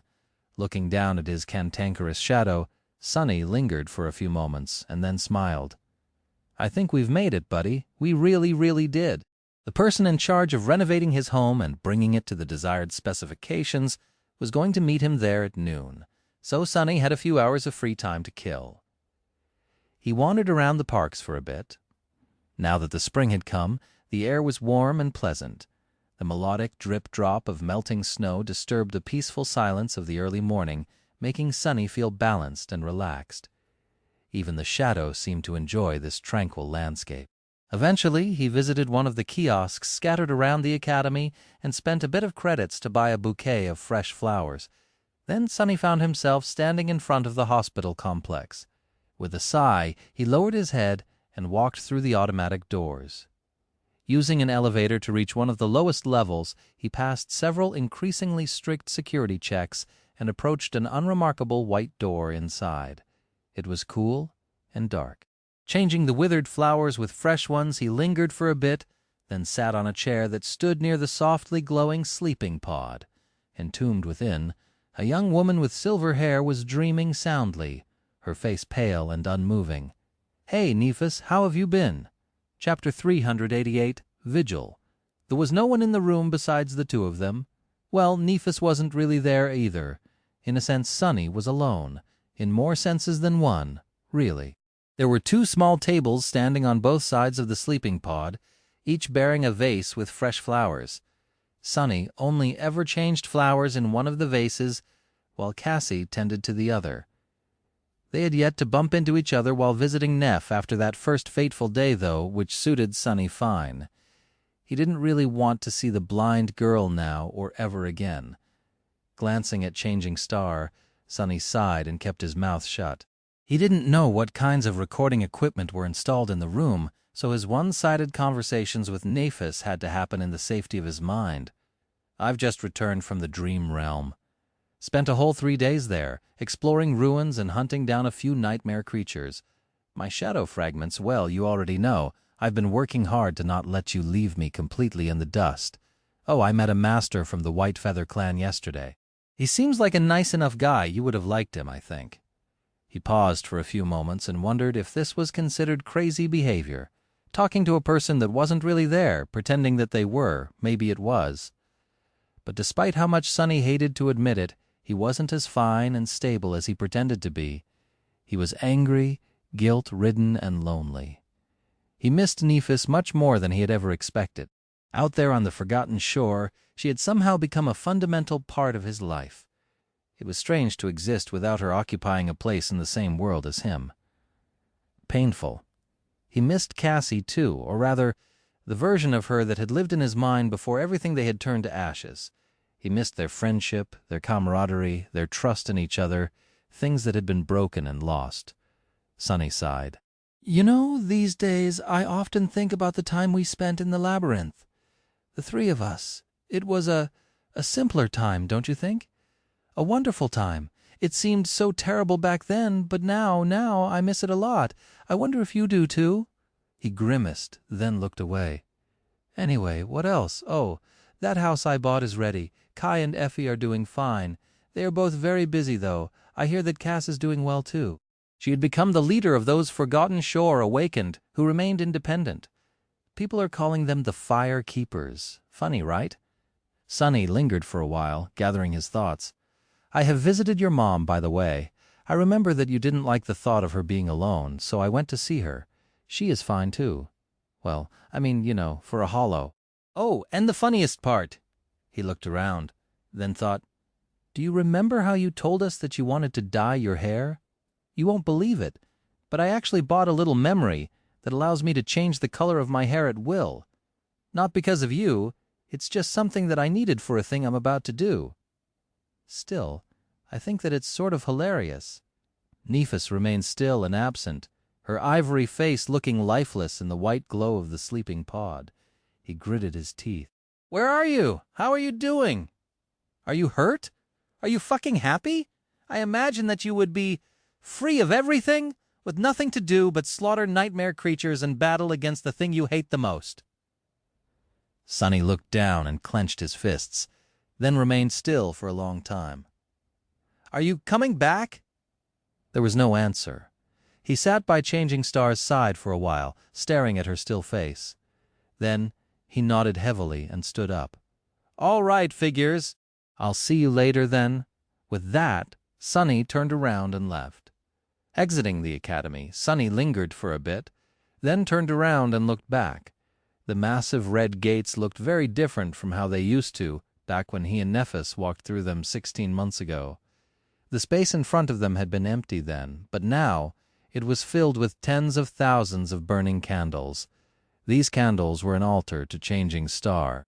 After the survivors of the Forgotten Shore had returned to the real world, their story spread like wildfire and captured humanity's attention for a few weeks.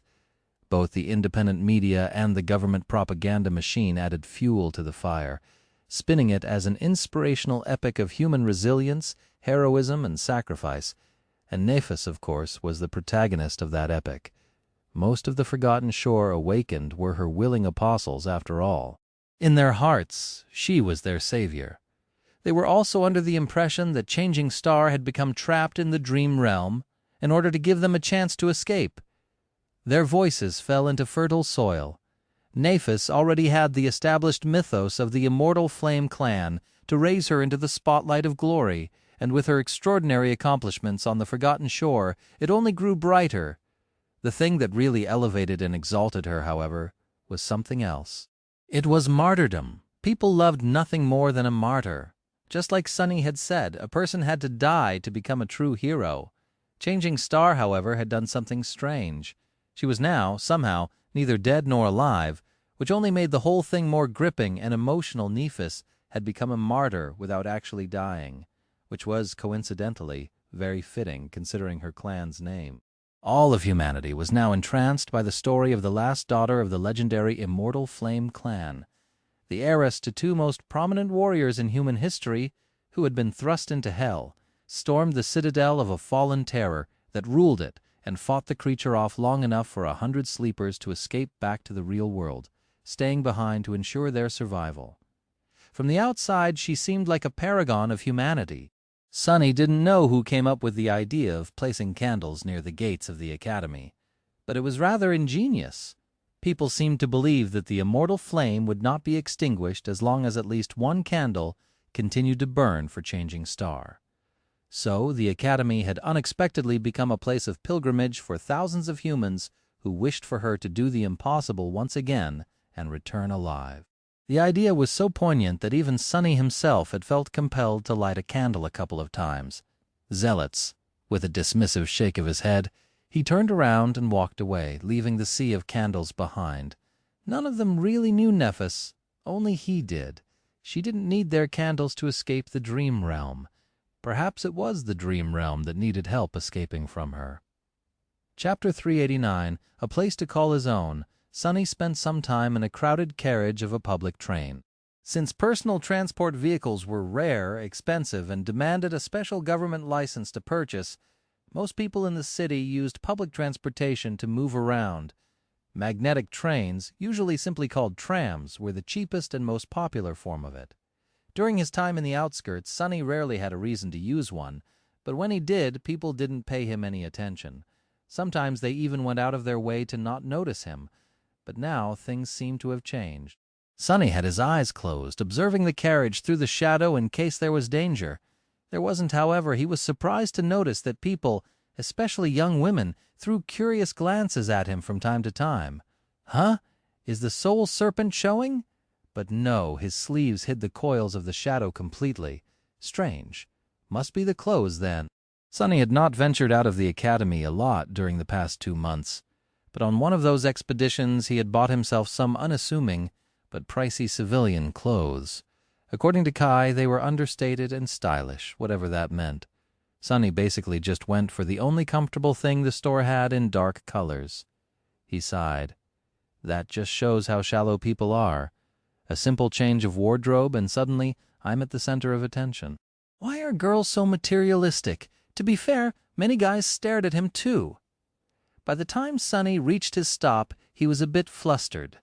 Leaving the crowded train behind, he sighed with relief, hid his hands in his pockets, and walked out of the familiar tram terminal. The part of town he came to was somewhat near its center, as far removed from the outskirts as one could imagine. It was peaceful, quiet, and green. The air was almost as fresh as that of the dream realm. The houses in this district were also the opposite of the human hives Sunny was accustomed to. Weirdly, they were all very low, no more than 2 or 3 stories high. The ground itself rose and fell in artificial tiers, each street existing on its own wide terrace. Out here the snow was already gone, revealing beautiful lawns and greenery. The whole district looked like a garden. Obviously, not everyone could allow themselves to live here. Most of the locals were either reasonably wealthy or worked for the government, however, as far as citizens went. They were not of the highest ranks. There were other, much more affluent districts in the city, and the real elites, as well as most awakened, lived there. But that was one of the things Sunny liked about this place. He could do without being around other awakened all day, every day, or anyone, really. It took him around 15 minutes to walk from the terminal to the desired address.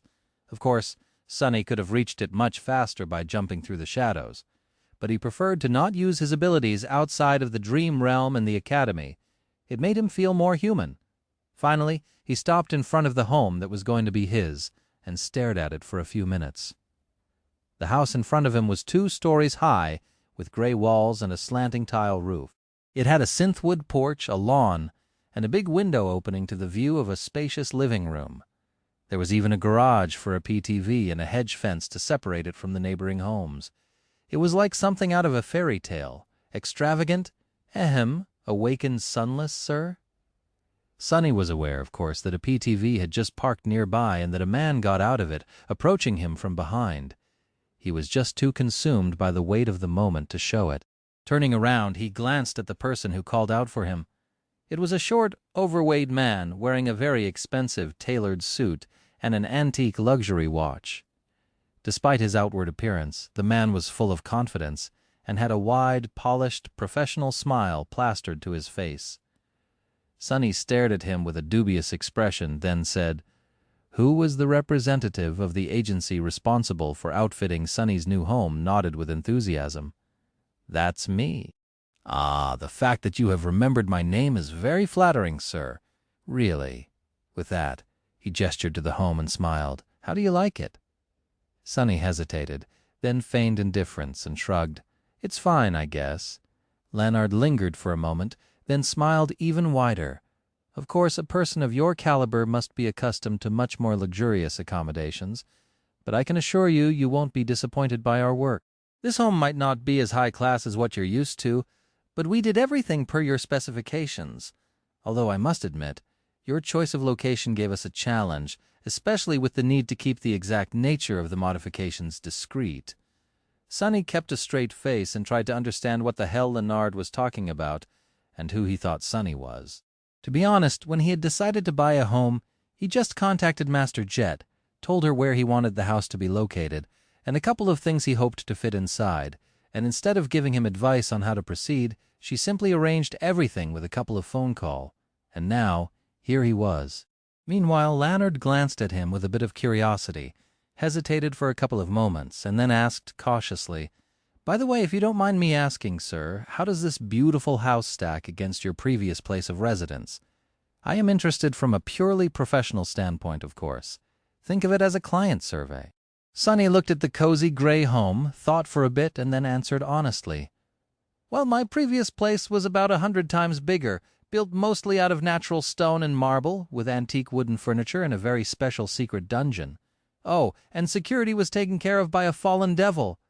Leonard stared at him for a while with the same wide smile. His face, however, had slowly turned gray. After a while he coughed a couple of times and said hoarsely, "Wonderful? That's wonderful, ahem. Shall we take a look inside?" Chapter 390, My Castle. Chapter 390, My Castle, the interior of the home was tasteful and minimalist, governed by a design philosophy that seemed stylish, spacious, and a little bit empty. The first floor contained a living room, a dining room, a kitchen, a pantry, a bathroom, and a guest bedroom.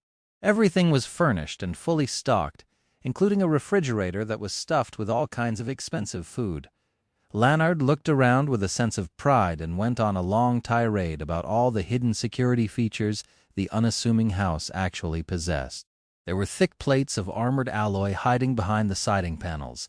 The wide windows were outfitted with titanium shutters that could come down at a moment's notice. and both air and water filters could withstand not only the usual environmental toxins, but also most known forms of biochemical threats. Such extensive security measures might have seemed like overkill, but in fact even mundane humans strived to turn their homes into compact fortresses. No one knew when the next gate would open, and how close to them it would be.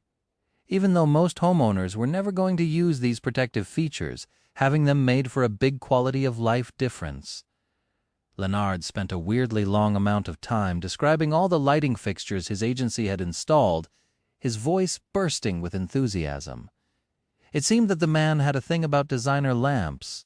Sunny didn't have the heart to tell him that he would not be using any of them most of the time. He could see perfectly well in the dark, after all. The house is connected to the city electrical grid, but there's obviously an autonomous energy source for emergencies. Spell tech, of course. Power units are easily accessible for purchase and last for a very long time. By spell tech, he meant that the autonomous generator was built by combining modern technology with awakened powers. The power units it required had to be either recharged or created by someone with a suitable utility aspect. Devices such as this were considered to be a luxury for the commoners, but in fact, a very large part of the city's infrastructure functioned on spell tech. Not everything in the world was created by the awakened, but almost all industries required their participation in one way or another. Even the air filtration systems Sunny's mother used to assemble in an underground factory on the outskirts contained fiber grown by one of the nightmare spell carriers. That was why, while utility aspects were often useless in a fight, people who possessed them were so valued by society. Sunny asked a couple of questions about the entertainment system built into the living room, scratched the back of his head after receiving the answers, and expressed his desire to see the second floor. The second floor contained the master bedroom and two smaller ones, each with its own bathroom and a brightly lit home office. There was also the latch to the storage space in the attic. Leonard described a few things about the furniture they chose and then mentioned the soundproofing of the master bedroom several times for some unknown reason. Sunny frowned and gave him a strange look. "I mean, sleeping in peace and quiet is nice, but he does know that I can't sleep in the real world, right?" What a strange man, finally. They descended into the basement, which was situated deep underground, as well as being the most heavily fortified and well-protected part of the house. In a sense, this was the heart of the unassuming gray home. The whole basement was one large space with walls, floor, and ceiling covered by heavy plates of armored ceramic alloy. This was done so that an awakened could train here without worrying about destroying their own home or alerting the neighbors. Sunny paid extra to make sure that every piece of training equipment here could survive his spars with Saint. He still remembered and mourned all the beautiful things he had lost during their previous duels. Like his favorite table or his comfortable chair or his pride, the basement could be isolated from the rest of the house and from the outside world, turning into a heavily fortified, impenetrable alloy box. The reason for this level of additional security stood in a small alcove at the far end of it. It was a state-of-the-art, beautiful, incredibly expensive sleeping pod, the best money could buy. Sunny walked over to it and stared at the softly illuminated, luxurious cradle for a while, then smiled. No more sore muscles in its closed state, the pod looked like a steel monolith. As far as high-tech coffins went, this armored one was a real beauty. Sunny couldn't even call it a coffin, really. That thing was a whole sarcophagus with its help. He would be able to spend entire months in the dream realm without subjecting his physical body to any damage. He wasn't planning on getting lost in the spell for so long, of course, but it was better to be safe than sorry. Leonard chuckled. "I'm not going to lie, every time I find myself in such an environment, I can't help but feel a little scared. Have you ever heard about Dracula, sir?" Sunny glanced at him, then shrugged. "Not really." "What is that?" The short man shivered. "Just a legend, thankfully. Dracula was a fiend that fed on human blood and slept in a coffin underground. Hence the Sunny smiled. Oh, a vampire? Yes, I've met one or two." Leonard grew pale, remained silent for a while, then squeaked, met, not paying him any attention. Sunny turned to the second pod that stood near the first one. This device looked similar enough to a sleeping pod to be mistaken for one, but had nothing to do with sleeping. Well, not technically. It also had a cradle and a heavy lid, but unlike Sunny's new sarcophagus, it wasn't designed to accommodate a human body for long periods of time. In fact, there was a plaque on the inside of the lid advising people against overusing the equipment and asking them to behave responsibly. It was the best available Dreamscape pod, allowing one to enter the advanced virtual reality simulation that existed on the edge between technology and magic. Sunny had big plans for that thing. Chapter 391, Dreamscape, Chapter 391, Dreamscape. Dreamscape was a place that was neither real nor a part of the dream realm, but instead existed somewhere in between. It was created and maintained by a combination of advanced modern technology and a very special aspect ability that a certain master now already a saint possessed. Their power had to do with illusions, and so that was what Dreamscape was. A massive illusion that countless people could share. However, that illusion was not entirely malleable and functioned according to a set of absolute rules. It reflected reality instead of being a complete replacement for it. As the result, a person entering it was bound by the same laws that existed in the real world, and since one of those laws was the nightmare spell, a person's aspect, abilities, memories, and echoes would function in the illusion the same way they functioned outside of it, with one important difference. One couldn't be hurt, wounded, or killed in the dreamscape. Neither memories nor echoes could be destroyed, which meant that awakened were able to battle each other there without having to risk their lives and keep the destructive force of their duels out of the real world. This application was the primary use of the Dreamscape well, in a sense. At the dawn of it, the Dreamscape was mostly used by the legacy clans and the government to train elite awakened that served them, but it was quickly deemed as only being marginally useful. While such training could facilitate safe duels between the human carriers of the spell, its simulation of the nightmare creatures was not that close to reality. The illusory monsters lacked the will and mind of actual abominations, after all, so the Dreamscape had failed to become a successful training tool and was thus largely abandoned. It had, however, unexpectedly found incredible success in the entertainment segment. Those awakened that were not part of elite strike forces deemed it to be very engaging, useful, and fun. The duels in the Dreamscape became very popular, and that popularity simply exploded once the company behind it came up with the idea to integrate a broadcast function into the simulation pods, thus making these duels available to a much broader audience than mundane humans. Today, Dreamscape was a whole industry with both amateur and professional leagues, famous celebrities, and passionate fan clubs. There was even a version of it for non-awakened, with its own set of environments and adventures that allowed people to experience a facsimile of what it meant to travel across the dream realm while battling nightmare creatures. Sunny, however, wasn't interested in the fame, glory, and money that becoming a renowned Dreamscape champion could bring him. No matter how lucrative, it was just a toy at the end of the day. He was, nevertheless, extremely interested in that toy for three very important reasons. The first reason was the anonymity that Dreamscape offered. It was all but impossible to track a person entering the illusion if they didn't wish to be tracked, which was very much to his liking. The second reason was Shadow Dance. Sunny needed to fight against a multitude of opponents skilled in wielding different weapons and using various styles to sharpen his battle art and make it as well as the Soul Serpent stronger. In a sense, he needed to create a library of mirrored styles to enrich his own. Was there a better place to find thousands upon thousands of awakened who were willing and ready to cross blades with him, all without having to risk his life to boot? The third reason was rather unexpected. In fact, Sunny had stumbled upon it by pure accident. Back when he had just arrived on the Chained Isles, he secretly tested the Mantle of the Underworld in battles against several nightmare creatures. The onyx armor had turned out to be even more remarkable than he had anticipated, so he easily hunted down several abominations. And yet one creature had managed to escape from him after being thoroughly defeated, mostly because of the approaching crushing. That was when he discovered how the Prince of the Underworld enchantment really worked. Its description said that the onyx armor grew stronger according to the number of opponents its wielder defeated, and it did exactly that. The enchantment didn't care whether the opponent lived or died. All that mattered to it was that the enemy lost. After the nightmare creature Sunny had beaten escaped, The counter of the enchantment still changed from 1215 6000 to 1000 6000 6000. He tested it in a battle with another abomination, bringing it to the door of death, and then walking away without delivering the last blow. The counter went to 1217 6000. So Sunny hoped to kill two birds with one stone in the Dreamscape to both elevate his technique and satiate the requirements of the Prince of the Underworld with a constant stream of victories.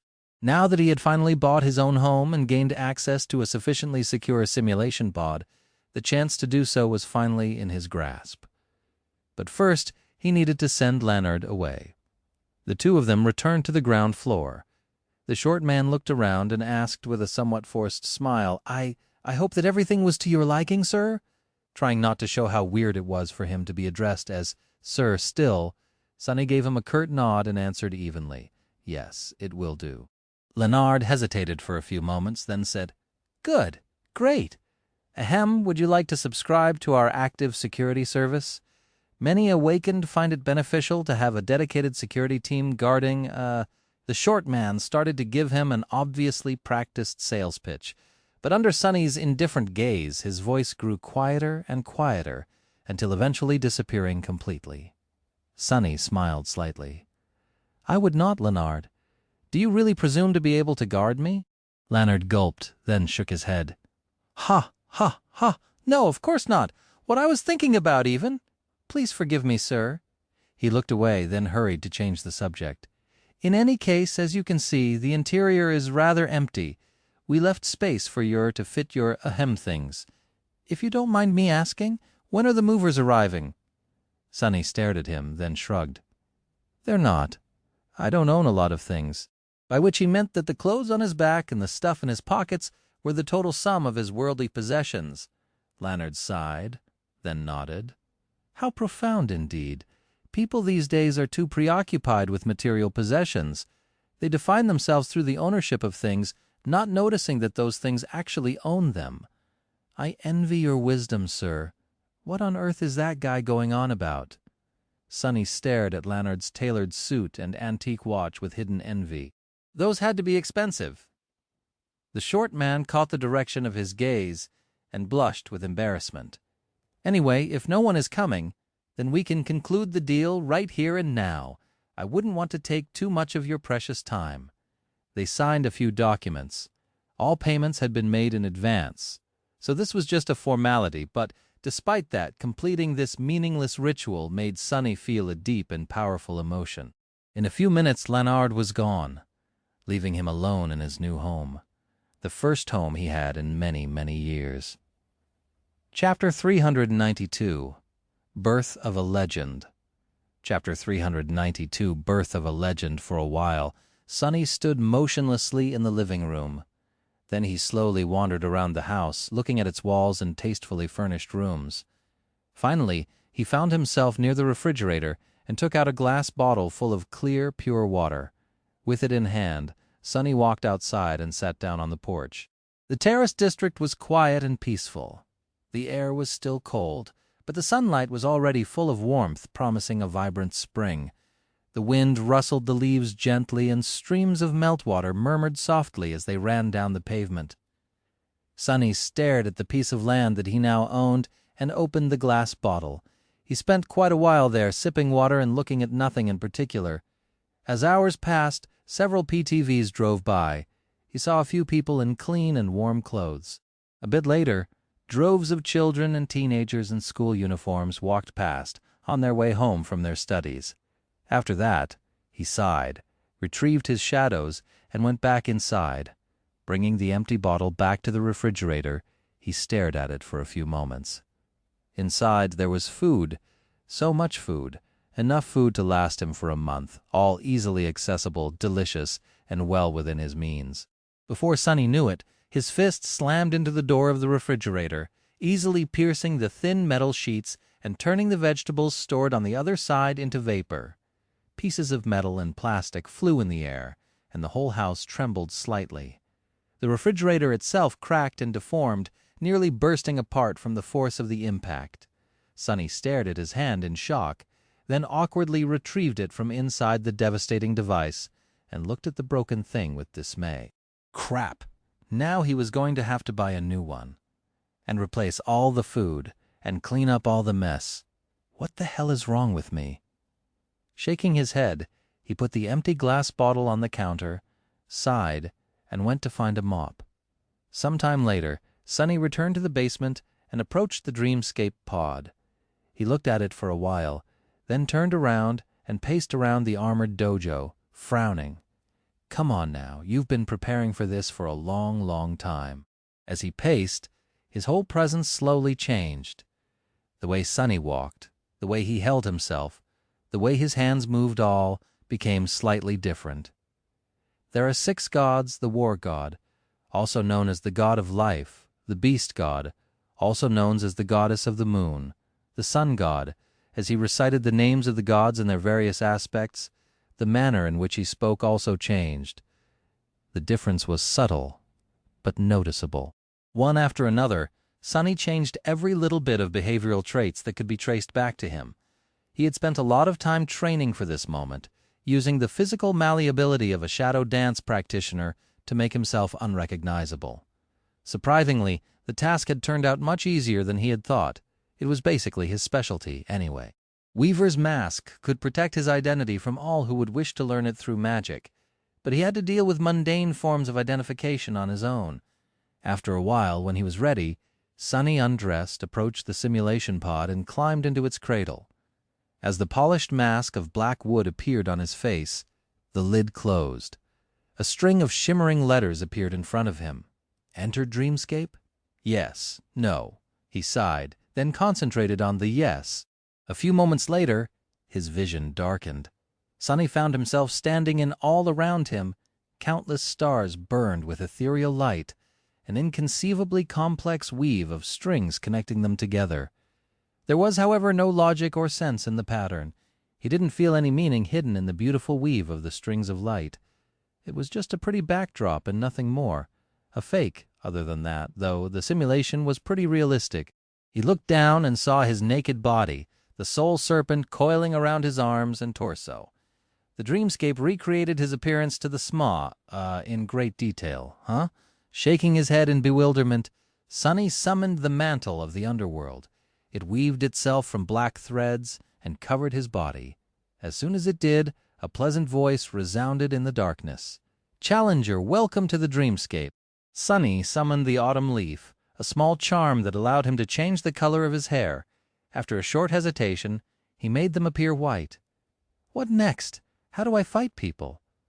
The pleasant voice promptly responded before proceeding further, "Please choose an alias."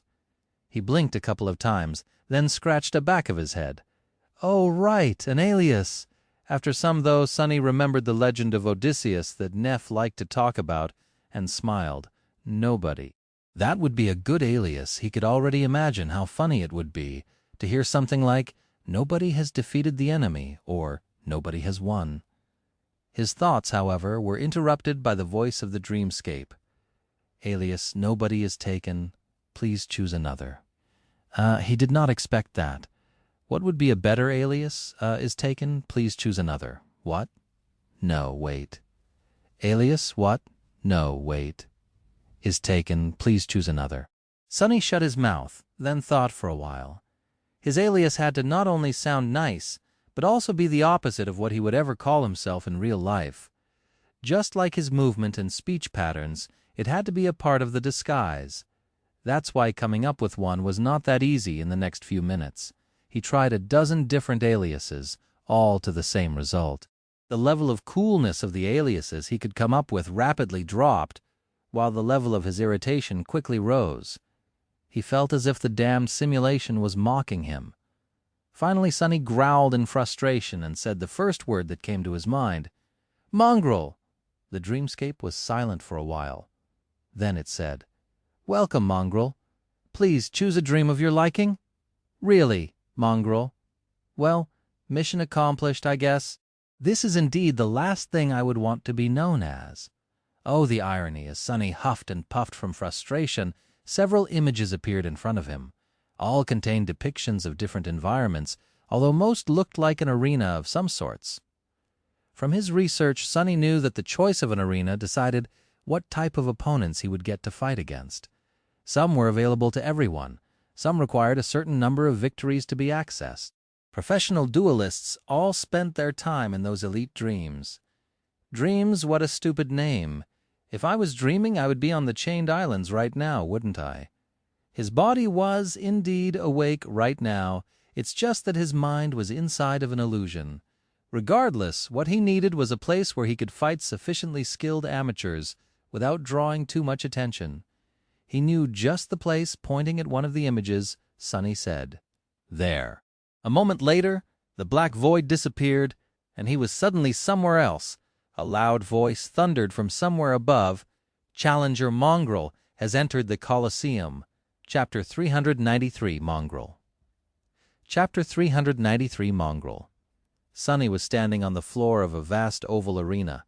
It was covered by sand, which had long ago turned red from all the blood spilled between these ancient walls.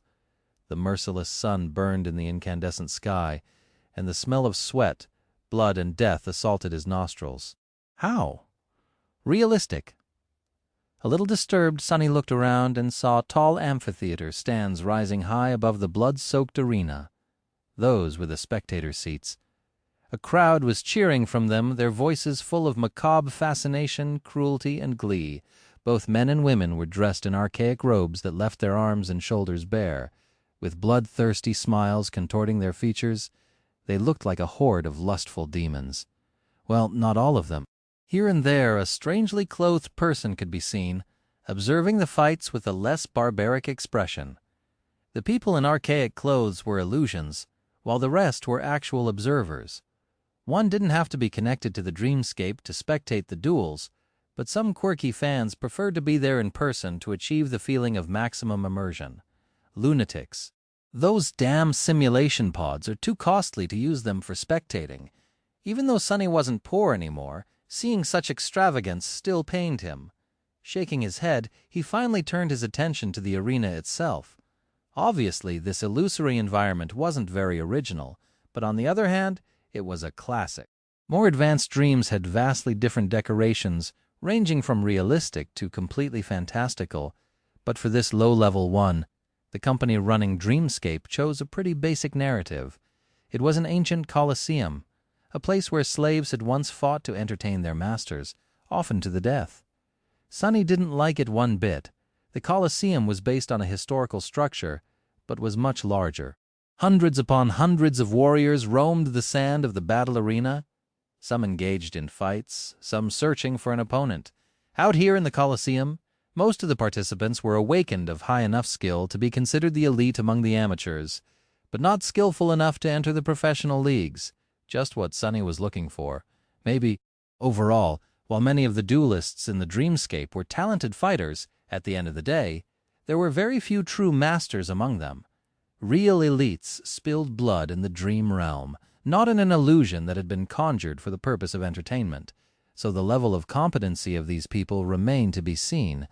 Commanding the soul Serpent to assume the form of the fearsome Odachi, Sunny put the blade of the great sword on his shoulder and waited to be challenged. Due to his menacing black armor and fearsome mask, however, people seemed to be reluctant to approach, at least for a while. Soon, a young swordsman in a striking blood-red armor approached, a long and graceful espadon resting on his shoulder. With a smile, he looked at Sunny and said, "Haven't seen you around before, Mongrel? Are you new to the Colosseum?" Sunny tilted his head and studied the letters that appeared around the swordsman. Paradise in red. Victories, 157. Defeats, 103. Good enough, lowering the Odachi, he answered in an even tone. "I was born in the Colosseum." The swordsman smiled, then stepped forward. "Let me welcome you back, then." The voice of the Dreamscape immediately spoke, announcing the start of the fight. Paradise in red has challenged Mongrel. They clashed on the bloodied sand, moving with enough speed to cause the wind to howl through their armor. Sunny had left one of his shadows on the ground and wrapped another one around the autumn leaf, where it could do him no good. He didn't want to be too strong, so that his opponents were not completely outmatched and could properly showcase their styles. As for himself, he had completely abandoned both the flowing style that Nephis had taught him and the grounded technique that he had learned from Saint. relying only on his ability to shadow the enemy's movements.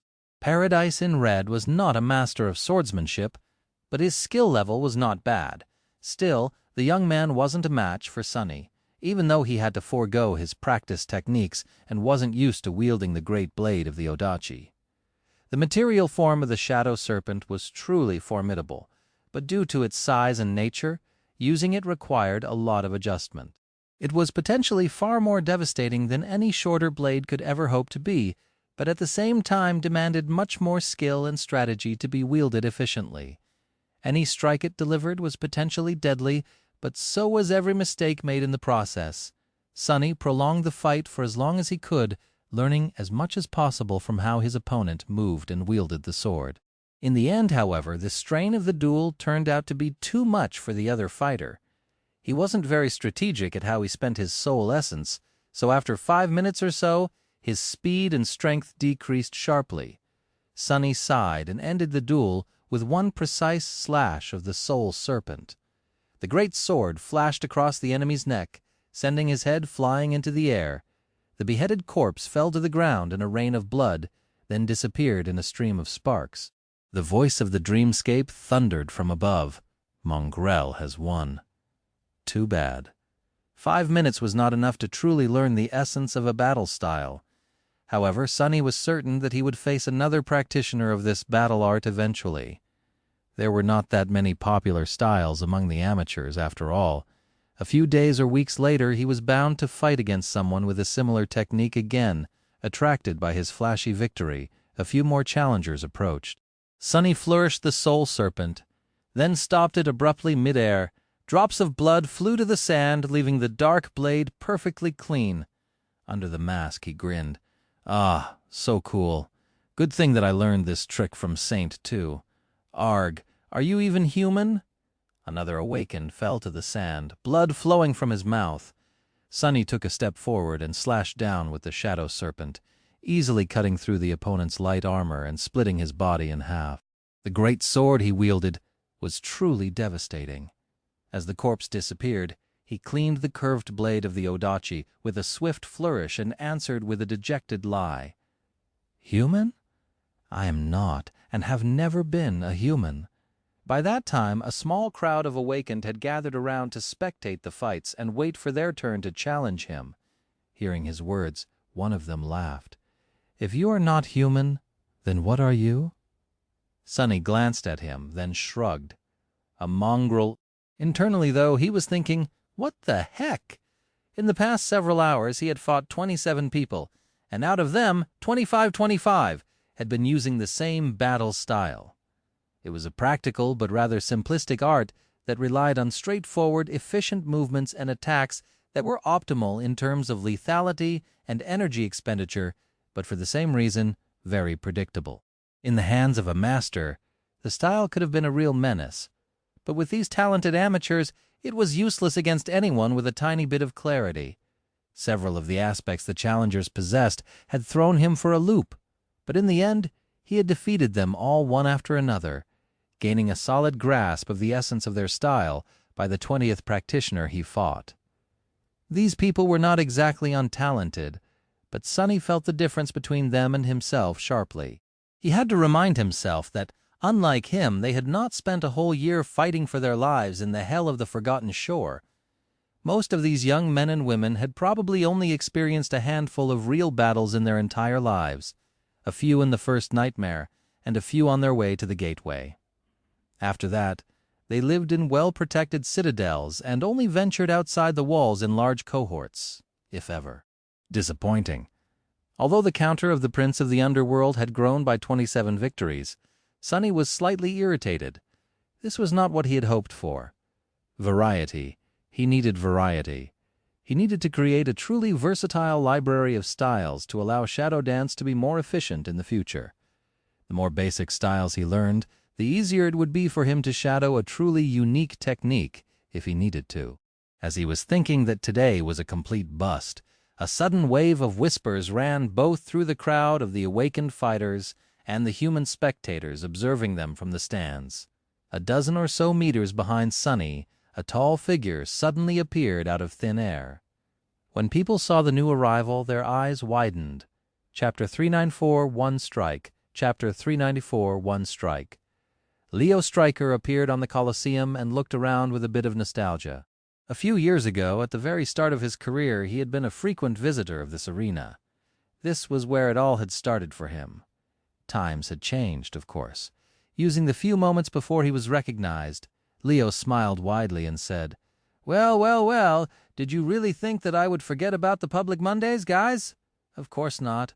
This is a sacred tradition. Sacred, guys." Some of the Strike Force veterans might remember how I started in the amateur arenas, and now that I am a brilliant, famous, and incredibly handsome celebrity, I have to return here from time to time to, stay humble. There were currently around 20,000 people watching his broadcast, and pretty much all of them immediately exploded with a flood of mocking messages. Glancing at the broadcaster interface that Dreamscape provided to popular duelists like him, he grinned and winked, humored by some of the good-natured jabs thrown his way.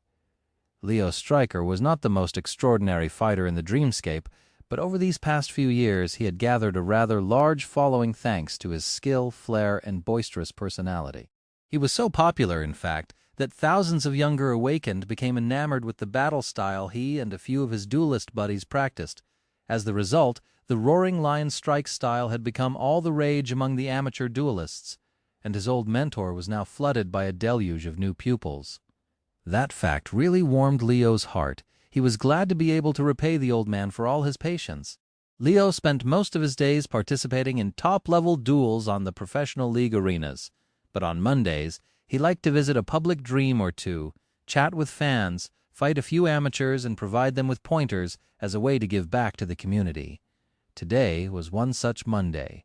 Looking around the Colosseum, Leo noticed a small gathering a dozen or so meters away from him and headed over. As he walked, he heard excited voices. "Hey, isn't that Leo Stryker? No way, wait, it's him. I can recognize that gorgeous armor with my eyes closed." "Leo, love you, man. Keeping it real like always." "Strike Force roar?" "I've been watching your broadcasts for 2 years, Leo." A friendly smile appeared on his face. Waving at several fans, he approached the crowd of challengers and glanced at the lone figure standing in the empty space in the middle. Whoa, this dude has style. The man in the middle of the crowd wore a beautiful onyx armor that radiated a sense of solemn, dark menace. His face was hidden behind a fearsome black mask, with 3 twisting horns rising from it like a jagged crown. His hair was stark white, and there were 2 pools of impenetrable darkness in the place where his eyes were supposed to be. His weapon of choice was a long, curved odachi forged of lusterless black steel. It rested on his shoulder, seemingly devouring the bright light of the illusory sun. The stranger looked more like a demon than a human being. Leo let out an approving whistle. "Is he also a broadcaster? Huh. I don't recognize those memories." He checked the stats of the demonic warrior. Mongrel, victories, 27. Defeats, 0. A newbie but a talented one, a perfect KDA. What a rarity. In any case, that guy was incredibly photogenic. A duel with him was not going to be interesting due to the gap in their skill, but it would definitely look stunning. Leo felt a little ashamed to break Mongrel's perfect streak, but this talented amateur would receive useful advice in return, which was far more useful. Who knows, they might meet again in the professional arena one day. Looking at the invisible camera, Leo raised an eyebrow and asked, "What do you say, Strike Force? Should we challenge that dark and handsome guy other there?" As the viewers expressed their approval, he approached Mongrel and gave him a friendly smile. "Hey there, friend. That's a big sword you got there. Do you even know how to use it?" Teasing the opponent was another sacred tradition of the Dreamscape, and Leo was rather good at it. Mongrel shifted slightly and faced him. The disturbing mask stared at Leo, making him shiver slightly for no apparent reason. "No," Leo laughed. "No? You don't know how to use your sword? Well, would you like me to teach you?" The demonic warrior stared at him and didn't even move. "No! What's up with that dude? Does he not know other words? Come on, work with me here, buddy. I'm dying here, trying to make this duel entertaining." With a sigh, Leo stepped forward and unsheathed his own blade. The viewers once again exploded with a flood of messages, and at the same time the voice of the Dreamscape announced, "Leo Stryker has challenged Mongrel. God damn it." Sunny stared at the young man in a beautiful azure armor, cursing his luck. Why can't he get a hint? Even though Sunny couldn't say a word of truth while wearing Weaver's mask, he tried to communicate his reluctance to fight this guy, to no result whatsoever. He didn't have anything against the new challenger. What did the Dreamscape call him, Leo? But there was one problem. Just from the way the young man walked, Sunny could tell that he practiced the same damned battle style that everyone else here seemed to practice, and Sunny had more than enough of it for one day. Ugh. His time in the real world was limited, so he really hoped to experience a more diverse collection of opponents before it ran out. Maybe there's still hope. Maybe the next one is going to be different. It was better to finish this fight quickly then, sending the happy shadow from the autumn leaf to his body. Sunny lowered the shadow serpent and took a step forward. His opponent, meanwhile, smiled. "Let me teach you the first lesson. You should always wear a helmet into the battle, fool." Dashing forward, Sunny easily deflected Leo's blow and pierced his head clean through by continuing the same motion. As the corpse of the eloquent young man fell down and disintegrated into a rain of sparks, he flourished the odachi to clean it from blood, returned to his previous spot, and indifferently put it on his shoulder. I swear to gods, the next person to challenge me better be using a different style, otherwise I might get angry. Leo Stryker found himself standing in a boundless black void, his mouth agape. His viewers, too, were uncharacteristically silent. One strike, one strike. He killed me in one strike. He lingered for a few moments, then turned to the invisible camera and forced out an awkward smile. That was really unexpected, right, guys? Then his smile grew wide and sincere. That strike force is what people call finding a diamond in a pile of, dung? Incredible luck? Yeah, definitely a stroke of luck. Oh, by the way, has anyone clipped it? Chapter 395, Roaring Lion, Hidden Dragon. Leo sent the clip to a couple of his buddies and waited in the dark void, chatting with the viewers and laughing about his terrible performance in the duel against the demonic newbie. That Mongrel. There's something about him. Just as he had expected, his friends joined him in the Dreamscape almost immediately after receiving the message. Yes, his defeat was rather embarrassing, but there was an opportunity in every disaster. This was going to be a very special broadcast. A rare and bombastic crossover episode, answering the invitations. Two figures joined him in the black void. The viewers grew silent for a moment, and then sent so many reactions that the broadcast interface almost crashed. Well, as expected, both guests Leo had invited were very prominent duelists, at least as popular as he was himself, or perhaps even more. One wore a heavy plate armor. There was a castle engraved on its breastplate, and 4 dragons depicted on his pauldrons and vambraces. This was Taoist Safer, a renowned swordsman who possessed a powerful aspect that allowed him to control fire. The other was a taciturn warrior in a gray silken robe. His alias in the Dreamscape was the Fool, and he was known to be one of the most peculiar and persistent duelists in the professional league. Leo grinned. "Hey there, Safer." "Hey there, Fool. Long time no see." Safer scoffed, then pointed at him. "Leo, my friend, what the hell was that? You got killed by an amateur in one strike?" The Fool simply shook his head and remained silent. Leo coughed in embarrassment and looked down. "Yeah, well, it's not like the two of you never tasted a piece of humble pie, is it? If I remember correctly, Queen Bee decimated both of you just last week." Safer grinned. "I am ready to be killed by our noble queen every day. But a newbie? Come on." Leo shrugged, then pointed to his sword. All right. But there's a reason the two of you arrived so quickly, right?" "You saw it too?" The two duelists glanced at each other, then slowly nodded. Leo turned to the camera and smiled brilliantly. "What? None of you battle geniuses have noticed it?" Well, it's this rare moment when I get to mock my dear viewers and their insufferable expert advice." He gestured to his friends, then continued. "For those Strike Force veterans who still remember the early days of my broadcasting, as you might know, These two distinguished gentlemen are actually not only my colleagues, but also disciples of the same cranky old man who taught me swordsmanship. Basically, the three of us are childhood friends, and we practice the same ingenious battle style, the roaring lion strike style."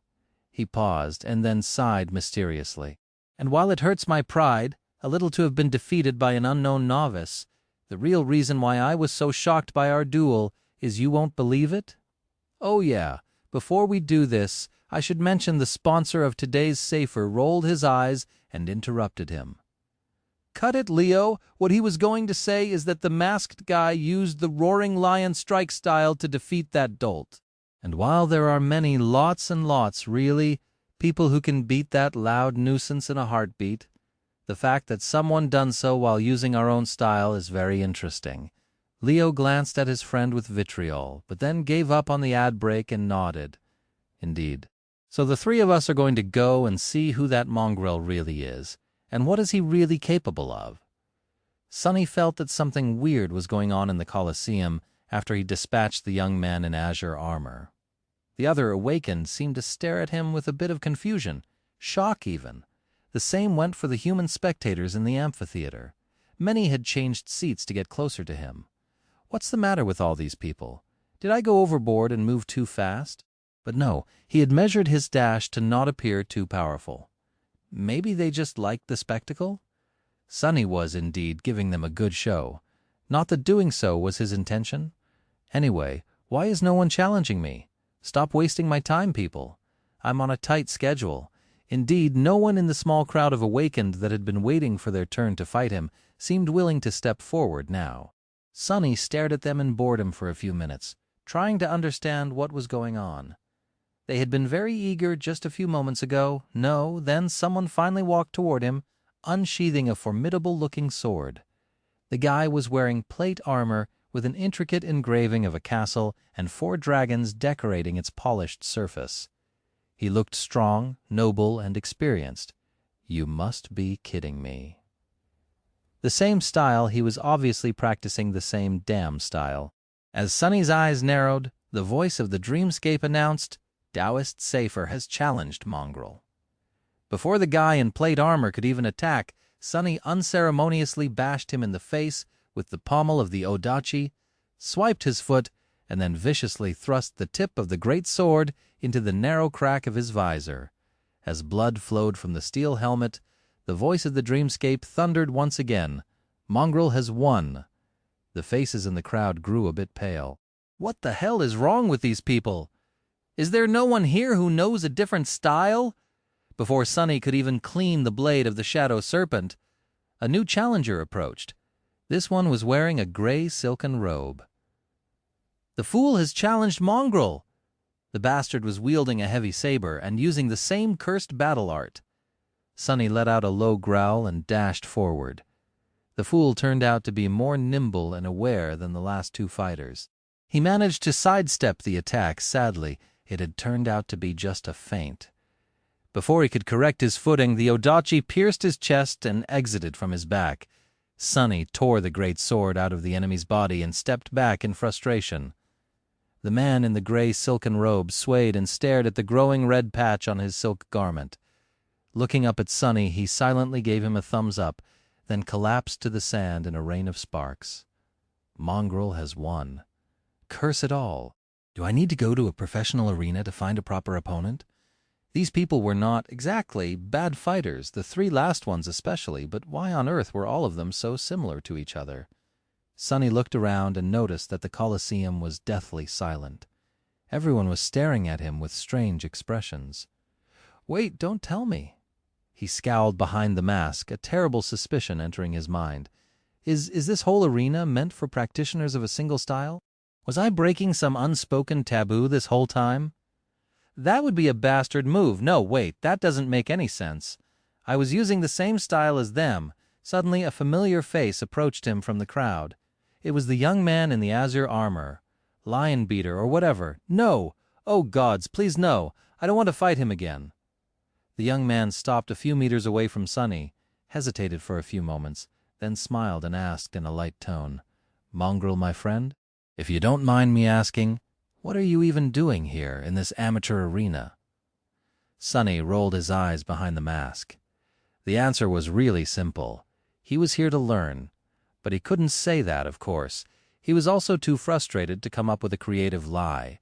Staring at the young man, he allowed the soul serpent to disappear and become a tattoo again, then said somberly, "I am here to unlearn."